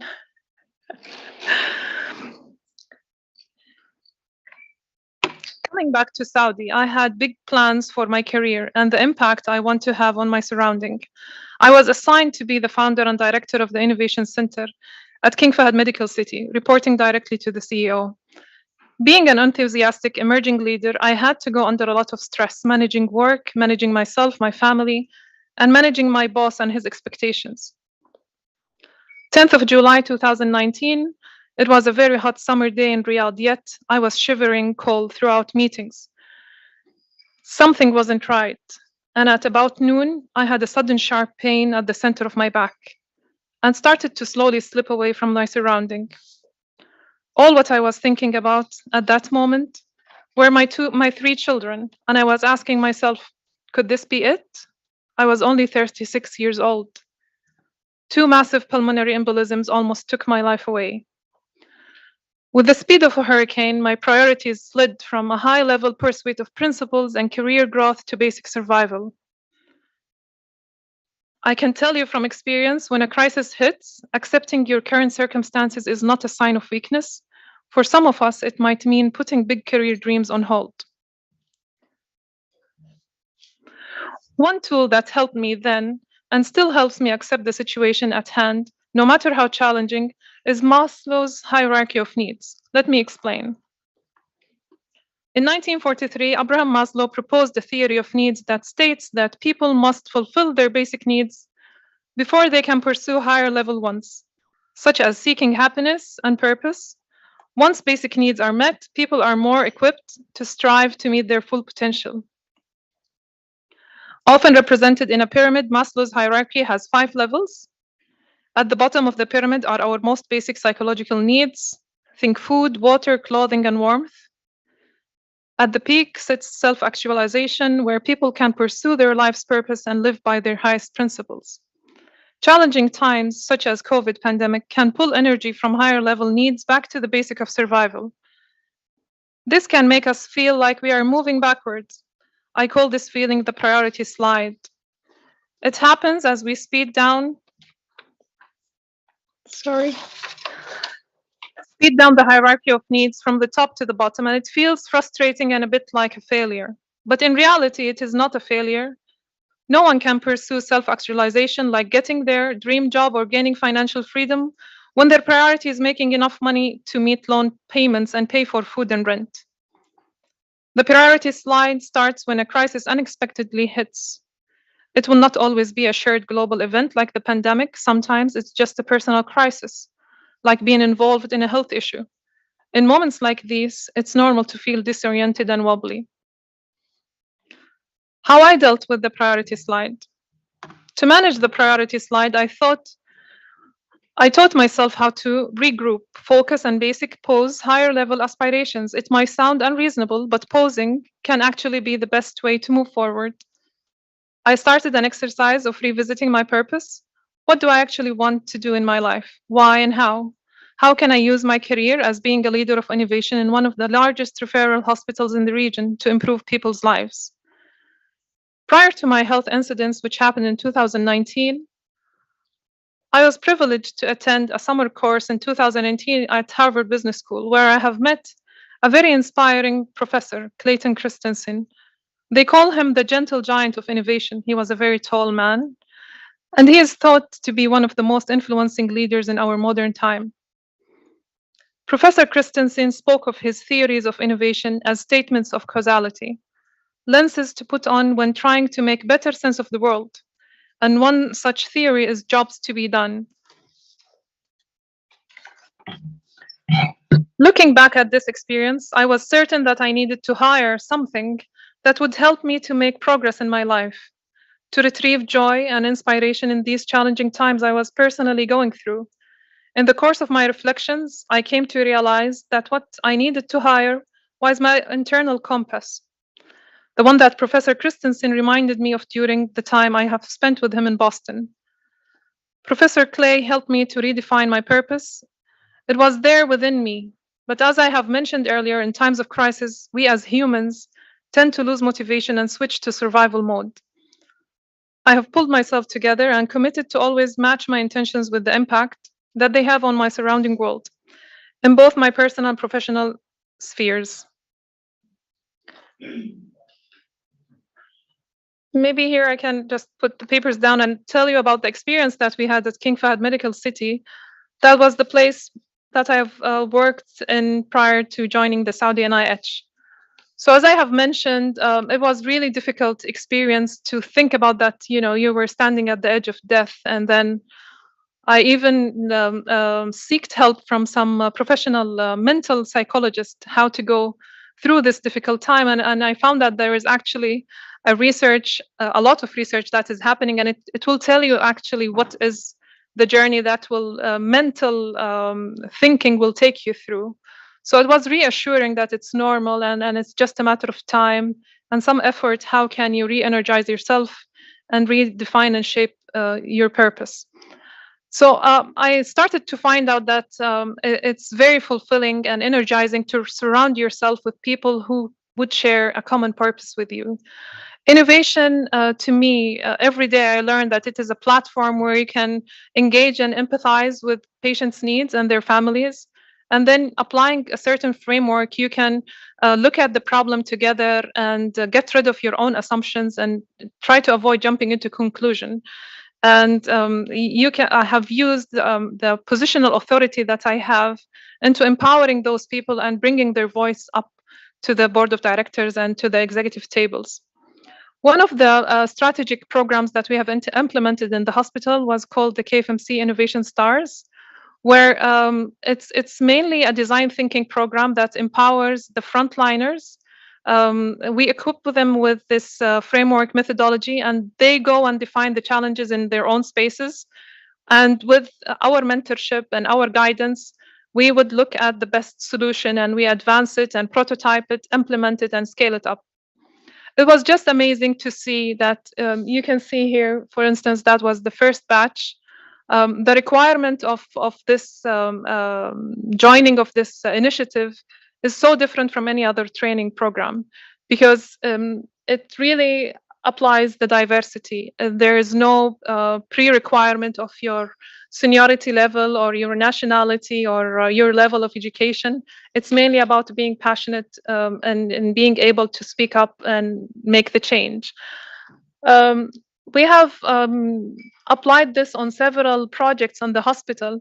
One of the most influencing and nice ones was to apply it in the pediatric inpatient department. So we thought that it's going to be very hard to engage with them and to manage them, but surprisingly, it was very nice, and the children loved it, and the level of interaction and response was amazing. Even their families, because you start to listen to their needs from a different lens It's not about the level of health care that we are providing. هذا يعني شيء لا غبار عليه, or it's not questionable. It's about the surrounding that they're living in. For instance, we found out that there are many of their concerns that there is a lack of social interaction between the kids themselves, because there are no measures that can help the kids, even with the low immunity ones. There are no specific place that they all come and play together. So we started working on having this properly installed and in place. Many of them mentioned that they don't like the devices that are attached to their bodies. They have no colors and they have no shapes. So even with the prototype on Lego and Play-Doh, they have prototyped some suggested designs, and it was gladly picked up by the project management team. And there are so many changes that has happened. So this was, it was a very energizing experience, and it had created a wave of people who share your purpose and have a common belief in what you are believing. Of course, it required bringing along many stakeholders on the table. So as you can see here, مثلا Dr. Leila Auda, she's a very well-respected pediatric physician, infectious and immunity disorders. Many of those are doctors. هنا on the bottom left, Dr. Hassan Sawan, Jarrah Idam, very well-respected person. But throughout this journey, I discovered that he has a passion for design thinking, and he actually has a diploma from MIT, which was not recognized by the classical system of a hospital, because he did it from his own pocket and his own interest.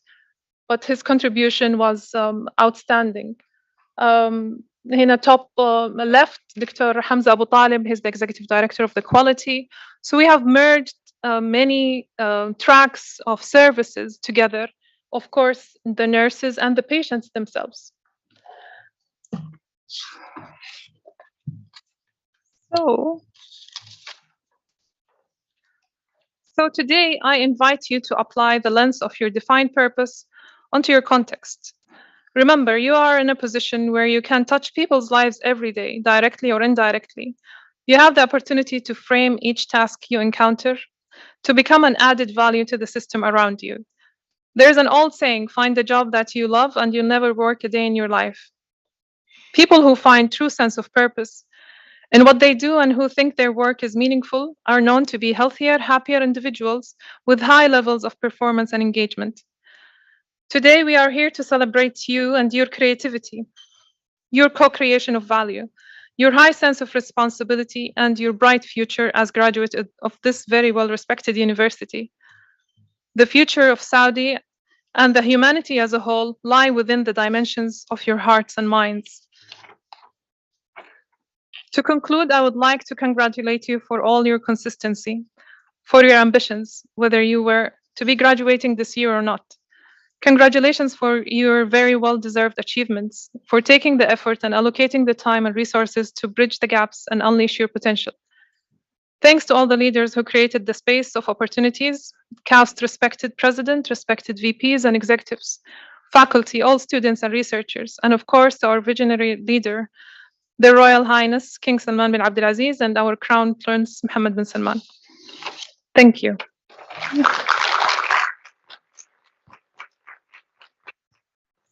So, Sufana, this is really, very visionary what you guys are trying to do, and I will just start with the first quick question. So, in the Saudi NIH, okay. So, in terms of the vision, so maybe everybody in the room would like to know, not everybody, but I'm one of the people who would like to know. So, will you have all the main entities that do medical research, under you, in a sense? I mean, governmental entity like KAUST and KMARC, because there's a lot of different entities. Yes. So what would, or it would be just more like KAUST, like a funding agency. So what is really the vision for the Saudi NIH? Sure. So I have designed the talk to be a bit short, so we have this time to speak more, and I did not include the current work at the Saudi NIH, which is a great question, so I can elaborate more on that. So in the modern or newly established ecosystem of research, development, and innovation in the country, there you can say that there are 3 layers of governing and executing bodies. The first one is to be the higher supreme of research, development and innovation, أو الهيئة العليا للبحث والتطوير والابتكار, that is led by Crown Prince Mohammed bin Salman, and they have released in June their 4 تطلعات الأربعة, one of them is health and well-being.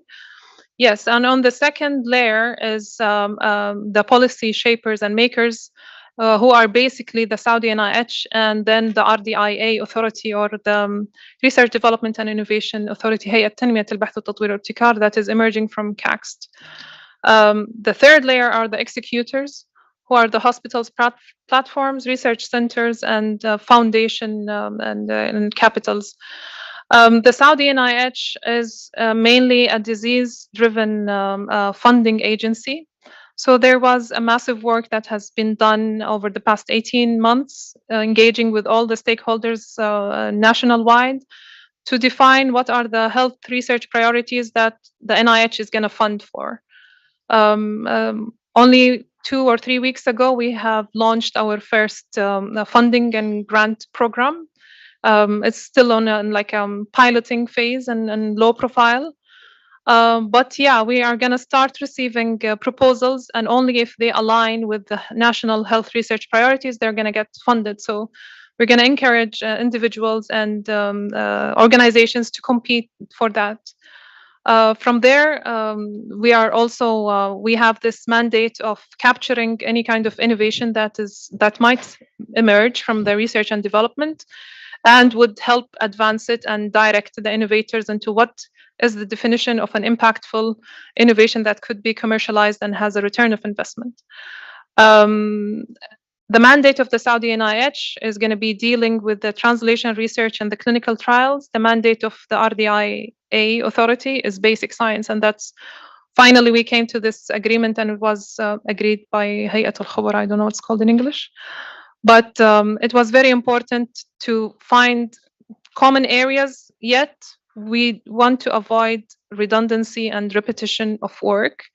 KAUST used to be a big funding agency, but there was a huge disconnection that has happened after funding the program to the researchers. Mainly, they were obligated to submit a report at the end of the study, but they weren't held accountable into how are they going to translate that knowledge into real practice that can affect human health or shaping policy or practices. We have a department at the Saudi NIH called the Knowledge Translation, and it emerged its work with the research office and the grant, whereby we help researchers using different tools and automated evaluation forms. They can predict what would be the impact of the research before they even get funded for it. So only if you think and the system thinks that your piece of work would contribute to human health directly or indirectly, you will get funded. Otherwise, it will be redirected to somewhere else. So, in layman terms, I think the Saudi NIH will be on the forefront of translation. Yes. So not really basic stuff, no, but really stuff that could be eventually realistically translated into clinical. That's right. Excellent. The clinical trials space is a very enriched with opportunity, yet there are so many obstacles in our system. It's not a matter of only funding or money. It's a matter of policy. It's a matter of how can investors and pharmaceutical companies invade our current ecosystem so that they can contribute to that. So we are not interested anymore to build more of foundation platforms. We believe that there are many. But for instance, we are going to engage with the hospitals. There are 13 defined ready or almost mature clinical trials platform in the kingdom that they still need certification, they need accreditation, they need direction, and we are going to help them to do that so they can be trusted places so pharmaceutical companies can just come and engage with them. So will the Saudi NIH, I mean, if we do trials here, you would, I think, only control human clinical trials only. Yes. This is the kind of level. Yeah. It must start with preclinical. Some of them are preclinical. But it doesn't have to go through you guys. So no, you're like. Yes. So it will be through our collaborators, or we can direct the physicians or the researchers onto which platform is accredited or is ready to be executing the kind of project the scientists or the physicians are working on. Excellent. Great. Yeah. Questions for Safana? Any questions from the audience, students? Anybody? I don't see anyone with questions. So with that, thank you so much, Safana, for a great talk and for joining us at KAUST. Thank you. So to wrap up our afternoon session before our panel, so our last talk for today is your talk up, Fadwa. Okay, is an in-house speaker. Okay, so Safana told you about you know, a health crisis that she had and how she, you know, kind of what did she learn from it? I mean, few of you know that I had a health crisis of my own this past summer, and it required me to be hospitalized for long days. And then I'm still now on medication, but alhamdulillah, I'm doing better, you know, and you need to be optimistic. You know, you cannot think about the worst case scenarios. You need to think about the best case scenarios and just be strong and make it through. Now, one of the key people who kind of helped me make it through, and you know, my days with cortisone, so I'm taking a lot of cortisone, but that's okay, is Dr. Atika. So Fadwa is a personal friend of mine. So you know, we have our offices close by. And I've always known Fadwa as, you know, this career-driven person, you know, want to achieve the best. You know, her daughters are doing the best that they can in college, so she is a career-oriented, you know, person and a mother as well. However, one side of Fadwa I didn't know is her work on mental wellness, which was very important. You know, I got to a point where, you know, of course, when you're under a lot of chemicals, you know, you get tired, you feel that you didn't, you know, you're not doing your best, you want to get through it. So you feel down. I felt down, you know, I cried a lot. I was not happy. And, you know, and Fadwa told me that there are other ways, you know, how you can cope with these, you know, the dip in energy and the dip in happiness, which all of us can go through. So I hope you're going to enjoy what Fadwa has to say, because she definitely helped me a lot. See, now I'm smiling. And so I'm sure she has great stuff to tell you. Thank you, Naveen. Thank you very much for the generous introduction. Thank you guys for surviving the day and still sitting here. Sitting for a long time is not easy, so I appreciate your attention. As Naveen said, I'll speak to you about today about my journey in discovering my command and control center, and hoping to motivate you to discover your command and control center and use it in this life journey. I will briefly speak about my education, my family, my career, but most importantly about my journey that I've started a few years ago, actually intensified with the pandemic and the lockdown of the pandemic, to start a journey inward, journey between Fadwa and herself. Understand many things, have the courage to ask questions that I had in my head for a long time that were not answered to me in a satisfied way, and to see where I want to put my energy in the coming years.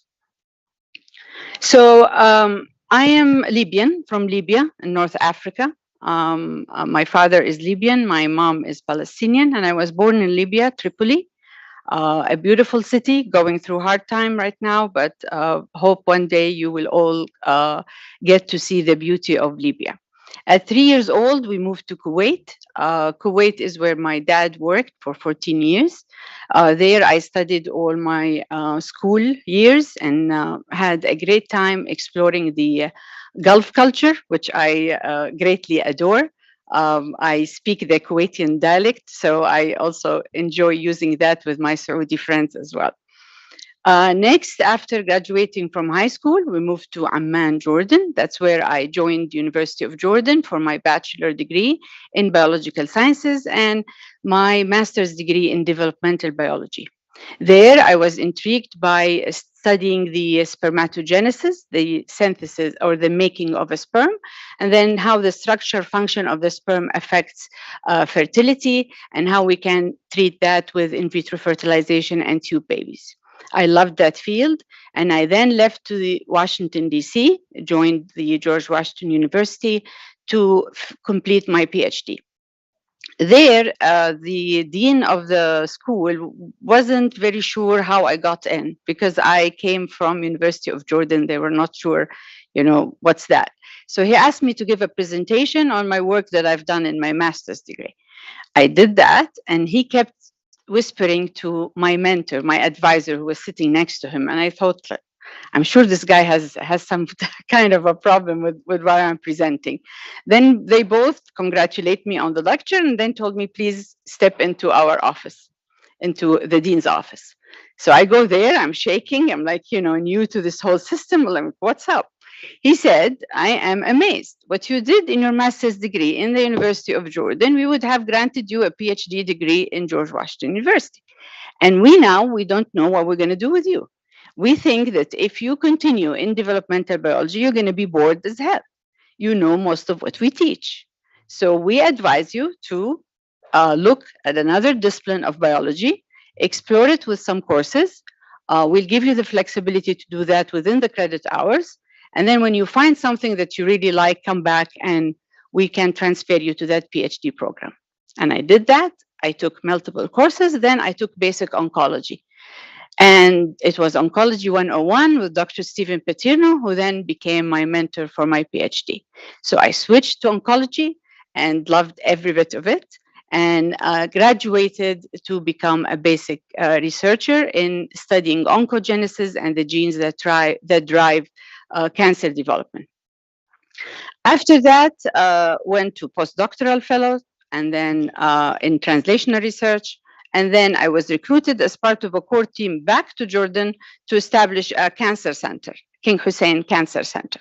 At that time, the late king of Jordan, King Hussein, passed away from cancer, and he wanted his successor, his son, to build a cancer center for his people. So the king, Abdullah, went to the US, asked for help. So they appointed people from the National Cancer Institute to help him establish King Hussein Cancer Center using the US model of building a comprehensive cancer center. So it's not only a hospital that treats cancer patients, but it also a training and education center as well as a research center. So I was recruited part of that team to start the clinical research infrastructure. And remember that I started as basic researcher, then translational researcher. Then I don't know what they saw in me, but they wanted me to start a center of clinical research.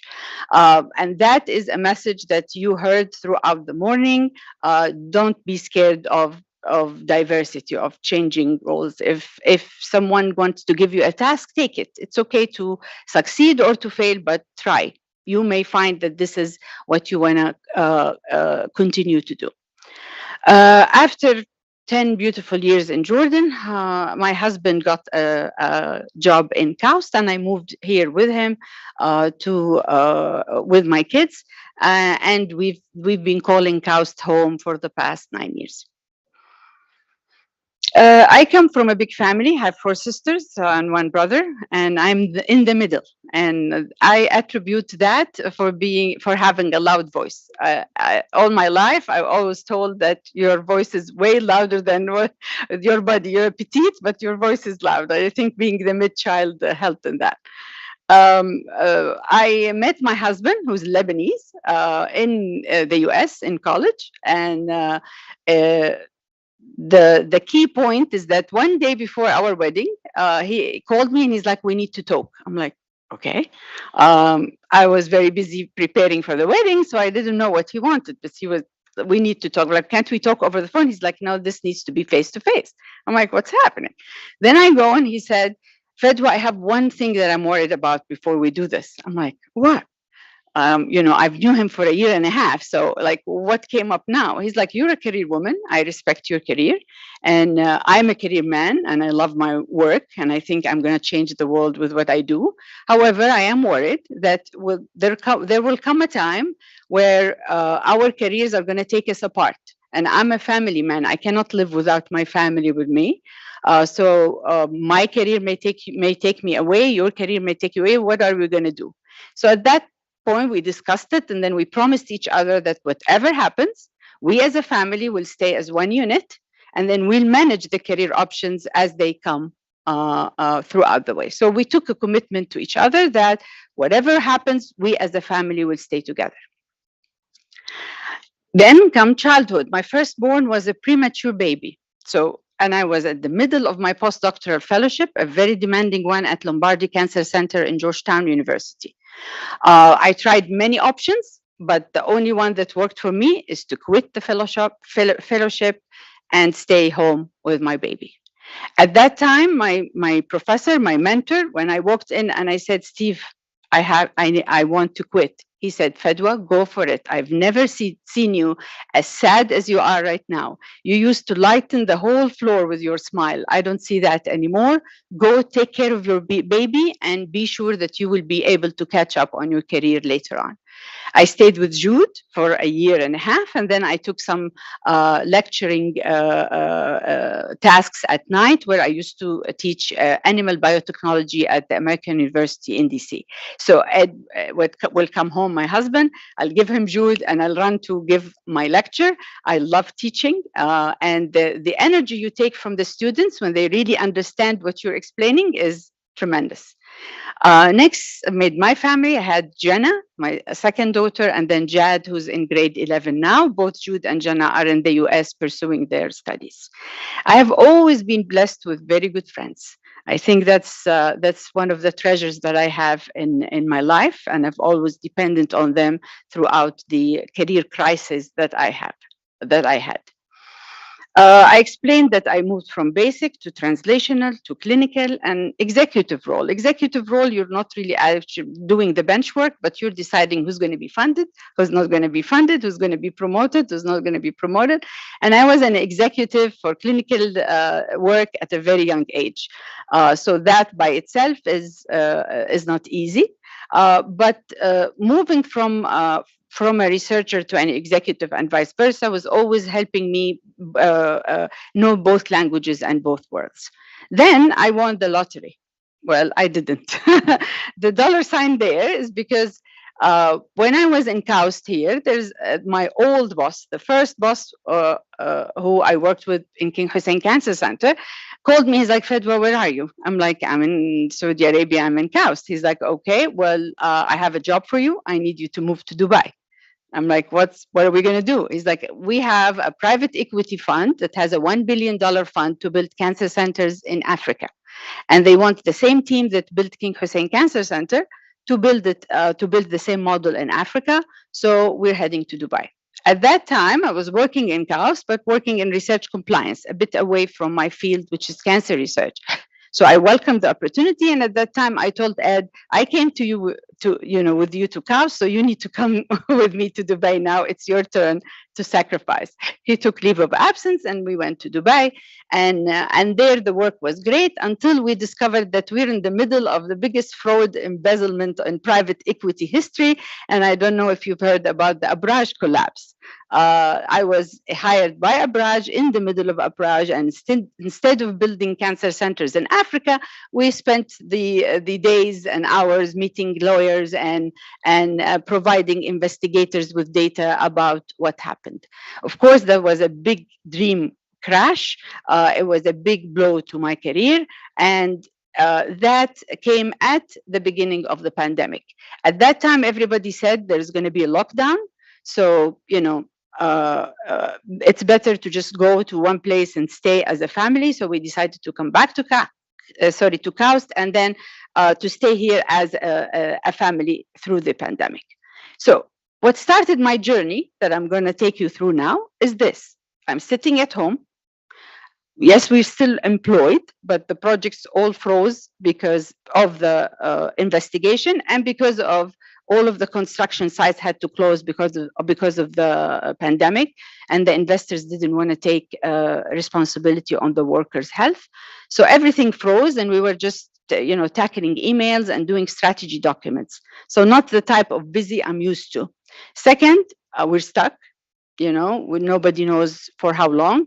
Third, my eldest daughter is in the US. She cannot come here because through the kingdom has closed borders.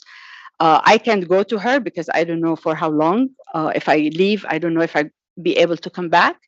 I didn't, my housekeeper had left before I left to Dubai. So I then came back with no housekeeper. So it was all house duties on me. And yeah, I do it, but I don't like it. So all of that, I had time and I wasn't happy. So then the questions came like, what's this? What's life? What am I doing? Why am I not happy? I have so many things that I'm grateful for, but yet I'm not content. What happened to my career? Where did it go wrong? What's happening with life? We're locked at home. After a few hours, you feel irritated from the family members sitting at home with you all day. So then the question started, and I started reading in psychology, religion, self-help, self-development, all name it, all you can think about it, name it. I read it, and I had a big whiteboard at the middle of the house where I sketch my ideas.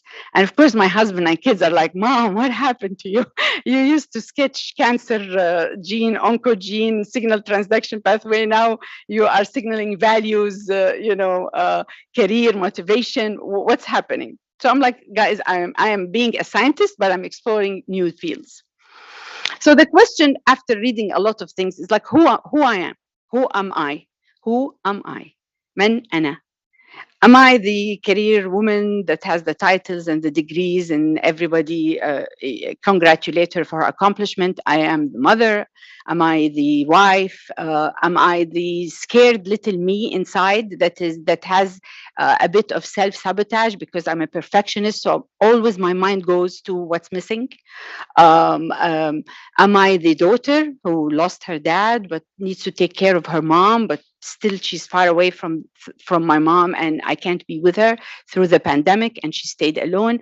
All of these is like, who am I? Who's directing all of this? Who's the director of my life? Then I came into a lot of work and research that was done on the body, mind, and soul. I'll take you back a little bit. When I was managing the clinical research in King Hussein Cancer Center, we had a lot of interest in people trying to come to cancer patients with what we call complementary medicine. The medicines that not the conventional, not the chemo, not the radio, but it was like more yoga, art, laughter yoga, acupuncture. And the medical board was steady, fast, no, we don't do this. Then I was always intrigued by that because I always knew that we fear it because we don't understand it. It doesn't fit into our tools of variables and controlled invariables, and that's why we fear it. But I saw how it helped a lot of relatives. So then after a lot of work, I convinced the medical board, allow me to do one study when we do control group in the simple regimen of a guideline, and then another group where we add acupuncture. And then we had another study where we added laughter yoga, and the results were astounding.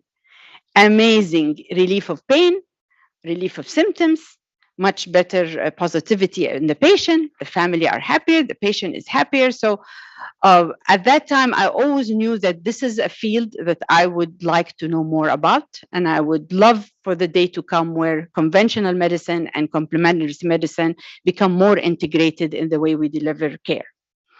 So from this work that I had before and from what I read, became the question is, who am I? Am I the body that is changing by the day? Am I the mind that does not stop working, or thinks and overthinks? Am I the heart that's sometimes sad and sometimes happy, and the mood swings that happen with my age? Wait until you see. They're like exactly.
from level 2 to level 3. But he never gets anxiety or worried or rejected because he knows that this game was engineered in a way that a player can go from level 1 to 2 to 3. It's just you need to know how. So his mental status in getting defeated and my reading about this commander-in-chief role made me take this connection that life is a game. And we need to hold the remote control. We need to be the commander-in-chief.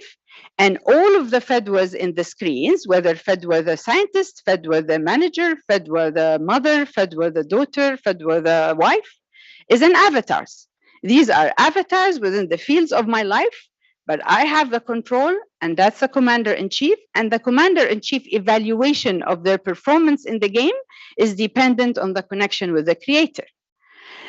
If the creator sees me as a better person, a person who's using the life to make it better for herself and for people around her, then I am happy, even if the avatar inside that field got killed. So, tips on how to do that and how to activate your command. Breathing, I think Caitlin did a wonderful job with that. It's a precious tool that we rarely use. It is amazing how taking deep breaths, 5 deep breaths, completely change your mindset. But we don't practice it, the 5 deep breaths. Actually, when I started practicing that on my family, my husband, after the 2nd deep breath, he coughs. He just cannot continue because he's not used to the deep breaths. We breathe the shallow breaths, and these do not do anything to the mind in signaling to the mind to rest and to relax. At the same time, when I started this journey, I started learning mindfulness, yoga, meditation, and then I went into pranic healing, which is the prana. The prana, the energy fields that are around us, and that we can exchange prana from the outside to the inside and vice versa to clean our system from all of the dirty prana that comes from anxiety, from worrisome, from feeling of rejection. Also, breathing helps with that. I'm not going to tell you what to choose. I just advise you to explore. There's so many fields about breathing, breath works, yoga, meditation, so many fields. Just put on YouTube breathing work and see what comes up. Try, and then you will find what you like. Exercise. I hate exercise. I don't like exercise at all, but you have to do it to keep the body strong. Try again until you find something you like. For me, I have to have a coach waiting for me and texting me, do not be late. Do not be late, because that's the only thing that will get me out to the gym. I don't go. I'm married to a husband who leaves to the gym 5:30 a.m. every single day. You know, rain or shine, he's tired, he's not tired. We just came back from travel, not for travel. To him, his routine starts with the gym. So we're different. We accept that we're different. Find something that works for you, even if it's a walk around the neighborhood. We in the Arab world don't move enough, right? We overthink. This moves all the time. Sometimes our tongues move all the time, but not our bodies. Move the body in any way you find useful. Prayer, connection to the God. Your commander-in-chief will not be able to take all of what the avatars are doing unless they have very strong connection with God. How you do it, depending on your religion, your values, your culture, how you learn. Sometimes it's even good to learn new ways of doing it by learning how other people do it. If you see even Muslims, other than the Arab Muslims, right, you will hear a lot of tips on how they worship. What do they add to their prayer routine to make that prayer more meaningful? I always, when I meet people from these countries, I make it a point of discussion to learn from them and then apply it and see if it works for me or not. Yoga, meditation, stillness, stillness, stillness, stillness. There is a notion with us scientists, especially with women who multitask, that the more we multitask, the more productive we are, and everybody is happy, the family, the kids, and stuff. What happens with that is that you completely drop the link between you and your inner self. You don't have that connection whatsoever. You're just going on adrenaline from one task to the other. Stillness, stillness of the body, and then learning how to do stillness of the mind, to quieten your mind, that's when you connect to your commander-in-chief. So find a way to do it. I started with 1 minute, and people who know me, I'm very, very active person. I always, when I speak with everything and from my heart. To stay still was not in my book, but I learned it, start with 1 minute. It took me probably a month to fix 1 minute. I had the sand clock where I put the sand for 1 minute, and I just focus on the sand and stay still. Nothing moves, not even a finger. Try it with time. Now I do 40 minutes easy, still complete stillness in mind and in body. And it works wonders in getting my commander-in-chief active again. He holds the remote or she holds the remote and go see what these avatars are doing in my life. Dancing. Dancing is one of my secrets. Dancing is exercise. Dancing is body movement. Dancing is happiness. Dancing is laughter. Dance, laugh, do things that makes the body fills again with good prana, good energy. And of course, I'm not going to talk about healthy nutrition, but also when you're the commander-in-chief, you're not a victim to emotional eating, right? You go back to the commander-in-chief and says, Mr. Body, I know you are craving sweets, but I'm the commander-in-chief. It's not good for you. I take control. Same thing, last thing, listen to your body. We tend to ignore a lot of messages that come from the body.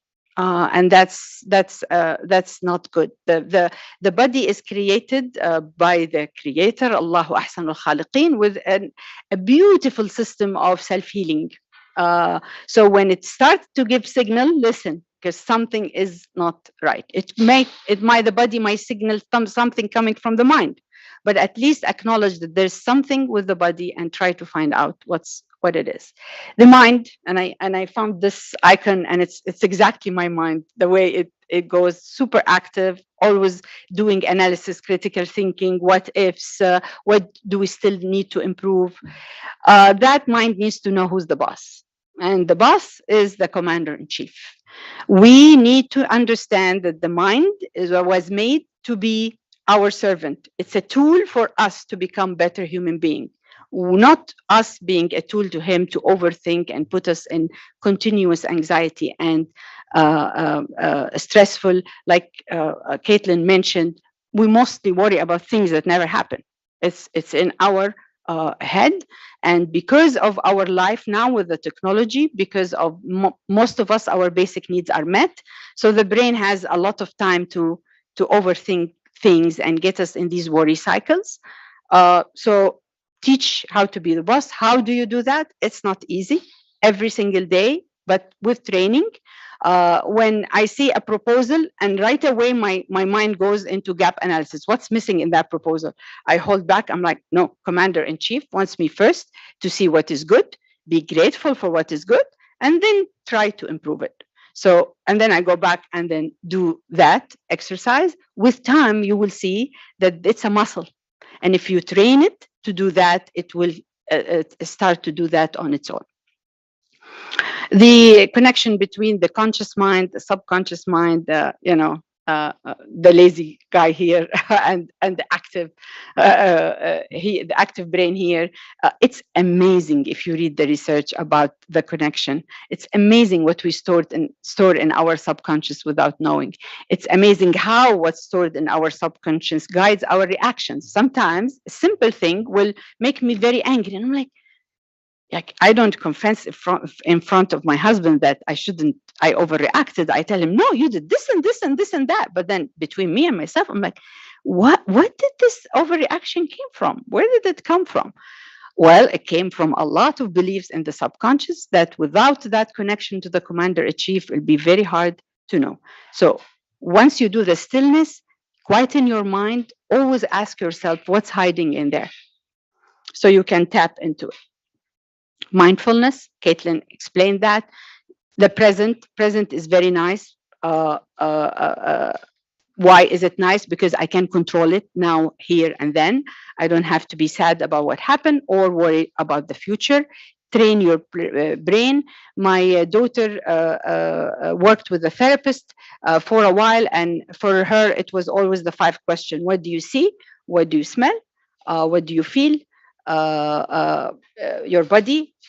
And then the minute she does these things, the brain calms down, and then her anxiety drops to a great level. So very simple tools, and trust me, the internet is full of that. Go try until you pick something that works for you. Gratitude muscle, can't stress enough on it, and really it's a muscle. If you exercise it, it will start working on an autopilot. My brain was never a grateful brain in a way that it used to see what's missing before it used to see what's there. Not because I am ungrateful person, but because I was always cheered for my critical analysis capabilities. That's what got me into executive position at a very young age. Because people would give me a proposal, I would dissect it, and I would say, this is what's missing, this is how we need to improve it, this is how you build a strategy. So I was always celebrated for that skill. But guess what? That skill, because I overused it, it backfired on me because I stopped seeing something except that it needs improvement. So the acceptance of what I have, celebrating what I have, was very weak. So I had to train that gratitude muscle, and now I don't sleep before I write in my gratitude journal, even if it's 3 points of what made me happy today or what am I grateful for today. The thought patterns, what we get stuck with, again, only connection with your commander-in-chief with stillness and quiet mind will get you into these patterns that if you break them, and you start to dissect the idea, dissect the belief. We, especially in this society, a lot do right, wrong, yes, no, black, white. Well, guess what? God created nature with so many colors, and there's so many shades of gray. So don't be afraid to dissect your beliefs. It doesn't mean you are erasing your identity. It just means you're changing, because God created the universe with change and diversity as 2 rules that will never stop until the last of the day. For the body, listen to the body. For the mind, tell it shh. For the heart, again, the boss, use your emotions for your benefit, not against it. And the first step to do that is to acknowledge that emotion. Many times when I was doing this work and learning the tools, you would see that you are expressing anger, but what's really there is fear. Fear of rejection, for example. But you don't want anybody to see that fear. You don't want to feel vulnerable. So you portray it as aggressiveness and as being angry. Sometimes it is sadness, but then the underlying is probably pain, fear of loss. So acknowledge the emotion. I am sad. I am entitled to be sad. Don't ask me like everyone, why are you sad? I am sad. Now I am sad. Don't ask me why. Now I am sad. I want to acknowledge that I'm sad, or I am angry, or I'm impatient. Acknowledge the feeling, but always with these stillness, with these journals, with whatever tool you discover, and you will see so many tools that helps you to connect with the inner self. Find out what lies behind that emotion, because if you don't tackle it, you will always have these reactions that no one understands. And even if they understand because you gave them some good explanation, you inside of yourself know that this is not the truth. Clean, clean, clean. For emotion, they need cleaning all the time. Okay. The challenge with the commander-in-chief is you need the commander-in-chief to be as clean, as filled with light as possible, because that's how it best connects with its creator and how it's best remembered when it leaves this life. So cleaning your emotion, forgiving for your own sake, not because they deserve it. Okay, most of the time they don't, but it is because I deserve not to house anything bad inside of me. Again, how do I forgive somebody that put harm on me? How do I forgive someone who rejected my promotion when it was past due? How do I forgive a classmate or a peer or a colleague who backstabbed me and betrayed my trust? How?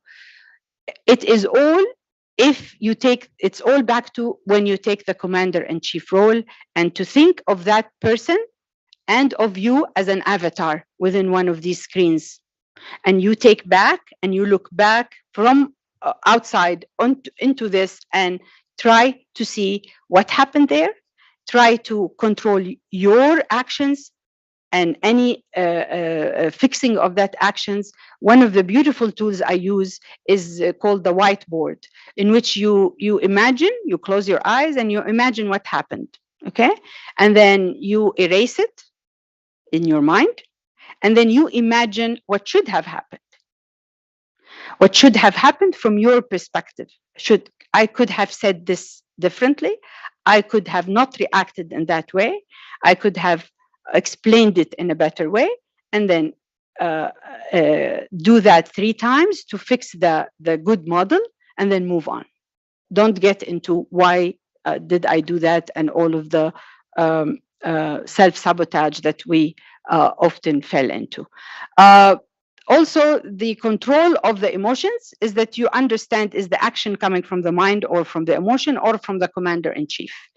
And again, the only way to do with that is to have that silence. My best times of silence is 3 minutes after each prayer, because in the weekend, I can have that 40 minutes and sometimes 1 hour where I tell the whole family, I'm going into my room, no one comes in, I have my meditation, and they all laugh and like, okay, mama, when you come out, please make us breakfast.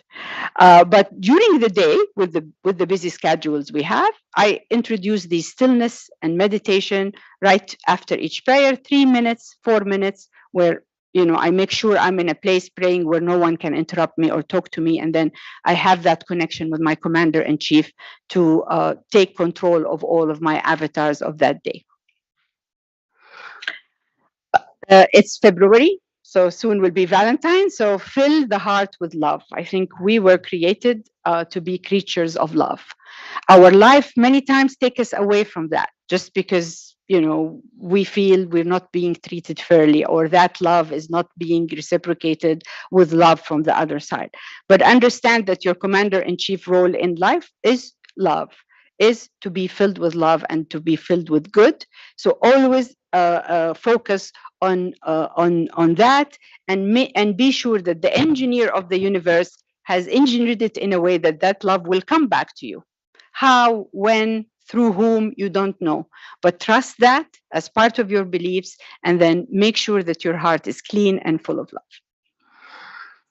For the heart is the anchor with the commander-in-chief. So last message is for the young in the group who are trying to do your career in the kingdom or in the Arab world in general. When we talk about research, basic research, translational research, clinical research, these are all early fields of development. You will not have a career path that is very already crafted for you to follow, right? Yes, probably the only one that is clear is the assistant professor. You finish, you do postdoc, then assistant professor, associate, and full professor. To me, for example, that was not my fit at all.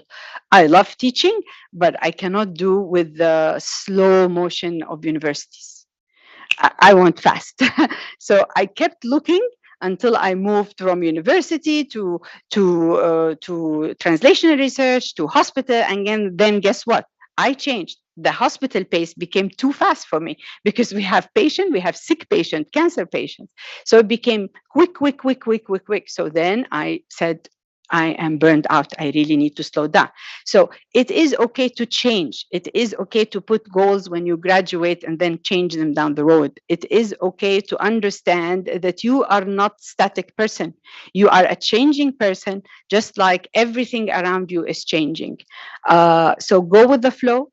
And always consult your commander-in-chief to really pick what works for you, not what people think that works for you. And trust me, and I've tried that myself.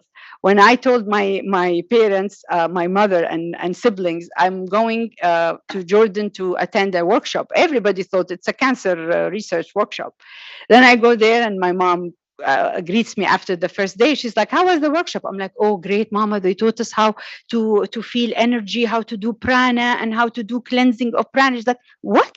what workshop is this? I'm like, I am being trained to be a pranic healer. It's like, pranic healer, what's that? Like, I heal people with energy, with my hands. She's like, oh my God, what happened to you after Corona? It's like, you're not the federal, you're not the scientist we know. I'm like, guess what? With all of the reflection in my commander in chief, I realized that I overused certain skills in my brain, and I completely buried other skills in my brain. I've always been a pianist when I was growing. I left that. I don't play music anymore. I used to like to draw. I don't do it anymore with the busy life. So I went back to the artistic skills, the music, the art, the prana healing, doing things that are unknown to me, again, to create that balance and to re-identify my passion. So in your career, always have 4 things and know that you would not have them all 4 at the same time. They will come and go, but remember them as your avatars. So your commander-in-chief is there. They're anchored with their creator. They have their set of values, and the avatars are going to explore life. The avatars can identify the passion, the mission, the profession, and the vocation. What's the difference between all of these? In simple form, this is ikigai, which is a Japanese concept of what is the reason of my life or the reason for being. And in it, they say that identify your passion, what you are good at. And then, your passion is what you love. And then your profession is what you're good at, but gets you paid. Sometimes you have to leave what gets you paid and then go follow your passion, what you love. Sometimes you can't afford to do that, so you do bits of here and there. Identify your mission, which is what do I want to do in life, and then your vocation becomes what the world needs and what I can be paid for, but it's also my passion. So ikigai is the point that connects all these 4 together. Now, some people may spend their whole lifetime without knowing their ikigai, but they still find happiness from different sources. Some of them find it early on and stick to it. And some of them, like me, this ikigai keeps changing, depending on what phase of my life I am in. But I always, when I'm talking to my commander-in-chief, I'm like, okay, what are we going to do now? And a piece of advice that when your career goes down a bit of a black hole or a down alley, let's say, for whatever reason, either the science didn't work, experiments, the mentor left the institution, you do have a bad boss who doesn't appreciate you, take the joy from other sources of life. Volunteerism for me is a big joy of life. I love to volunteer my knowledge to people who can use it. So we do a lot of mentorship. I work with a lot of cancer patients and their families for advocacy to explain to them what a chemotherapy protocol means, because they have no clue and the physician doesn't have enough time to explain it to them. Last few tips is reconnect with nature. We don't spend enough time with nature. The more I connected with my commander-in-chief, the more I saw that the balance come from connecting with nature. We don't have here very good weather that allows us to do that all of the time, but very simple practices would do wonders. Touch a leaf, put your feet in the sand. We do wudu. When you wash, you really feel that you are washing that bad energy of the bad day off, and then you start fresh. I make it a point that when I go home, I shower my body, I change my clothes, and I feel while I'm washing that I washed everything that happened in the office, and now I am fresh and ready for my family. It's ups and downs. A lot of speakers talked about that. It is, yes, steady, fast growth, not growth in publication, in patents, in how many students I've graduated, in how many kids I had, and if my husband stayed as my husband or we didn't make it to stay as a family. All of these are important and they give you a sense of joy. But the most important thing is the commander-in-chief is still anchored and controlling the body, the thoughts, and the mind or not. Balance, balance, balance. I can't speak enough of balance. Whatever you feel you're doing so much of, make sure you make the balance to do the other thing. When one day you sat for so long, make sure you walk in the evening to balance that. As simple as that, always have in your mind the balance of giving, the balance of taking, the balance of career and life, always understand that happiness comes from striking that balance. Not all of the time. Sometimes family will take over, sometimes career will take over, but overall, to consult your commander in chief and strike that balance.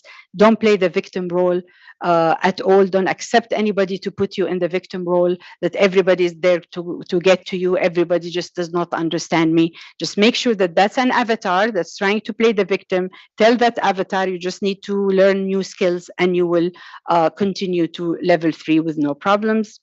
And finally, there's a lot of a lot of resources to do this journey the way I've done it. I relied a lot on my holy book, Al-Quran Al-Kareem.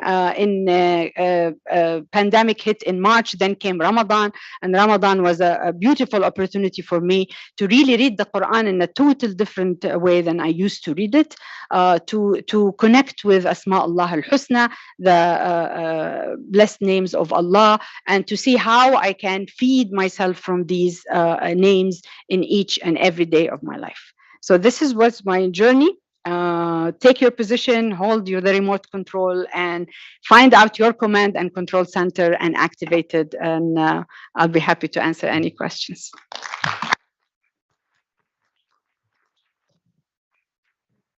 Okay. Well, Fadwa, you never definitely, best wrap up with what we have to go through, this day and in life.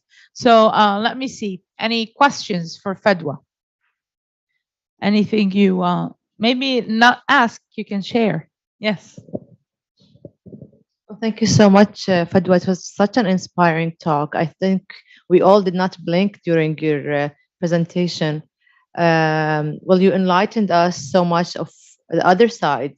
We're very busy with, work, career, and family, but also the soul is very important, and it shows on you and the way you presented your work. Thank you so much. Thank you. Thank you.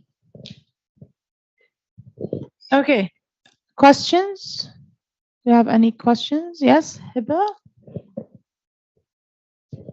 Not a question, but I just want to say I am your friend, and you always give me a positive power. Thank you, Hiba. Thank you, Fadwa, really. Thank you, Habibti. Thank you. For the external, people visiting us from outside of KAUST, you could see that Fadwa is healing maybe half of the campus. So I'm lucky because their office is right outside. No, it's both ways. You guys feed me with so much love maybe, as well. Fadwa, I just want to ask just one last question before we wrap up the talks for today. Do you think you got to this because you were challenged in a way, or do you think it's not really the challenges, but you were looking for something new and different?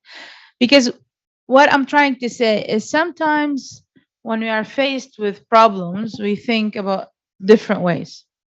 But do we really need to be faced by problems to think about a different way? Right? Yeah, we don't have to wait for the problems, because actually sometimes it is a trigger. Now, to me, it was just getting locked down in the pandemic with the situation the way it was. You were like, that was like, OMG, I will not I'm not going to be good at that. I probably was the first one who broke the lockdown and had to exit, and security came and like, what are you doing? I'm like, I can't sit at home. I just can't. But that was it. Also, hardship comes to me. My family moved a lot, and each time I had to reset my career.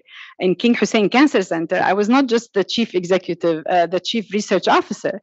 I was a member of the executive committee and a founder. So you have all of that ego and prestige that comes with it. You come here with the family. My husband leaves to work, and I'm home. No one knows about me in KAUST. I'm like nobody. Who am I right now? Seriously, I don't know how you did it. Exactly. Like, where's my, okay, wait. No. This, and then it became like, okay, who's Fadwa? Is Fadwa this ego that comes with the title and the job, or Fedwa is the mom who's taking care of her family, or Fedwa is the one committed to her husband before marriage, that we're not going to separate.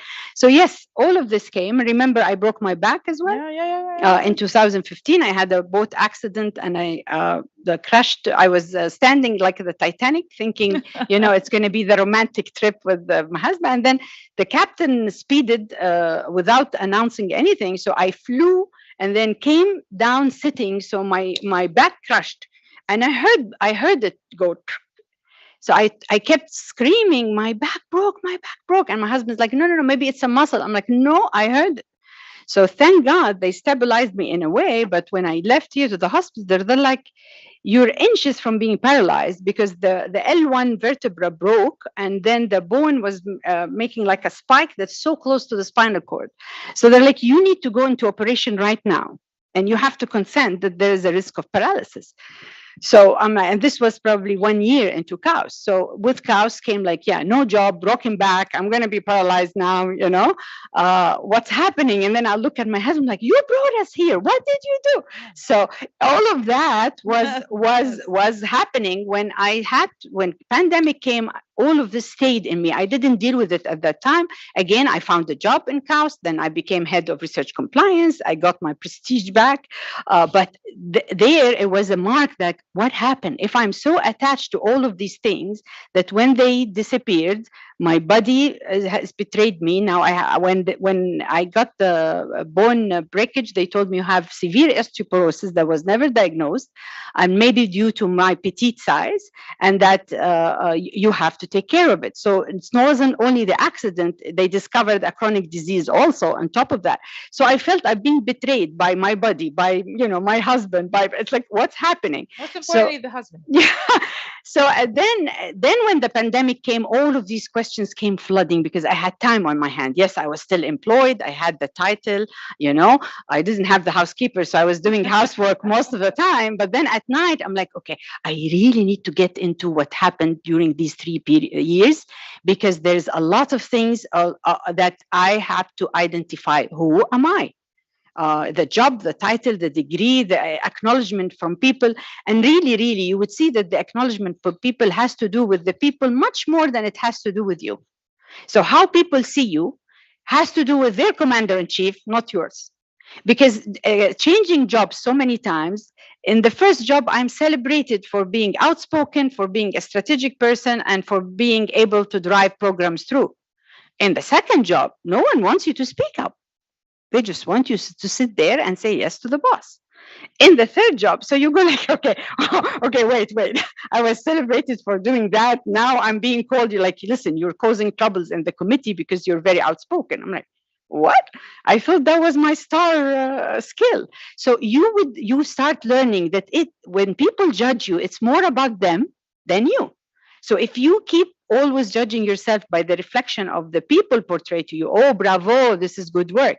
The same people can change and tell you on the good work, no, that was not the good work. You wasted the resources. So don't rely on that at all. These are avatars playing in the screens. Go back to your commander-in-chief, hold the remote and say, I am in control. Okay. Well, this is the best way to kind of wrap up. I think all of us need to be in control at one point. But, it's very interesting to realize that we do have challenges, that we are different, so we deal with it differently. It's very important we acknowledge it, though, and we try to deal with it, because, this is something that we definitely need to highlight. And through the day, the talks kind of showed this in different accesses. And Fedwa, it was really nice of you to wrap it off with the control center. So big clap for Fedwa, and thank you so much. So we have a coffee break, and we're going to have a panel for publishing with some of our ACS and Nature editors actually today. So it should be very interesting, but let's take a break. And I know we're running over because the panel should have started earlier, but we'll have a shorter panel today. So let's get a little bit of break, and we will start back at like 4:05, so in 10-15 minutes. Okay, thank you.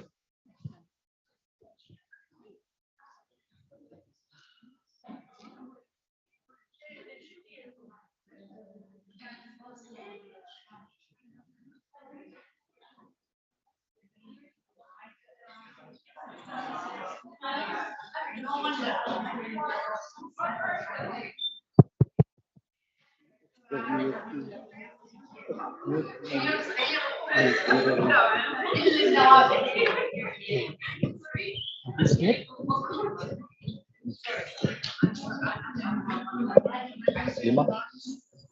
Sa lalagyan natin sa oras. Pero try natin. Try ko.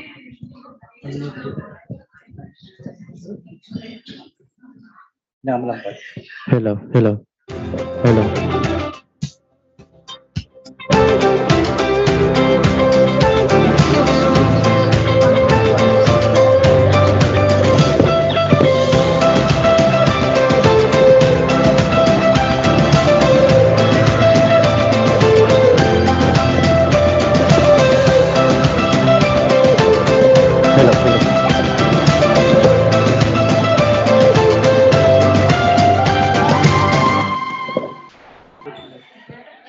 Hello.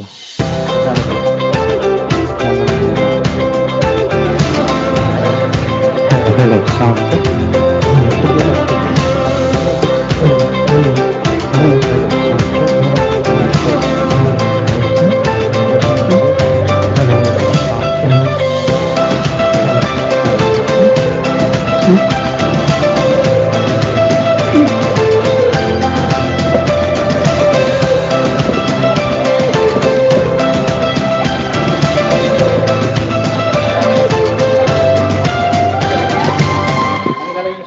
Six na lang.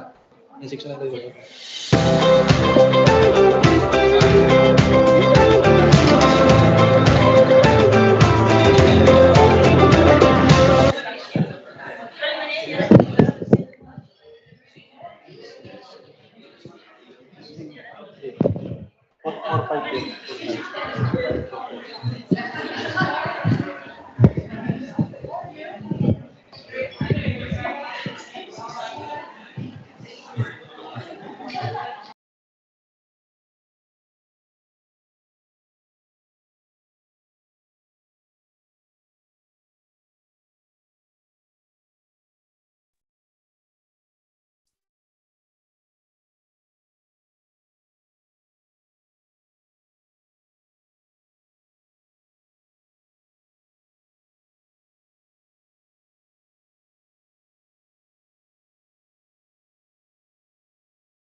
Hello, so.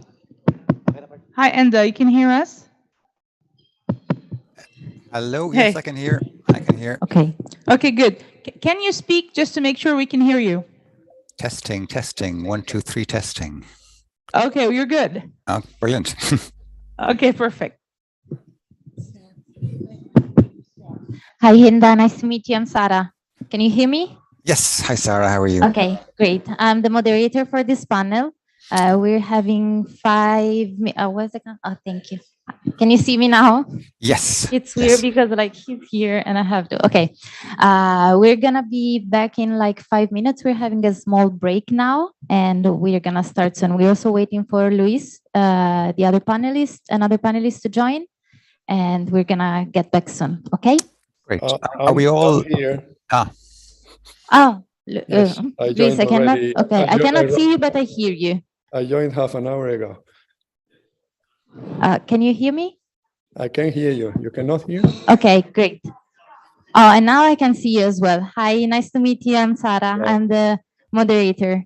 We're gonna start the panel soon in 5 minutes. Okay. And sorry, are we going to finish in time? Because I'm at a conference. I don't have really endless time. Yes, so we will finish on time. We were Yes. late. We had technical problems during the day that trailed on, but we'll make sure we will wrap it up around, even before 5. So probably around an hour. Thank you. Okay. Hi, can you guys hear me? yes.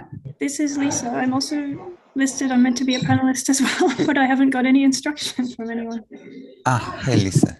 If you can Hi, hear me, Lisa, then I'm here. Okay. Everything's okay. Hi. Lisa, hi. Can you hear me? I can hear you, yeah. Hi, I'm Sarah, the moderator. Hi.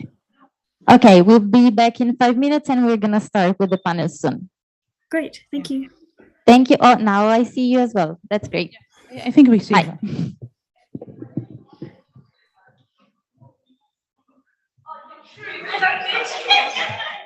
Oh, well.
Adesso ho le Giorgio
your work and your career.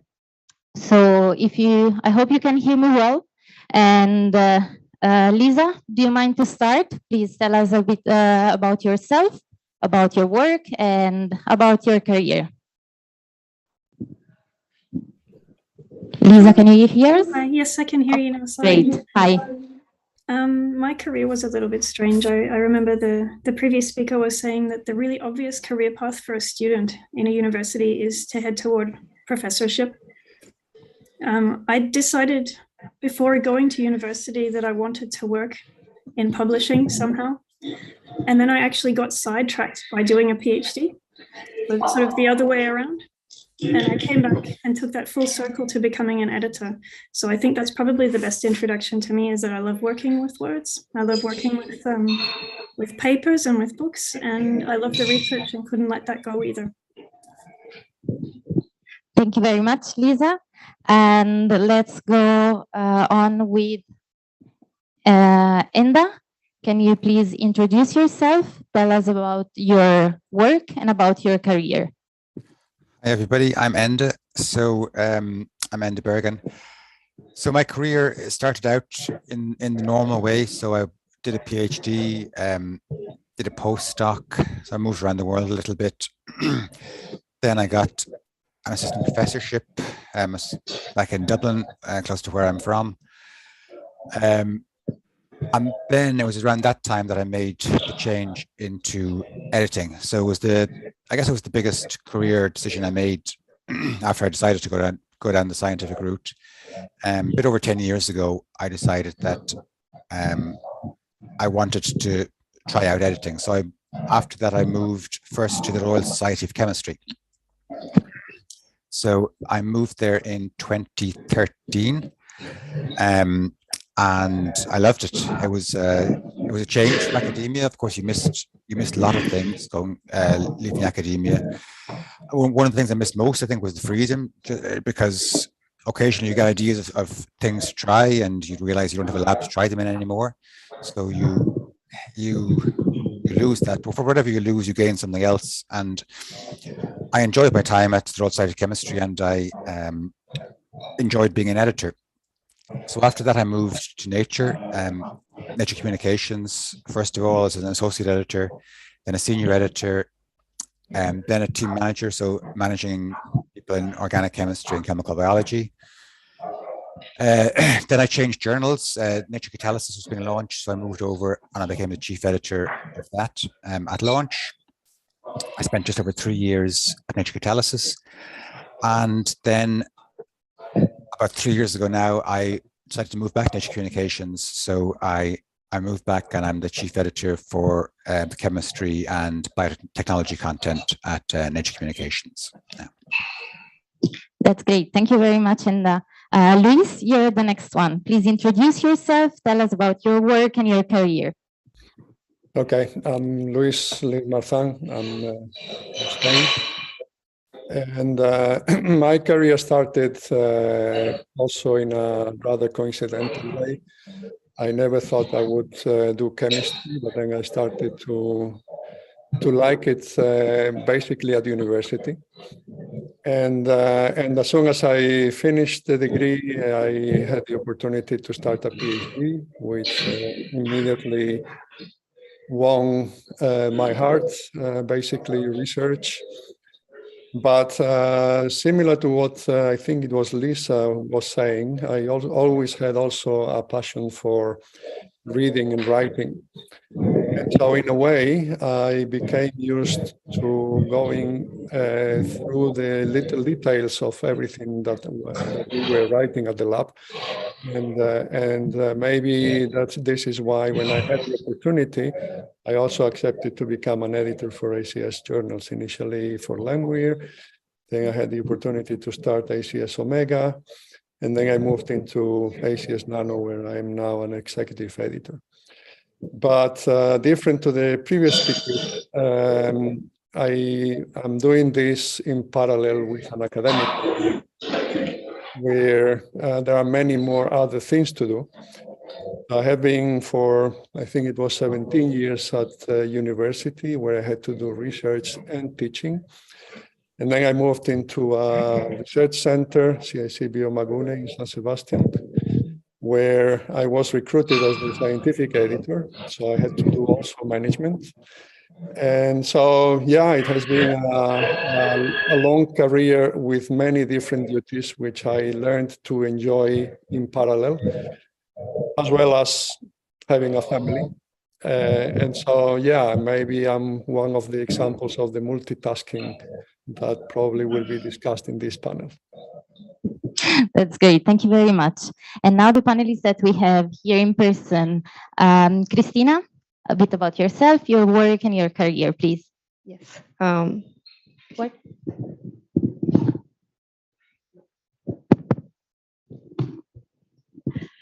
So I'm Cristina Lo Giudice. I work as an associate editor for Nature Materials, which I joined quite recently in July last year. My career started, so I'm originally from Italy. I graduated in materials chemistry there. And then I moved around quite a bit. So I moved first to the Netherlands, doing bone tissue engineering. Then I've done my PhD in nanomedicine in Ireland. And then again, 2 postdocs in single cell biophysics and mechanobiology. And let's say my career followed, let's say, the opposite path of what Lisa said. So in my case, I was, let's say, in the academic track, and I was doing pretty well. I was learning, and I got fellowships, prizes. But at some point, something felt a bit off. And it's not until last year that I start to wonder what I really like of the job, or what I really liked of the job, and what I didn't really, was really not my cup of tea. And I realized that I never actually liked being in the lab, in the wet lab, I mean. So for me, experiments are always a mean to get to the final result. For me, the interesting part of the job was to interpret the result, design experiments, and tell a story. So for me, if I could jump directly from postdoc to senior professor, that would be that would have been great. So if I could delegate, let's say, the experimental part, that would have been great. But of course, it's not possible. And then also I realized that I like to have to deal with to have breadth, so to deal with many topics. So in my career, I changed field quite radically in several steps, and I really didn't want to focus my path on a single research question. And I think at the very beginning of an academic career, that's what you have to do, more or less. So that's when I start to think about alternative careers, and I realized that editing allows me to have both, allows me to be outside of the lab and learn every day new things in different topics. So that's why, let's say, transition to nature materials. And yeah, that's me, very fresh editor. That's a very interesting part. Thank you. Terry, you're the next one. Yeah, so I'm similar to Luis. I'm a professor at Northwestern University, and well, he's not a professor at Northwestern University, but I'm a practicing scientific editor. I'll spare you some of the details of the career trajectory, since I'll be telling a little bit of that tomorrow. But I've been I started as assistant professor over 20 years ago. So I've been at Northwestern my entire career, and I'm chair of the department, or been chair of the department for a while. I started editorial work with a Royal Society of Chemistry journal, Chemical Science, as one of the first people to start there as an associate editor. It was a great group of editors. I then moved to ACS publication as the founding executive editor of ACS Photonics. It was the first journal launched for physics and optics and materials. And now I'm the editor-in-chief of Nanoletters. Thank you. Eric?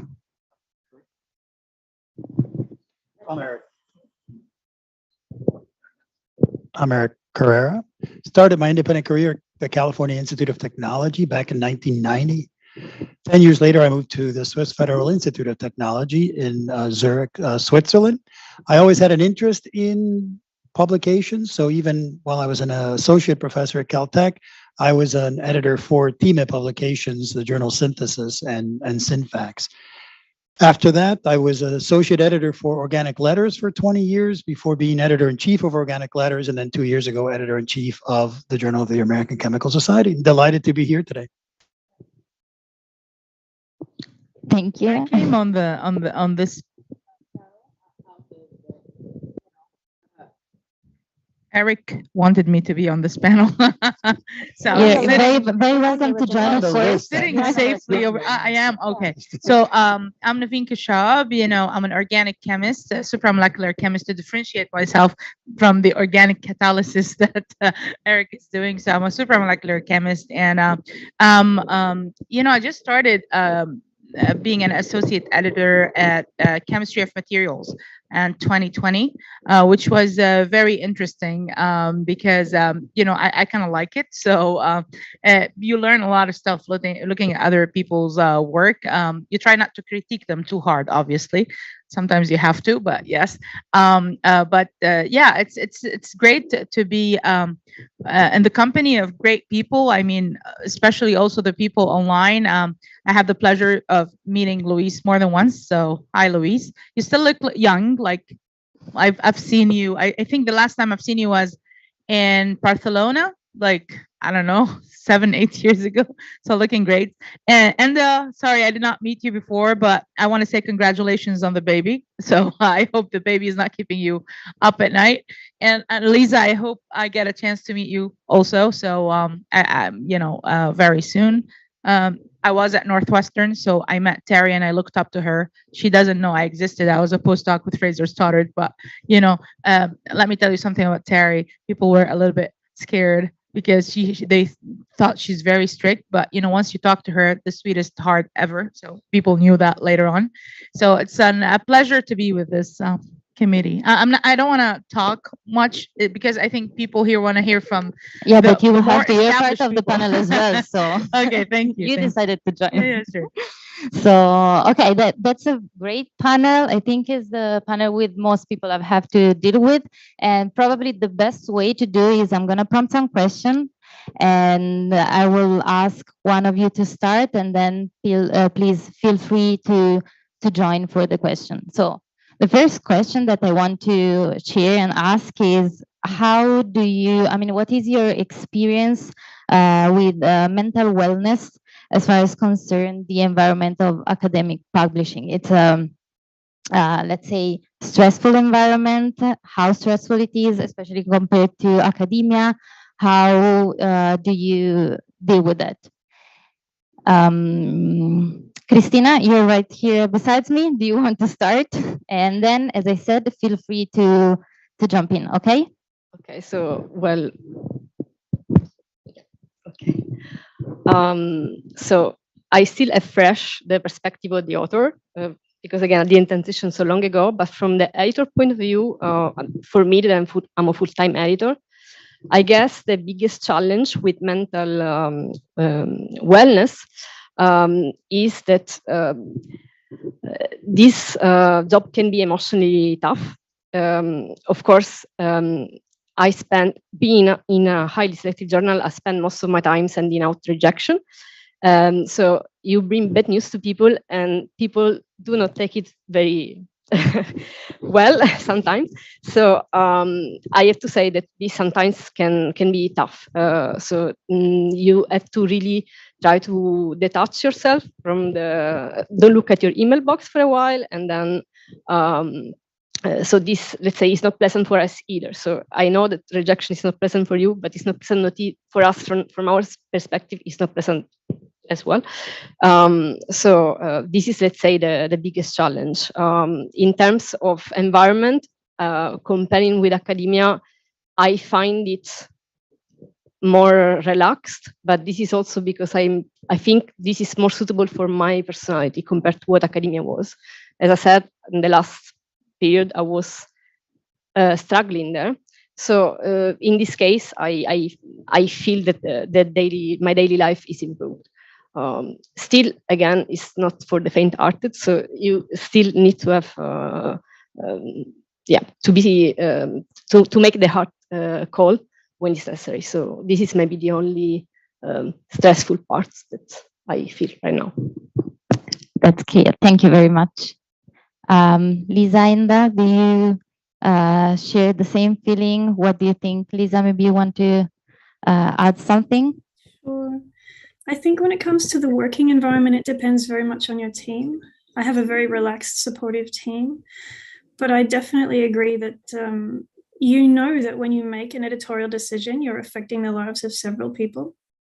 You have to remain objective to that, and that can be quite stressful. Some of the responses from very stressed authors can be very stressful, and you have to make sure you can step back from that. The same as in anything you do in life, you have to be able to step back and look at it objectively sometimes.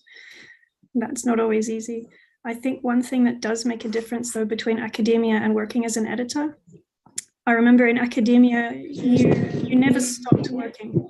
Your mind was still focused on the problems or the challenges that you were researching. And you might wake up at 11 o'clock at night and write down a great, if you ever went to bed at 11 o'clock at night, you would have great ideas, you would still write them down. Whereas as an editor, when I walk away from the building, I can go home and I don't take the work with me. And I think that's something that does contribute to a very good mental health. As opposed to being in academia where it's really up to you to set those barriers. And that's not always easy. That can be quite a challenge. Thank you. Enda? Yeah, I'd agree with that.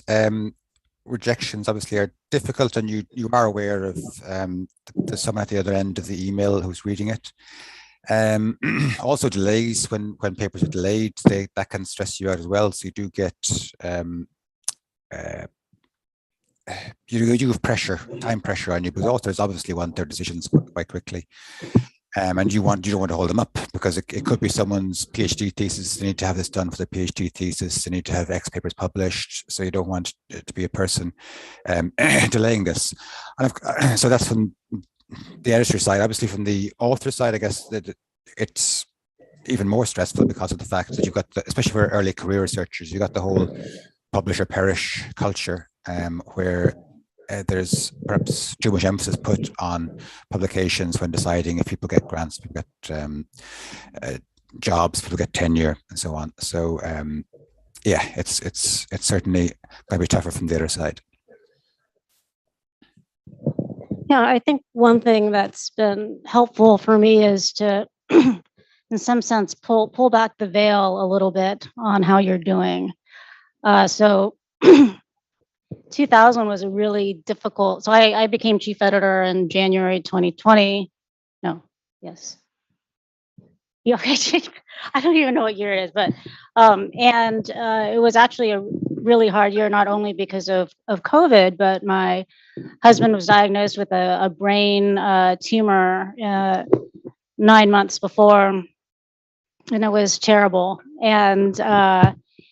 And then he was undergoing chemo and radiation in the middle of COVID. I remember having an editors meeting by Zoom, because we have these editors meetings, in my car while I was waiting for him, to finish radiation. And so all my associate editors could see what was happening. But then also Chicago had these riots because of all of these murders of these unarmed people, black men. And so Chicago was a mess, burning fires everywhere, dumpster fires. And so at our next meeting, I was just asking the associate editors, well, let's just do a check-in, okay? From 1 to 5, how is everyone doing? Here's where I am. This is where I feel like I am. And how is everyone doing? And I thought that was really helpful, because it allowed me to take the temperature of how the people I'm working with are doing, so I don't press too much on trying to make them hurry up, handle manuscripts, but also it allowed them a window into my own life, which was unusual for me because I'm a very private person. But I felt like we all got to understand each other a little bit better, which does help this support network, I guess, if you will. And so just being a little bit vulnerable on where you are, I think, can actually go a long way. So was helpful for us. Thank you very much for sharing. And Eric, I wanted to add a bit about this question. So it's always related to mental well-being. How do you deal with the workload as a professor and as an editor as well? Because like it's something that is added on your workload. So if I could first add to some of the comments that were made previously, I think part Sure. of the stress comes from the fact the strict confidentiality that we have to maintain, right? So it's not like you can, go talk to a colleague about a paper you just handled. That's just not proper, right? And so you have to internalize it, initially at least. You have to look for ways, and Terry mentioned support groups, others have mentioned, family, ways of being able to relieve that stress in a loving way, right? So that you can deal with it. That leads me to the question that you just asked, and that is how to balance family life with all the other obligations that one has. And family life for me is important because it helps me keep me sane, right? And it's about time management, I guess, right?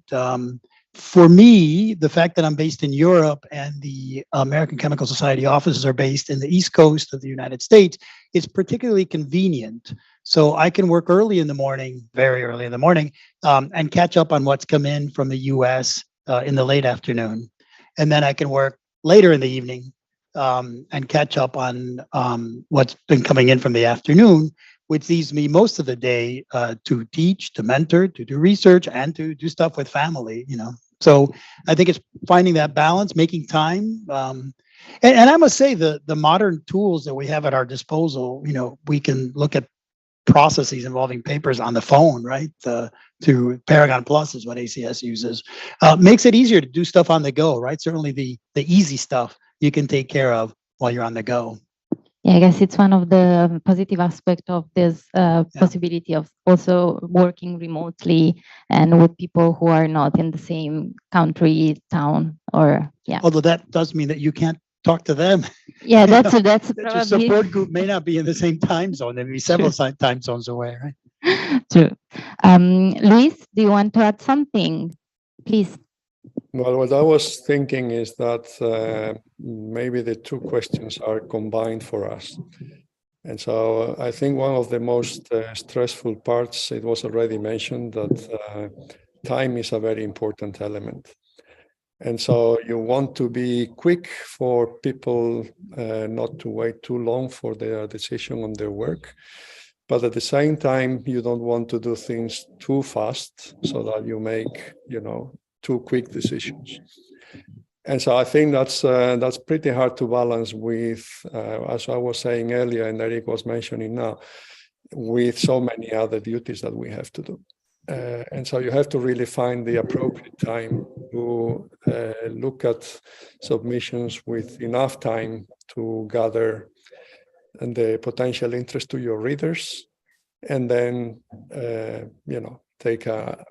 be able to make an educated decision within the time that you have that you have left from other duties.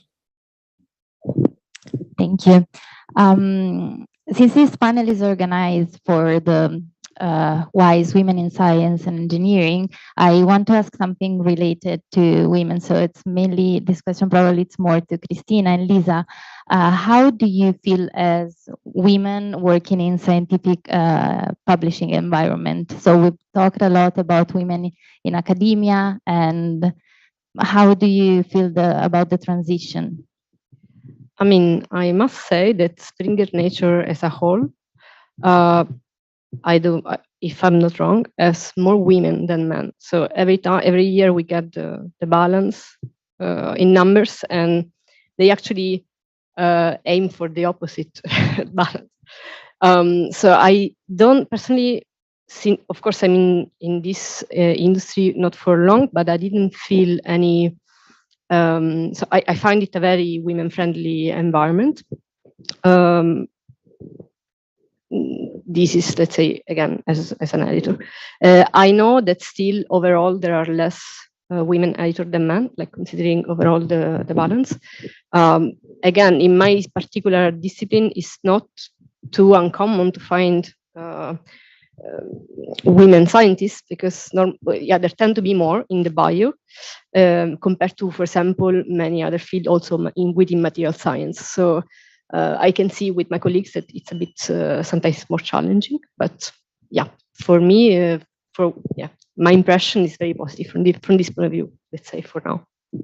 Thank you, Lisa. How about Wiley? How is your feeling about being a woman in scientific publishing environment? We have a similar environment actually. When I started, I was in a team of 8 people, and then there was only 1 man. So we definitely had a majority there. I'd say there's a slight majority overall in our materials science department. The only difference would be that as you go up in management, as happens everywhere, that majority disappears.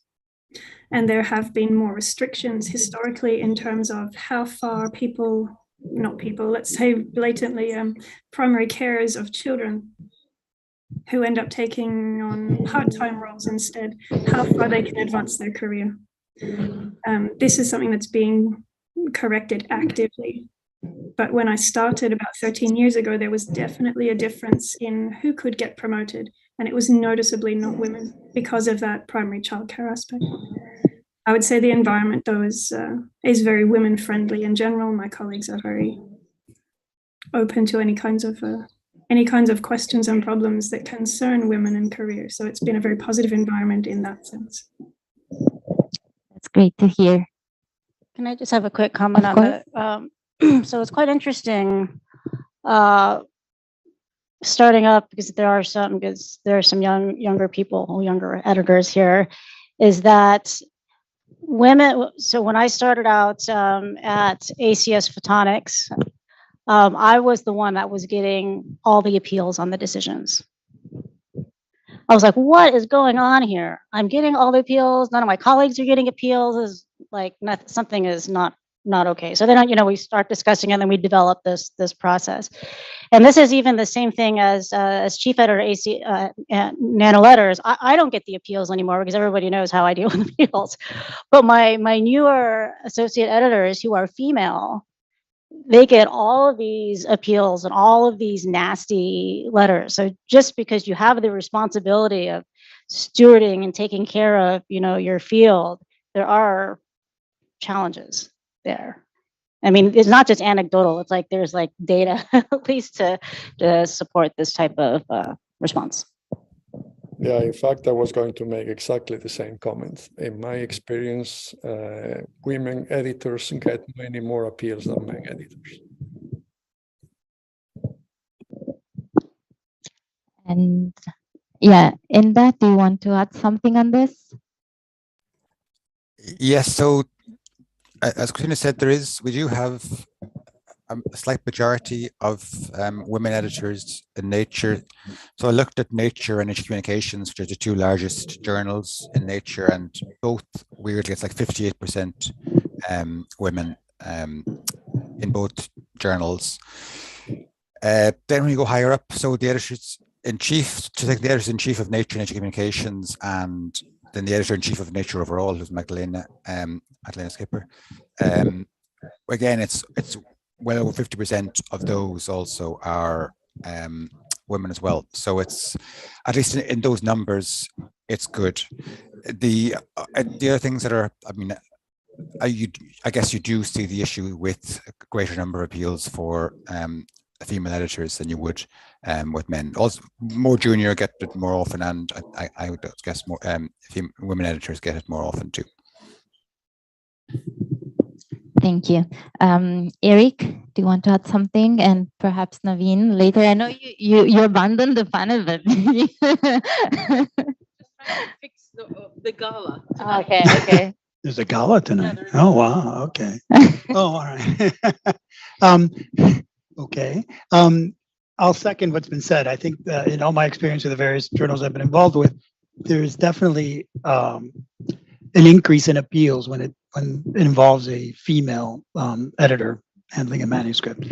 It's sad, but we need to continue to battle that, right, to ensure we get to a better future. If I could raise a related issue, right? I'm always amazed by women's superpower in a sense, right? I'm good friends with my colleague Helma Venemers, who always points out that in addition to all the tasks I do, and she also has some editorial responsibilities. She has to be in 10 times more committees than I have to be on to ensure that there's proper representation. And so that puts her, we're good friends, so she can say this, at a professional disadvantage relative to me. I have so much more time on my hands relative to her. So how do we address that? I mean, I think that the way you address that is allies, right? So that she doesn't have to be on every committee. And yet one can be safely assured that the decisions are going to be fair and equitable and balanced with the proper endpoints. Yeah, that's a very, very important point, I think. Also, for example, I guess that it would be also important to balance the gender of reviewers, for example. But again, it might mean to put a lot of pressure on the women are doing much more reviewing. Exactly, exactly. So it's always a good point, but also can raise other problems. Naveen, what do you think? I need to go to the previous point because Of course, please. we made the point, right? We made the point that we get more appeal, which is true. And for a junior editor, for you and the audience, it's hard because you don't know how to handle it. You're just doing this, very new, and you try to be diplomatic as possible and to give all the reasoning, right? But yes, I did get my share. And of course, we don't have a high rejection rate, as JAGs and Nature and Nano Letters. So we try to essentially transfer stuff off to ACS Omega and the new open access journals and ACS, but we still get these points. But it could be helpful to come up, with some new strategies, like would like the editor-in-chief kind of, if this is true, and we establish that it's actually true, would there be a way for the kind of at the level of the editor-in-chief, if the associate editors are getting it or the executive editors are getting it, to kind of like shield them in a way, or try to be more proactive and looking into it? I don't know, just a suggestion.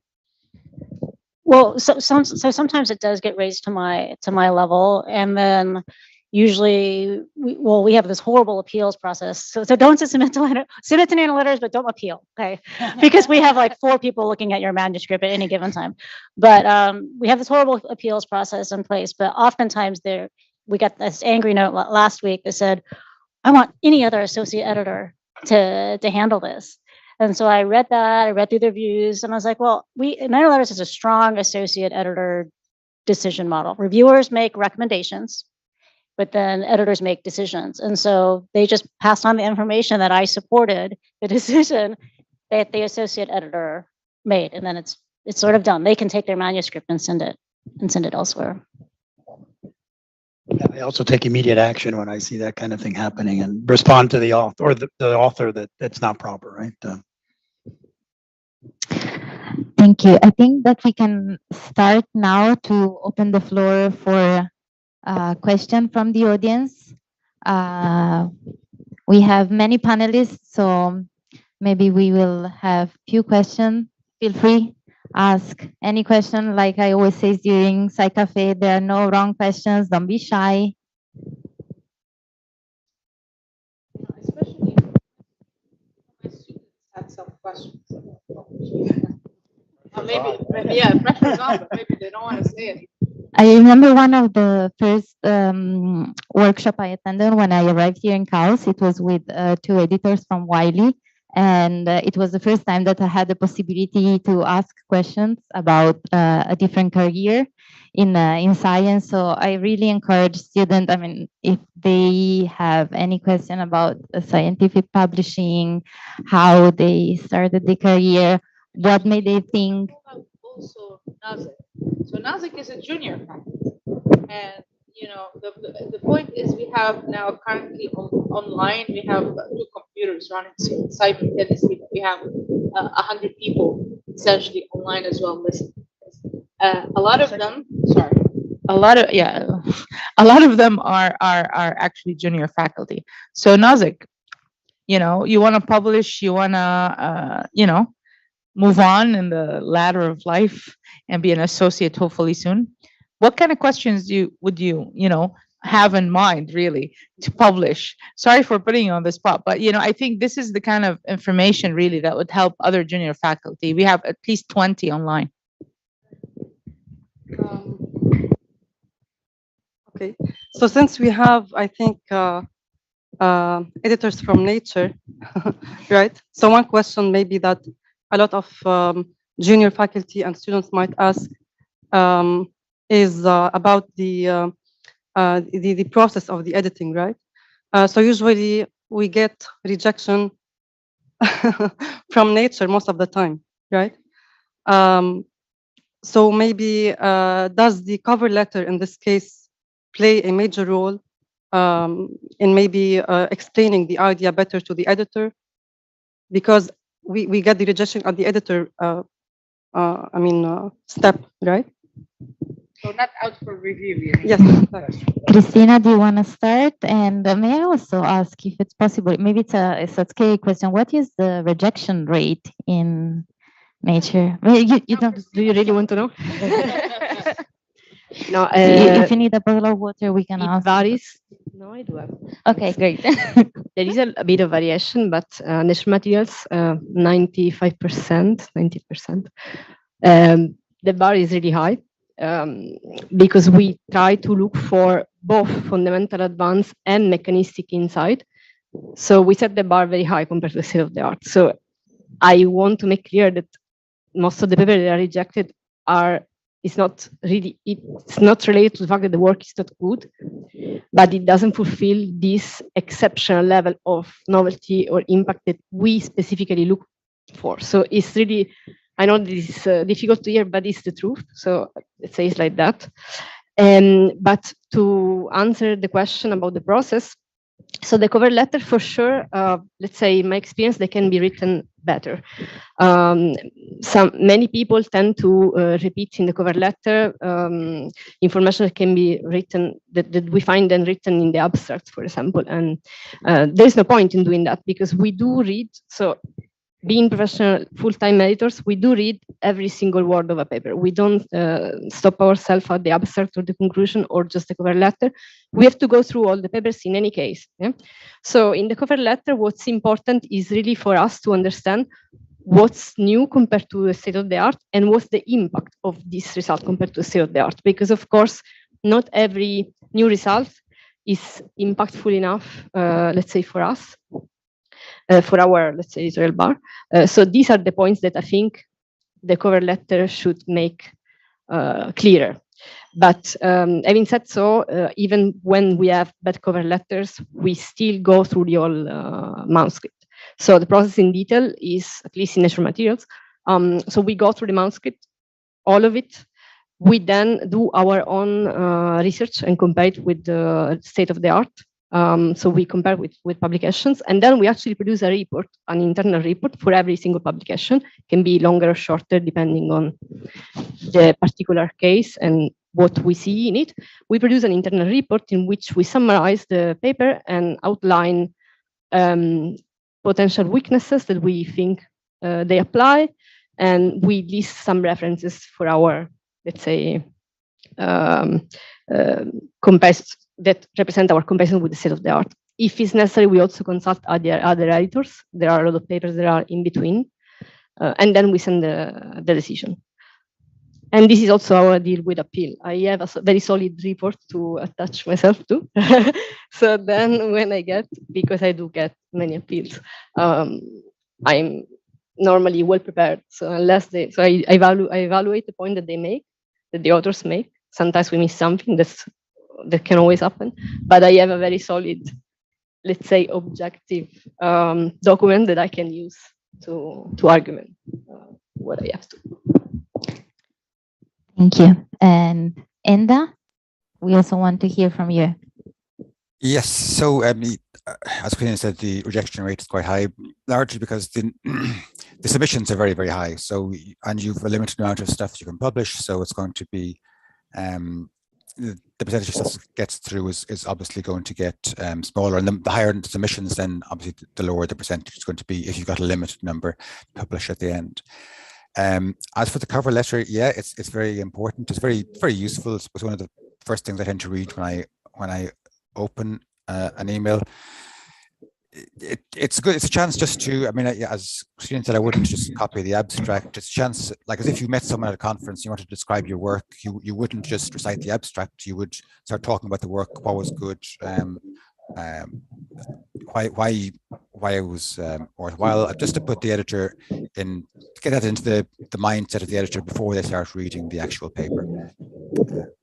There isn't any, you wouldn't need to spend a huge amount of time on a cover letter. It's not like there's any magical formula, but just summarize what the paper is about, the key reasons, and why you think that it's a very good paper. Thank you. Someone else want to add something? Yes, please, Eric. If I could put in a plug for society journals. You know, we've talked about finding a group that you can identify with, where you can have your mentors and your heroes to help you guide you in your career and through publishing. And I think the society-based journals play a unique role that way, right? So I'm speaking now for the American Chemical Society, obviously, but it's not the only society-based journal. There is a support group there in the various links that I put up today, various subgroups and organizations that are there to help you. Things like ACS on campus that immediately speak directly to the students and inform them on how to write papers and takes them through the review process. And so I'd like to put in a plug for that I think let's not miss that opportunity that society-based journals bring that allow you to be part of a larger community and thereby share your pain and joy at the same time with that broader community. Thank you. Please, of course. We've talked about how authors handled rejection. What about editors that reject a paper and then it gets published elsewhere and it creates huge impact? How do you deal with that? That creates a huge impact for us. So in fact, there are studies, I'm sure, at many of the publishing houses. They track that, right? That's a big issue right now. So it's easy to track these days, right? Paper X was rejected in journal Y and then ended up in journal Z, and there it's getting contributing positively to the impact factor. So I think we're still learning how to deal with that. You know, it's difficult to predict what should get in and what shouldn't in many levels, right? But I think that's where AI and various different tools are going to be helpful in trying to help us identify those papers that we shouldn't have let go, right? Yeah, the AI can help train us. Yeah. Right, they've identified we keep rejecting these papers published elsewhere, which allows us humans to play an important role. This is the case I've been trying to make over and over again. Like, we editors, we have to make the case that we matter. Yeah. With all of these new tools that are so good, assessing innovation, assessing significance, making decisions, integrating all the information that you have, because I'm sure that you can just screen submit a manuscript, do all these keywords, find XYZ reviewers, send it out. The AI can take what comments are being made and integrate that against a common decision. Right? I'm sure that exists. And so I feel like part of what we need to do as editors, add the human factor, make the case that we matter, and that we can be trusted in the decision making. I think that's really important for us. Yeah, the nuances, right? Because we know the referees, we know their biases, right? And I think that's what we're there for, right? It's not about counting negatives or positives and then making a decision.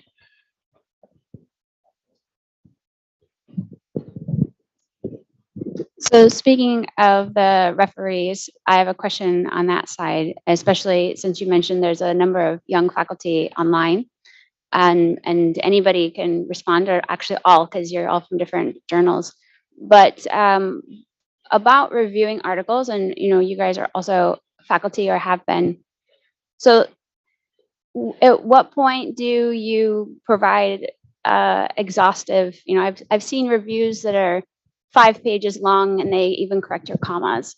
And I've seen reviews that say, look great, publish as is. And in the same, like this is like one reviewer 1 versus reviewer 2 of the same manuscript.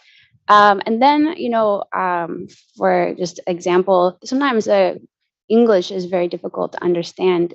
Do you even spend the time to review the article, or do you just pass it back and say, fix this and then we will see the science?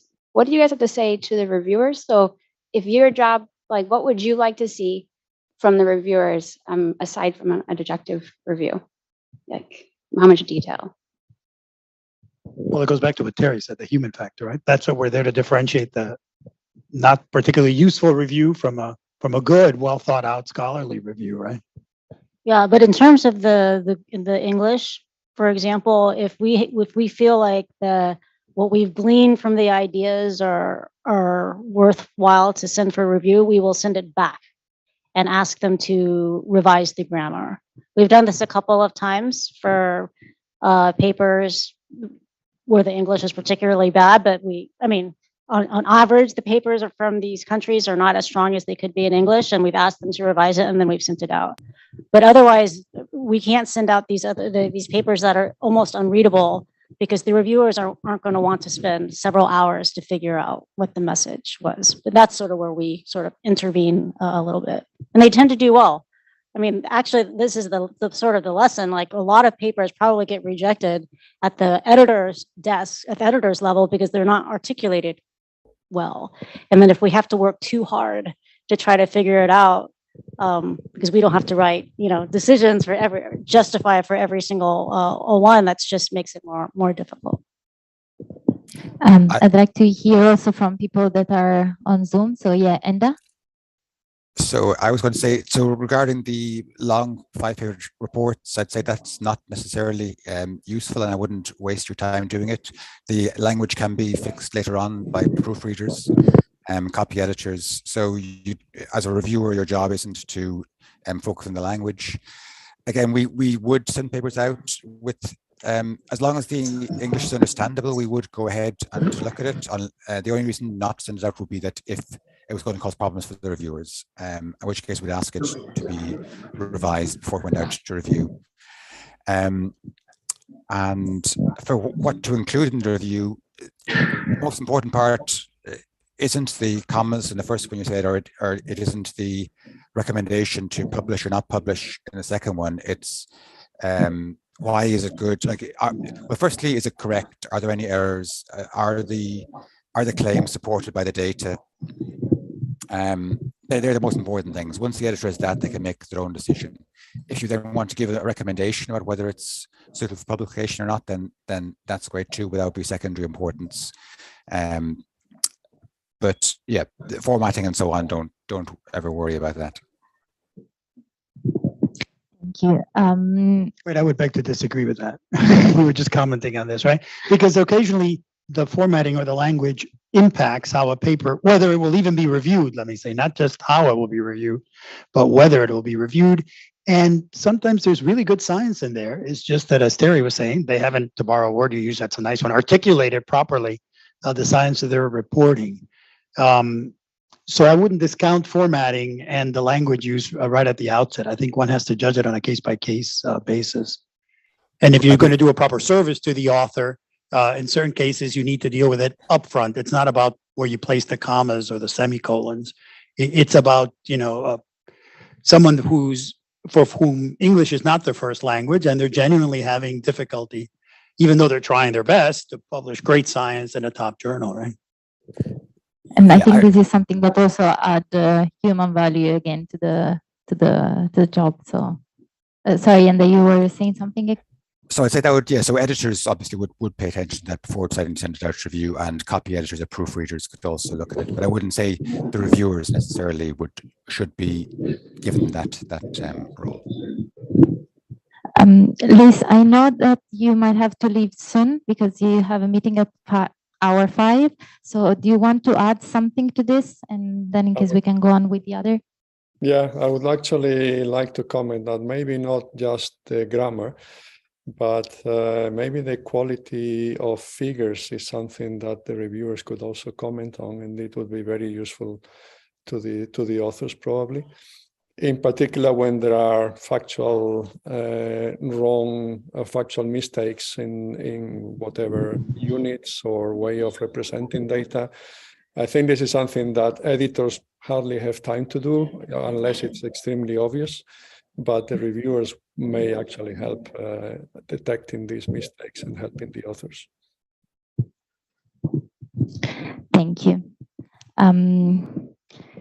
Yeah, I have another question. Okay, great. So,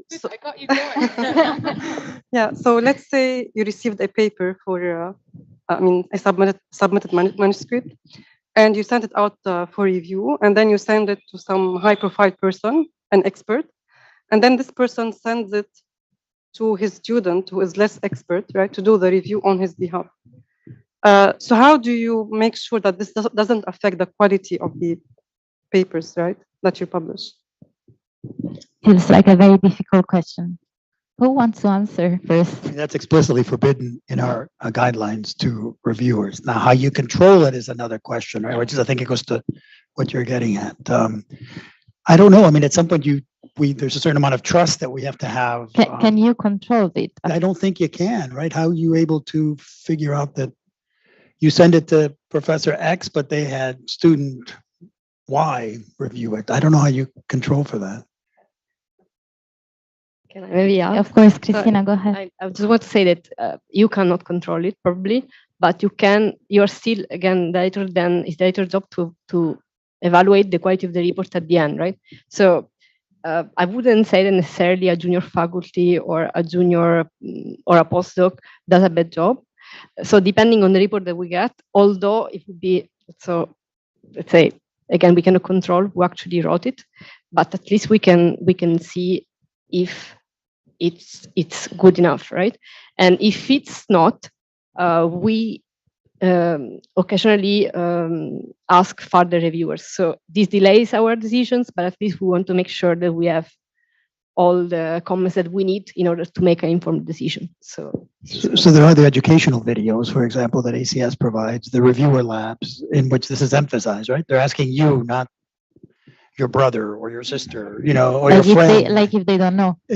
No, I know, but at least you keep reminding people. Hopefully that will have an impact, right? So Sarah, I was just checking the comments online. Sorry. Okay. Yes, Louise, please chime in. Louise, what is this? Sorry. Oh, sorry. I thought he was saying something. I was going to say something. No, I was actually going to say goodbye because I'm at a conference. Yeah. Sure. Thank you very So much maybe for joining it was us. Enda then. Thank you for the invitation. Yes. and, Say bye Thank to you, Louise. Louise. Thank you, and then Enda, go ahead, please. Yes, what it's regarding the giving it to students.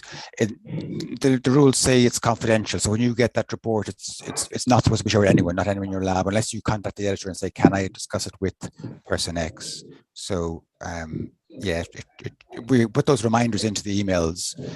It's hard to control and know exactly what's happening beyond that. If I can jump So in. Sarah, Sorry. Go ahead, Lisa. Lisa. We have the same problem, and we discussed internally. Rather than trying to control that, we remind people that it is confidential material, but we also know they're going to work with other people on that. And we've asked them instead to provide the name and email address of anyone who works with them to create the report. I've since seen a lot of information on, I've got new reviewers out of that. And as Christina said, it's really down to the quality of the report. You're trained as an editor to look at that report and determine, does this give me the information I need? Is it in sufficient detail? Does it appear to have bias? And in the end, no matter who eventually sent the review, those are the three things that we really have to focus on and control for. Those are the things we can control. And we get additional reports, no matter who sent the report to us, we get additional reports if it's not good enough. So in the end, in theory, it shouldn't matter. The confidentiality is the key problem there, but the end result should be the same. Thank you. Naveen, sorry, I forgot So that I we just also got can have one question from- online. So Yeah. I was checking and then, I know everybody's tired, so we can Yeah, wrap we up. can but we just can wrap up with the last question. The last question online actually goes within the lines that Nazik was saying. So that's very interesting. Actually, two people were asking around the same lines. So if you guys get, as editors, right, you get sometimes, positive, which is a clear cut, but then you get some mixed reports. And this is where it's tricky, because when it's all no's and all yes. It's kind of clear cut. So sometimes one of the people were saying you get a no with just one line. This is not good enough. Or you get essentially pretty much a yes, and this is excellent. And so how much of you, I know maybe ACS is different than nature, is different than Wiley maybe, but how much of the editors input, because you can get a no, a big no, but then could you feel strongly, I guess I'm interpreting, I don't know. Could you feel strongly about a paper and then you say, no, I think this is good work, I'm gonna go against that? So yeah, that's the question. Okay, big round. We start from Christina. Go ahead. So yeah, I mean, short answer is yes, we do overrule reviewers. But I also want to bring another point, like, again, we don't count plus and minus. You also have to take into account what they are called, what the reviewers are actually, what's the reviewer background and history. In my case, for example, I handle often multidisciplinary content. So I might have a clinician, a biochemist, and a material scientist, and they will all start from very different point of view, very different background, and it's up to me to then go into detail in what they are commenting on. Of course, if the clinician makes some bad comments on the material science, this doesn't have the same weight as the material scientist saying so. So this is also where sometimes people feel that the decision is unfair because maybe it's two pro and one against, but maybe the one that is against brings the most valid point, and that's what we. But if in case of disagreeing reviewer, we do overrule reviewers. This happens. Okay, Eric, yes. I think it's.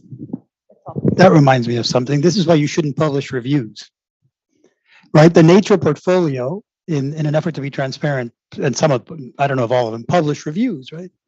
But I think it's a bad idea precisely because of what you just said. It's not fully transparent. The people reading those reviews do not know who wrote those reviews and their backgrounds, where you have the nuance. No, we don't.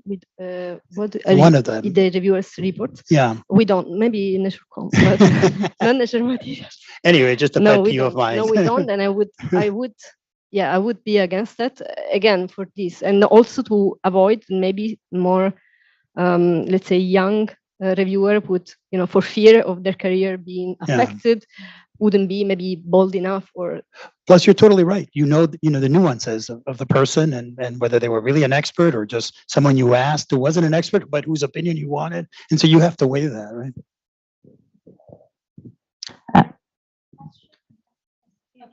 I was going to ask some other questions, but maybe this is as a future question.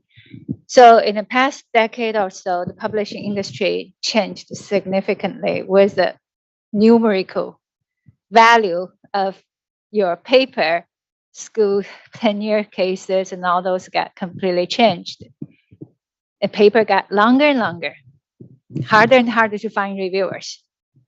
And do you see the future of papers get shorter with AI writing your introduction and conclusion maybe?